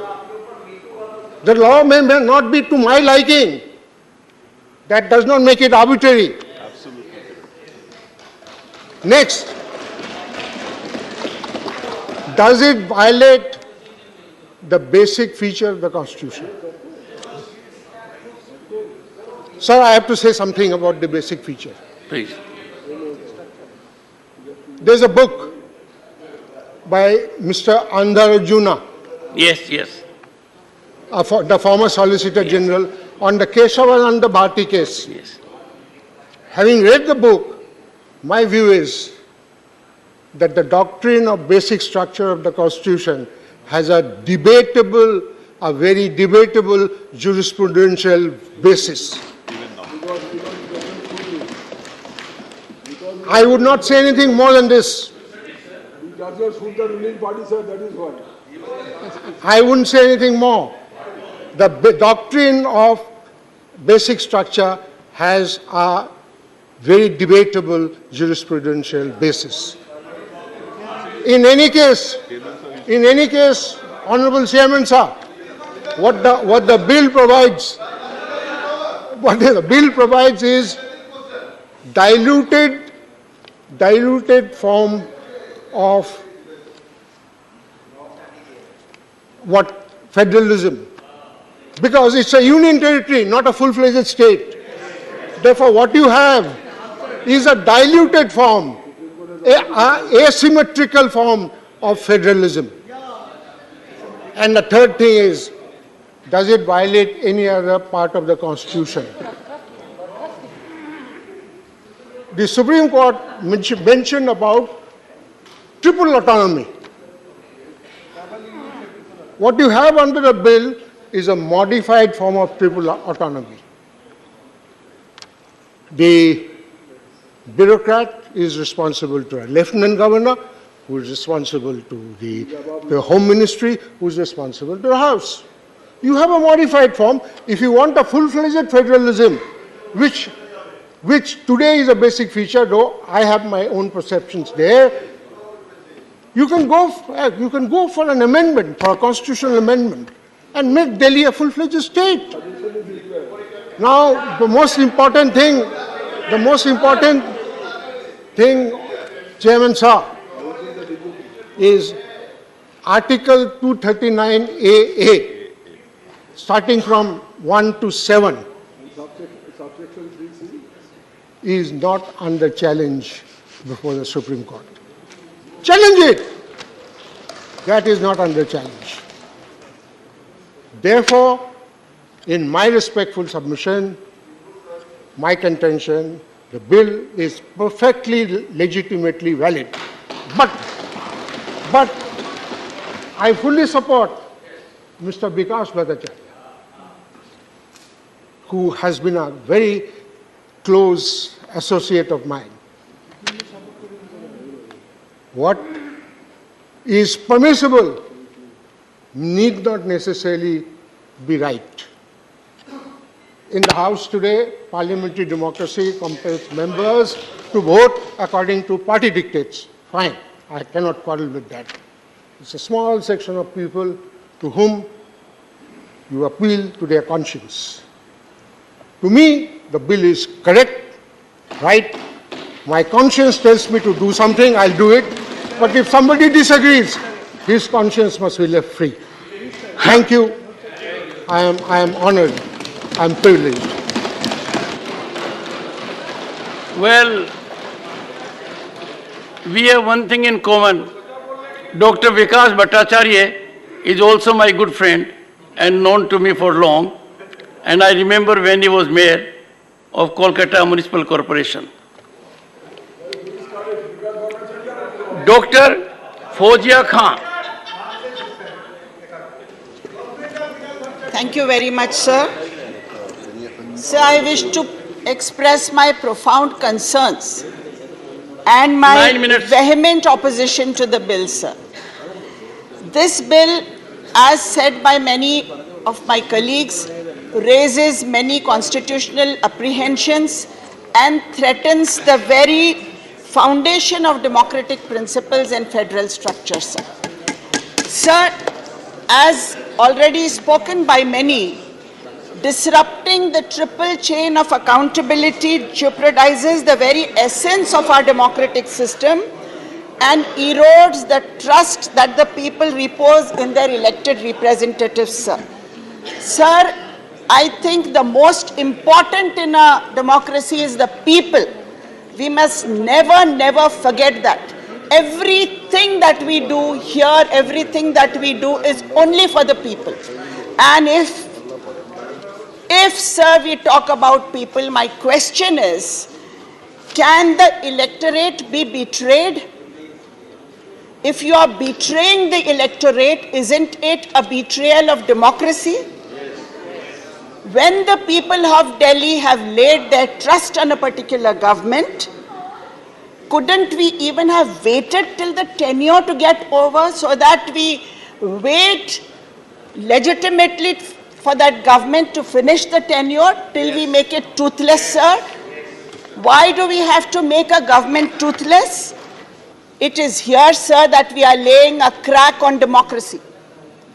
On the timelines of history, sir, एक दिन आप भी नहीं रहेंगे, हम भी नहीं रहेंगे, हम और आप यहाँ के कोई नहीं रहेंगे, लेकिन सर जो डिसीजंस हम लेंगे वो डिसीजंस आगे के जनरेशंस के लिए यहाँ पर रहेंगे। सर, सुधांशु त्रिवेदी जी ने और बहुत सारे ट्रेजरी बेंचेस के सदस्यों ने वैयक्तिक टिप्पणी की है केजरीवाल जी पर। मैं ये पूछना चाहती हूँ सर कि अगर केजरीवाल जी से कोई गलती हो रही है ऐसा मान के भी चलते हैं तो क्या हमें कॉन्स्टिट्यूशनल अमेंडमेंट लाना चाहिए उसके लिए? मुझे ये बिल्कुल बात समझ में नहीं आती है sir. Parliament does have the power to make law. I agree with it sir, we are not disputing that, But the essence of democracy cannot be killed at any cost, sir. And here we are killing the essence of democracy. Mr. Tiruchi Shiva here spoke about constitutional morality. And I more than agree with him, sir, that constitutional morality also must be considered when we are talking about this. And that if we agree that this is a union territory, why do we have an assembly at all? Let us dissolve this assembly and finish it and make a proper union territory. If it is a union territory, Delhi has a special status, sir. We must not forget that. And if you have a special status, although we have the right to make a law here, sir, we have to see that the essence of democracy is protected. Sir, here in this parliament, we speak about the nation. When a government... Sir, do I stop? 4 minutes.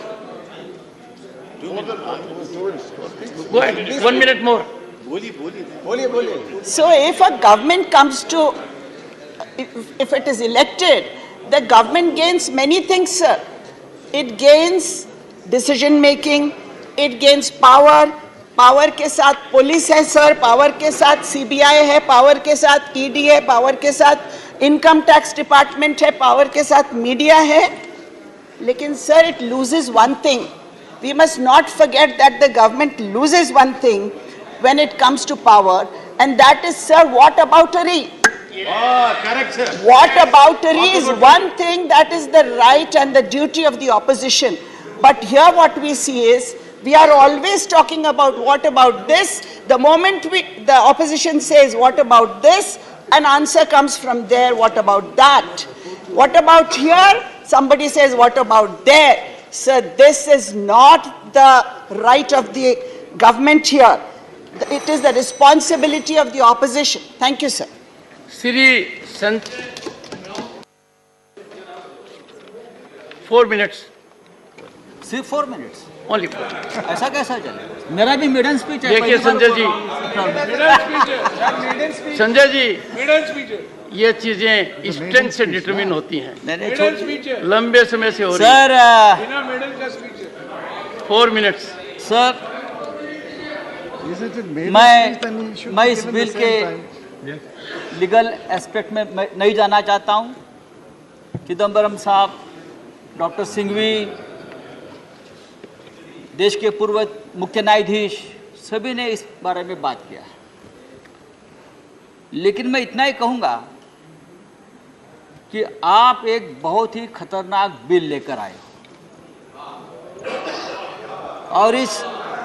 और इस bill को विरोध करने के लिए मैं खड़ा हूं।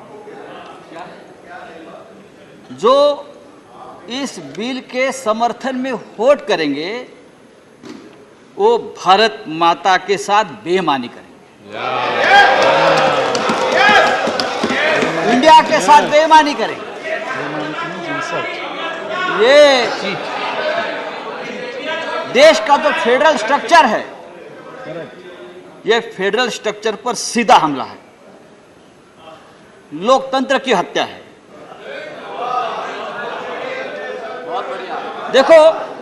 देखो 4 मिनट है, मुझे 2 मिनट काफी है, तो ज्यादा आवाज मत वहां से करिए। एक चुनी हुई सरकार दिल्ली में है, विधानसभा है, असेंबली है।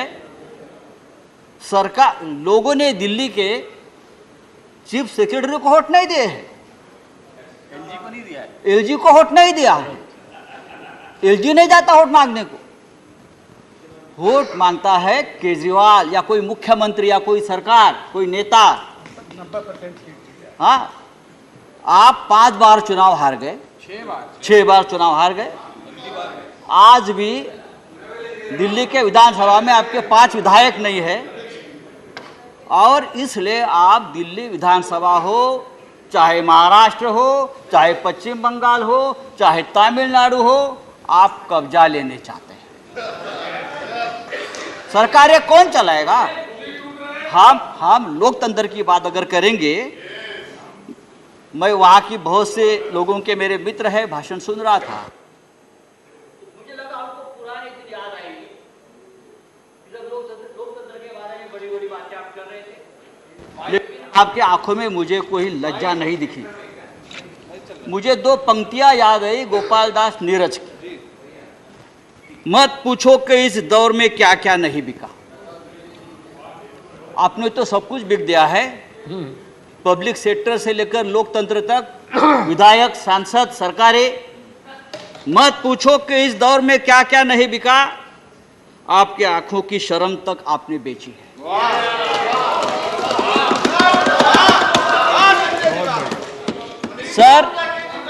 सर, आप दिल्ली का चुनाव हार गए, आप 2024 का चुनाव भी हारने जा रहे हैं।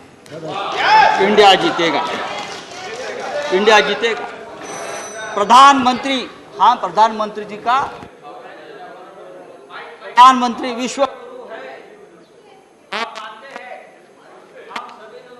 गुरु बना दिया है, लेकिन उनका जो सम्मान होता है, उनको जो लोग बाइडेन से लेकर फ्रांस के प्रेसिडेंट तक जो गले लगाते हैं, वो नरेंद्र मोदी जी को नहीं गले लगाते, एक महान लोकतंत्र वाले देश के प्रधानमंत्री को गले लगाते हैं, इंडिया के प्रधानमंत्री को गले लगाते हैं। और आप उस महान परंपरा को, उस महान संस्कृति को आप खत्म करने जा रहे हैं। अभी प्रधानमंत्री पुणे में गए थे, लोकमान्य तिलक का नाम से उनको सबसे बड़ा अवार्ड मिला। I requested the honorable members, and this is not a good tendency. Sir, मैंने क्या बोला? No, मैंने गलत क्या बोला? One second. It is प्रधानमंत्री जी को Mr. Sanjay Raut, it is not that के नाम से पुरस्कार मिला। Okay, your time is over. Lokmanya Tilak का No, Mr. Your time is over, Sanjay Raut, and when I say your time is over, I mean time for this address only.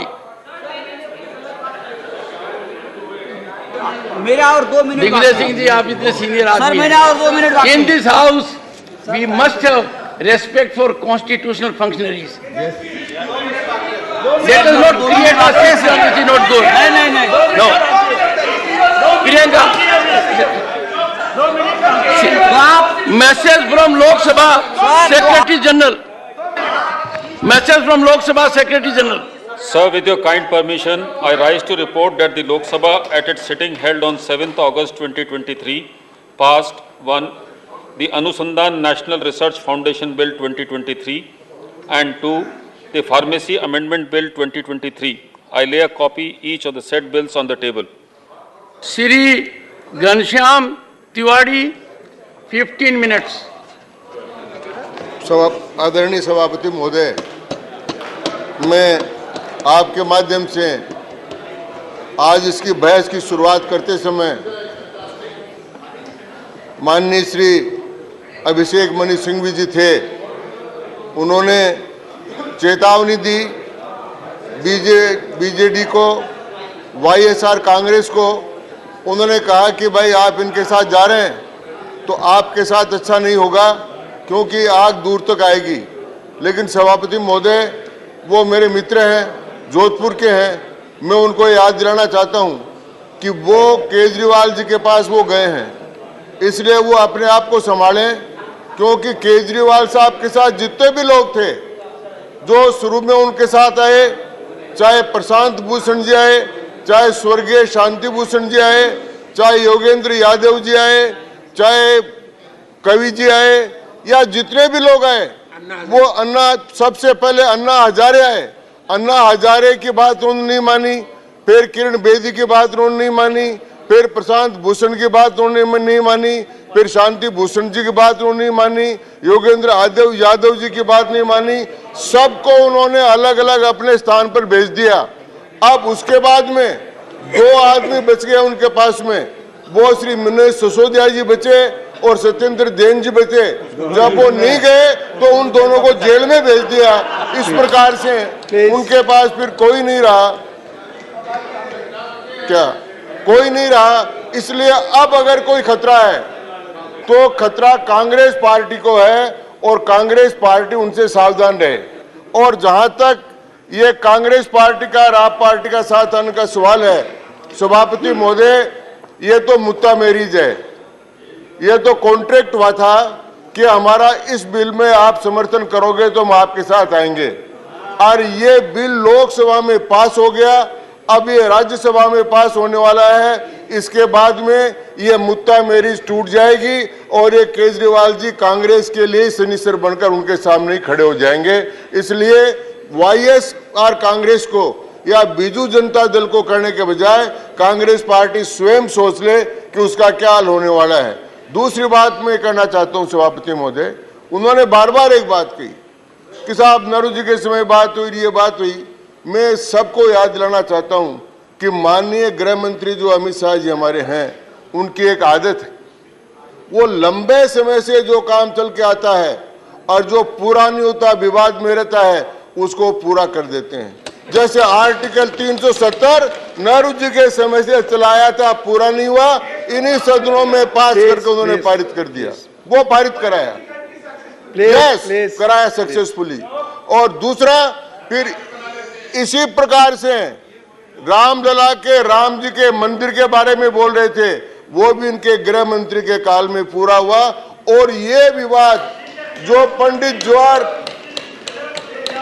ये विवाद जो ये विवाद जो पंडित जवाहरलाल नेहरू के समय से चला रहा था दिल्ली के बारे में, फेजल कमेटी बन रही है और डॉक्टर पट्टाभी सीतारामैया की कमेटी बन रही है, बाल कृष्ण की कमेटी बन रही है और कई प्रकार से नगर परिषद बन रही है, नगर निगम बन रही है, मेट्रोपॉलिटन काउंसिल बन रही है। ये सारा काम करने के बाद में 15 वर्ष तक आदरणीय शीला दीक्षित जी के मुख्यमंत्री रहने के बाद, मदन लाल जी खुराना के रहने के बाद कोई विवाद नहीं हुआ। ये विवाद जब केजरीवाल जी आए, उन्होंने खड़ा किया। अब उस विवाद का भी समाधान आज माननीय अमित शाह जी के हाथ से हो जाएगा और इस बार दिल्ली के बारे में कोई समाधान नहीं होगा। माननीय सभापति महोदय, मैं कहना चाहता हूं, दूसरी बात जो यहाँ पर बार बार उठाई गई, मैं उससे सैद्धांतिक रूप से मतभेद रखता हूं। माननीय गोगोई साहब यहाँ पर बैठे हैं, वो भी सुनेंगे, बड़े बड़े वकीलों की बात भी हमने सुनी है। कौन सा फैसला है जो सुप्रीम कोर्ट करता है? फैसला नेता करते हैं, पार्लियामेंटेरियंस करते हैं और संसद सदस्य करते हैं। मैं उदाहरण देकर कहना चाहता हूं। सबसे पहले तो मैं उदाहरण देना चाहता हूं कि पहला संविधान संशोधन कब आया। पहला संविधान संशोधन इस सदन में आया जब 1951 में सुप्रीम कोर्ट ने एससी और एसटी के रिजर्वेशन को स्ट्रेट डाउन कर दिया। उसके बाद पहला संविधान संशोधन आया और उसका निर्णय सुप्रीम कोर्ट ने नहीं किया, उसका निर्णय जनप्रतिनिधियों ने किया और एससी और एसटी को हमने रिजर्वेशन दिया। दूसरा बहुत बड़ा प्रसंग आया माननीय सभापति महोदय, कांग्रेस वाले सब भूल गए संविधान, लोकतंत्र की हत्या हो रही है। आप भूल गए जब साबानों का केस आया था सुप्रीम कोर्ट में, और सुप्रीम कोर्ट ने फैसला किया था। Honourable members please keep silence, please keep silence please. जब साबानों का केस आया था और सुप्रीम कोर्ट ने फैसला किया था कि एक महिला को गुजारा भत्ता मिलना चाहिए, उस समय कांग्रेस पार्टी को साफ सूख गया था। वो इसी सदन में संशोधन लेकर आई और संविधान के उन्होंने सुप्रीम कोर्ट के फैसले को पलटा। जो साबानों के केस में पेश पलट सकते हैं, वो आज संसदीय लोकतंत्र की दुहाई दे रहे हैं। इसके बाद माननीय सभापति महोदय, और कितने प्रसंग आए। ओबीसी के आरक्षण का प्रसंग आया, ओबीसी के शिक्षा में रिजर्वेशन का प्रसंग आया और 9 सदस्यीय बेंच ने ईडब्ल्यूएस के आरक्षण को निरस्त कर दिया था। लेकिन माननीय नरेंद्र मोदी जी ने इसी सदन में संविधान संशोधन करके ईडब्ल्यूएस को आरक्षण दिलाया और 53 याचिकाओं को सुप्रीम कोर्ट ने बाद में निरस्त किया। इसलिए यह कहना कि यह संविधान की अवहेलना है, यह संविधान की अवहेलना भी नहीं है और यह लोकतंत्र की अवहेलना भी नहीं। दूसरी बात मैं कहना चाहता हूं, बार बार एक बात, इतनी जल्दी क्या हो गई थी, इतनी जल्दी क्या हो गई थी। भाई इतनी जल्दी सरकार को पूछ रहे हो तो यहाँ की सरकार को पूछो, दिल्ली को, उनको इतनी जल्दी क्या हो गई थी कि सुप्रीम कोर्ट का फैसला आते ही रात को 12 बजे जाकर ताले तोड़ने लगे। वो जल्दी कहां से आ गई थी, सब ये क्यों गई थी? तो ये इसलिए हुई। दूसरी बात, आज तक कोई भी दिल्ली की सरकार कोर्ट में नहीं गई, आदरणीय शीला दीक्षित जी भी नहीं गए, मदन लाल खुराना भी नहीं गए। ये किस लिए गए कोर्ट में, हाई कोर्ट में, कि हमको ये अधिकार मिलने चाहिए? ये अधिकार उसके पहले इनके पास नहीं थे तो ये गए, और गए तो दिल्ली हाई कोर्ट ने इनके खिलाफ फैसला किया। जब ये कोर्ट के इतने ही भक्त हैं तो फिर दिल्ली हाई कोर्ट का फैसला मान लेते, तो दिल्ली हाई कोर्ट का फैसला भी नहीं माना। इसके बाद में ये गए सुप्रीम कोर्ट में, और सुप्रीम कोर्ट में क्या हुआ? सुप्रीम कोर्ट का जो फैसला है उसका केवल एक आख्यान पढ़ते हैं, बाकी दो आख्यान जो भी माननीय मई जी ने भी बताए और माननीय गोगोई जी ने बताए, उनको पढ़ नहीं रहे। तो मीठा मीठा गप और कड़वा कड़वा थू। और ये जो आया है आज, ये जो संविधान संशोधन का बिल आया है, ये ऑर्डिनेंस को जो वो करने का बिल आया है, ये सुप्रीम कोर्ट की इच्छा के अनुसार आया है। और लेकिन किसी भी देश में सब जनप्रतिनिधि फैसला करते हैं। 1926 के पहले ब्रिटेन में महिलाओं को वोट का अधिकार नहीं था, और वहां की प्रिवी काउंसिल ने तय कर दिया था कि अधिकार उनको नहीं मिल सकता क्योंकि ये कानून के अंतर्गत नहीं है। प्रिवी काउंसिल ने फैसला किया, और फैसला करने के बाद में ब्रिटेन में महिलाओं को वोट का अधिकार मिला। भारत में तो पहले से है। ये जितने निग्रो हैं, इनको वोट का अधिकार अमेरिका में नहीं था, और अमेरिका की ब्लैक इन ब्लैक को अधिकार नहीं था, और इनको जब वहां की फेडरल कोर्ट ने मना कर दिया कि आपको अधिकार नहीं मिलेगा, आप वोट नहीं दे सकते, कानून में नहीं है, तो अमेरिकन कांग्रेस ने प्रस्ताव पास कर उनको वोट का अधिकार दिया। उसी प्रकार दक्षिण अफ्रीका में हुआ, उसी प्रकार अन्य देशों में हुआ। इसलिए कोई सुप्रीम कोर्ट फैसला करेगा कि ये ठीक है कि ये गलत है, वो नहीं है। भारत में भी आज तक के 50 उदाहरण हैं जिनमें सुप्रीम कोर्ट के फैसलों को बदलकर हमने जनहित में निर्णय किए गए हैं, और ये दिल्ली के जनता के हित में सबसे बड़ा निर्णय माननीय अमित शाह जी लेकर आए हैं, वो हम करने जा रहे हैं। और इसलिए सभापति महोदय, मैं कहना चाहूंगा कि ये बार बार कहना कि दिल्ली के साथ अन्याय हो रहा है, दिल्ली का एक विशेष स्टेटस है, उस स्टेटस को सबने माना है। अब दिल्ली भारत की राजधानी है। एक भी दुनिया के किसी देश का उदाहरण आप नहीं दे सकते कि उस देश के अंदर वहां की राजधानी है, उसका अलग प्रांत हो। यहां पर विदेशी आते हैं, यहां पर इतने बड़े सम्मेलन होते हैं, और यहां पर भारत सरकार कितने काम कर रही था। अभी भारत मंडपम इतना बड़ा माननीय प्रधानमंत्री जी ने उद्घाटन किया है, वो केंद्र सरकार ने किया है। अब युगे युगेन भारत है, इतना बड़ा जो म्यूजियम बनने वाला है, वो म्यूजियम भारत सरकार ही तो बना रही। तो ये इस प्रकार के काम दिल्ली में होना, दिल्ली में वार मेमोरियल बनना, दिल्ली में सारा काम होना, दिल्ली में सभी राजदूतों की सुरक्षा करना, अंतर्राष्ट्रीय सम्मेलन होना, ये सब काम हो रहे हैं। और इसलिए मैं निवेदन करना चाहता हूं कि ये बिल की 3 बातें जो कही गई, न तो ये संविधान के विपरीत है, न ये लोकतंत्र के विपरीत है, न ये दिल्ली की जनता के विपरीत है। हाँ, ये विपरीत है कांग्रेस पार्टी के संदीप दीक्षित, जो कांग्रेस पार्टी के खास आदमी नेता है कांग्रेस के, उन्होंने दिया स्टेटमेंट कि ये बिल ठीक है।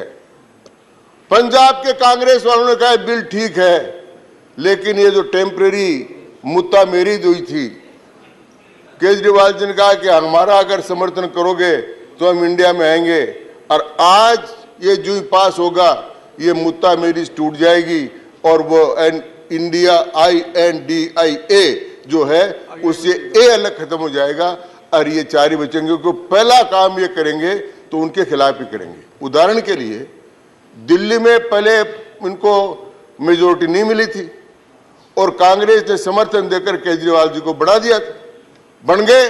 पर दूसरी बार जब आए तो कांग्रेस को पूरी को हजम कर गए, तो कांग्रेस साफ हो गई। इसी प्रकार पंजाब में कांग्रेस को साफ किया। अब आगे भी उनका उद्देश्य तो कांग्रेस को साफ करना है, तो हमारी कहां लड़ाई है। तो ये जो काम है, और इस प्रकार से मैं कहना चाहूंगा कि जितना सारा काम ये माननीय अमित शाह जी ने किया है, और जो प्रस्ताव पेश किया है वो सब बातों को सोचकर किया है। और एक विवाद जो इतने लंबे समय से चल रहा था, पेयजल कमेटी बने, डॉक्टर पट्टाभी सीतारमैया की बने, सरकारिया कमीशन बने, फिर संशोधन आया और 91 से लेकर 15 तक किसी प्रकार का विवाद नहीं हुआ, तो बोलने वालों को तो ये सोचना चाहिए था कि विवाद पैदा क्यों हुआ है। अब दूसरी बात, अगर ये संविधान के विपरीत होता तो इनको सुप्रीम कोर्ट में स्टे मिलता, वो स्टे भी नहीं मिला। ये वहां स्टे लेने गए, स्टे नहीं मिला। अब संविधान पीठ में गए तो संविधान पीठ इसको देखेगी। पहले ही फैसला कर दिया उन्होंने कि 339A के अंतर्गत सारे कानून बनाने का अधिकार भारत की संविधान सभा को है, वो है। दूसरी बात मैं कहना चाहूंगा कि ये धमकी देना दूसरे को, और एक बात मैं साफ रूप से कहना चाहूंगा, माननीय चिदम्बरम जी ने एक बात कही कि जम्मू और कश्मीर को उन्होंने 2 हिस्सों में बांट दिया। मैं कई बार कहता हूं कि लोग अपने कृत्यों को भूल जाते हैं। आंध्र प्रदेश से, तमिलनाडु से आंध्र प्रदेश अलग हुआ, कांग्रेस ने किया। फिर तेलंगाना और आंध्र अलग हुआ, कांग्रेस ने किया। कितने प्रांत कांग्रेस ने किया और कांग्रेस ने तोड़े, तो क्या कांग्रेस ने राज्यों के अधिकार खत्म कर दिए थे? प्लीज, वो कांग्रेस ने तोड़े, तो ये अधिकार केंद्र के पास। तो इस प्रकार पंजाब का विभाजन हुआ कांग्रेस के समय, हरियाणा बना, पंजाब बना, कांगड़ा मिलकर हिमाचल प्रदेश बना, ये कांग्रेस टाइम में। और संविधान की बात करते हैं और ये कहते हैं संशोधन क्यों लेकर आए? इलाहाबाद हाई कोर्ट के फैसले के बाद और जस्टिस A.K. कृष्णा अय्यर के सुप्रीम कोर्ट में स्टे न देने के पश्चात श्रीमती इंदिरा गांधी ने संविधान संशोधन करके अध्यादेश जारी करके अपनी मेंबरशिप कायम रखी। उतना बड़ा गलत काम हिंदुस्तान के इतिहास में आज तक नहीं हुआ। वो पार्टी पार्लियामेंट की बात करे, वो पार्टी कानून की बात करे, वो पार्टी संविधान की बात करे, तो मैं समझता हूं कि इससे बड़ा कोई धोखा नहीं हो सकता। इसलिए मैं कहना चाहता हूं कि ये कानून, ये अध्यादेश संविधान के अनुसार है, दिल्ली के जनता के हित में है और ये उसी प्रकार से समस्या का समाधान कर देगा जिस प्रकार से आर्टिकल 370 को समाप्त करके कश्मीर की समस्या का समाधान हुआ। अब किसी को भी कमेटी बनाने की जरूरत नहीं पड़ेगी, दिल्ली की समस्या का भी परमानेंट समाधान हो जाएगा। ये इस बिल में है। सभापति महोदय, आपने मुझे समय दिया, इसके लिए बहुत बहुत धन्यवाद। धन्यवाद माननीय Ghanshyam ji. Honourable Shri Vaiko ji, you have 4 minutes, sir. Mr. Deputy Chairman, sir, I crave your indulgence for some generosity. We small parties always face the same difficulty. So I kindly be liberal with 1 or 2 minutes. Honorable Chairman has been very generous. This debate is for 6 hours. You are getting 4 minutes. That's enough. That's why he is asking. Honorable, please. Honorable. Honorable Vaiko ji. With all the force under my command, I oppose this abominable, undemocratic bill which strikes at the very root of democracy, the very root of federal spirit, at the very root of secularism, at the very root of social justice. Sir, the government of National Capital Territory of Delhi Bill 2023 has brought forth seismic shifts in the governance landscape of Delhi. While cloaked in the garb of administrative efficacy, the bill in many ways appears to erode the democratic fabric that is intrinsic to Indian polity. The bill notably clips the wings of the Delhi Legislative Assembly by stripping it of the power to legislate on services. This is a deviation from the norm, where a state legislature would typically have jurisdiction over subjects in the state list with exceptions. The establishment of the National Capital Civil Services Authority on the surface may seem like an earnest attempt to streamline administrative processes. However, delving into composition and powers exposes an unsettling reality. The Chief Minister, an elected representative, is rendered virtually, I should not use the word impotent, so he is rendered puppet within the authority.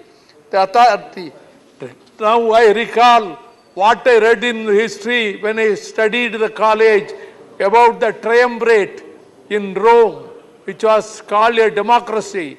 In Rome, when Julius Caesar but kept his sword.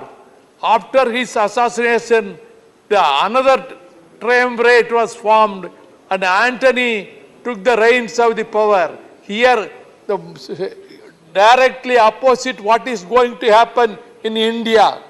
Among the triumvirate, these two principal secretary and cabinet secretary, they are the majority, and the chief minister only a puppet. So, this is the verdict given by the people of Delhi has been thrown into the dustbin of history. Many governors are appointed by the government, the central government. The governors in the opposite ruled states, how they behave, how... Please, I am coming to the end, sir. Sir, these governors, what they do in my state, Tamil Nadu, the governor has not given assent to the... Please speak on Delhi. Has not given assent to the bills sent by the State Assembly. For all I am telling, please. State Assembly. Please. So, the Home Minister is sitting here. So, he is the custodian of these governors. So, these governors, what they do, You are very senior member. We are discussing this Delhi bill. Please. They do follow the philosophy of Hindutva and Sanatana Dharma. This is happening in my state, sir. Please. In my state. So the governors are behaving the agents of the central government. No, it will not go on record. Yes. Please follow rule number 10 and 240. No. Please speak on the bill. Speak on the bill. Of the central government. Speak on the bill. Your time is over. Your time is over, sir. You please finish. Conclude. Time is over. Finish. This bill should already be thrown out of history.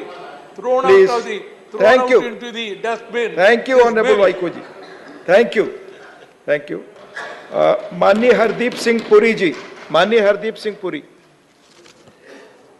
Honorable Deputy Chairman, sir,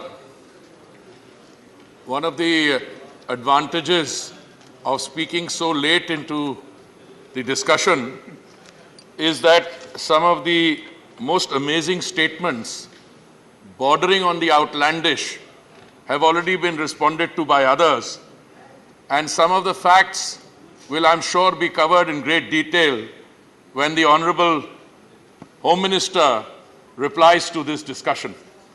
But I picked up some gems, and I thought I will share them with you.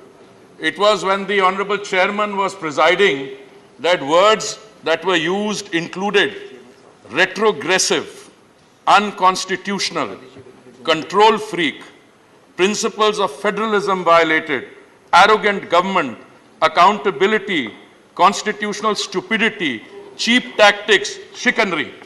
Now, I would like to subject some of these terms to any dictionary of legal usage or normal linguistic usage. And I think much of this actually is applicable to what is being said by those who are opposing the bill, rather than the constitutionality of what we have brought forward.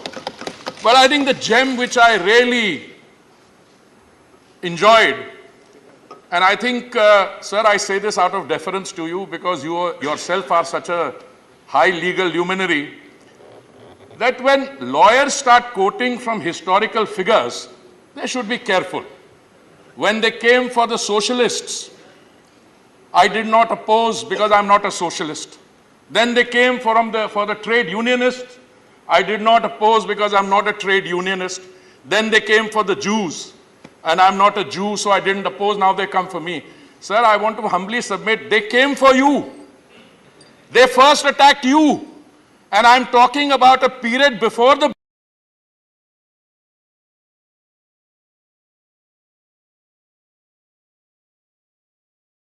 on the night of 15th and 16th of January, one of the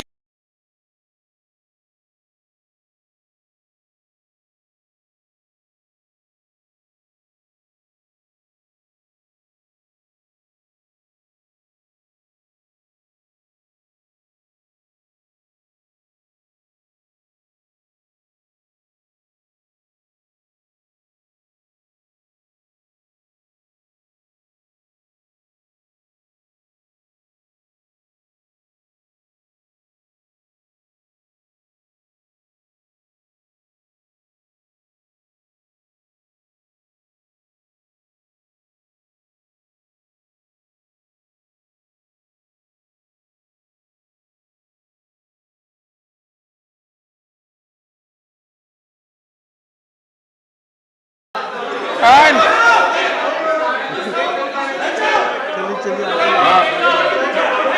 Honorable Chairman, sir. Honorable Chairman, sir. One second, sir. One second. Oh, no, first ask your colleagues to take the seat. 1 second. One second. First ask your colleagues to take seat. Yes. Now what is your point? The point is, because he is naming the person who is not a member of this house. How he can name that person? Yes. Let me tell the honorable member, Mr. Gupta, that this issue was addressed by me on a point of order raised by the leader of opposition. And I had categorically held that this house has the power to discuss conduct of anyone. This house has the power to discuss anything under the planet. And as a matter of fact, this issue was signaled by former Chief Justice Mr. Gogoi also. If it is with respect to member of a Lok Sabha, then there is a set procedure that before making accusations, notice has to be given. So don't get upset. Don't get upset. Mr. Chairman, sir. 1 second. Let me tell you, Mr. Gupta, if you get upset, you will be helping Mr. Puri. You will be helping Mr. Puri if you get upset. Please. Sir.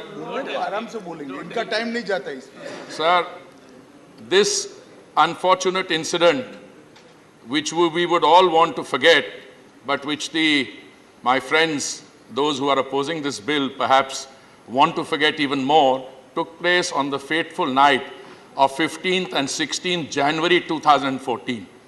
Sir, I wrote about it even then. I have a publication which has these and other such incidents documented. And these were, I can give them the citation, these were much before the BJP government under the leadership of the Honorable Prime Minister assumed responsibility.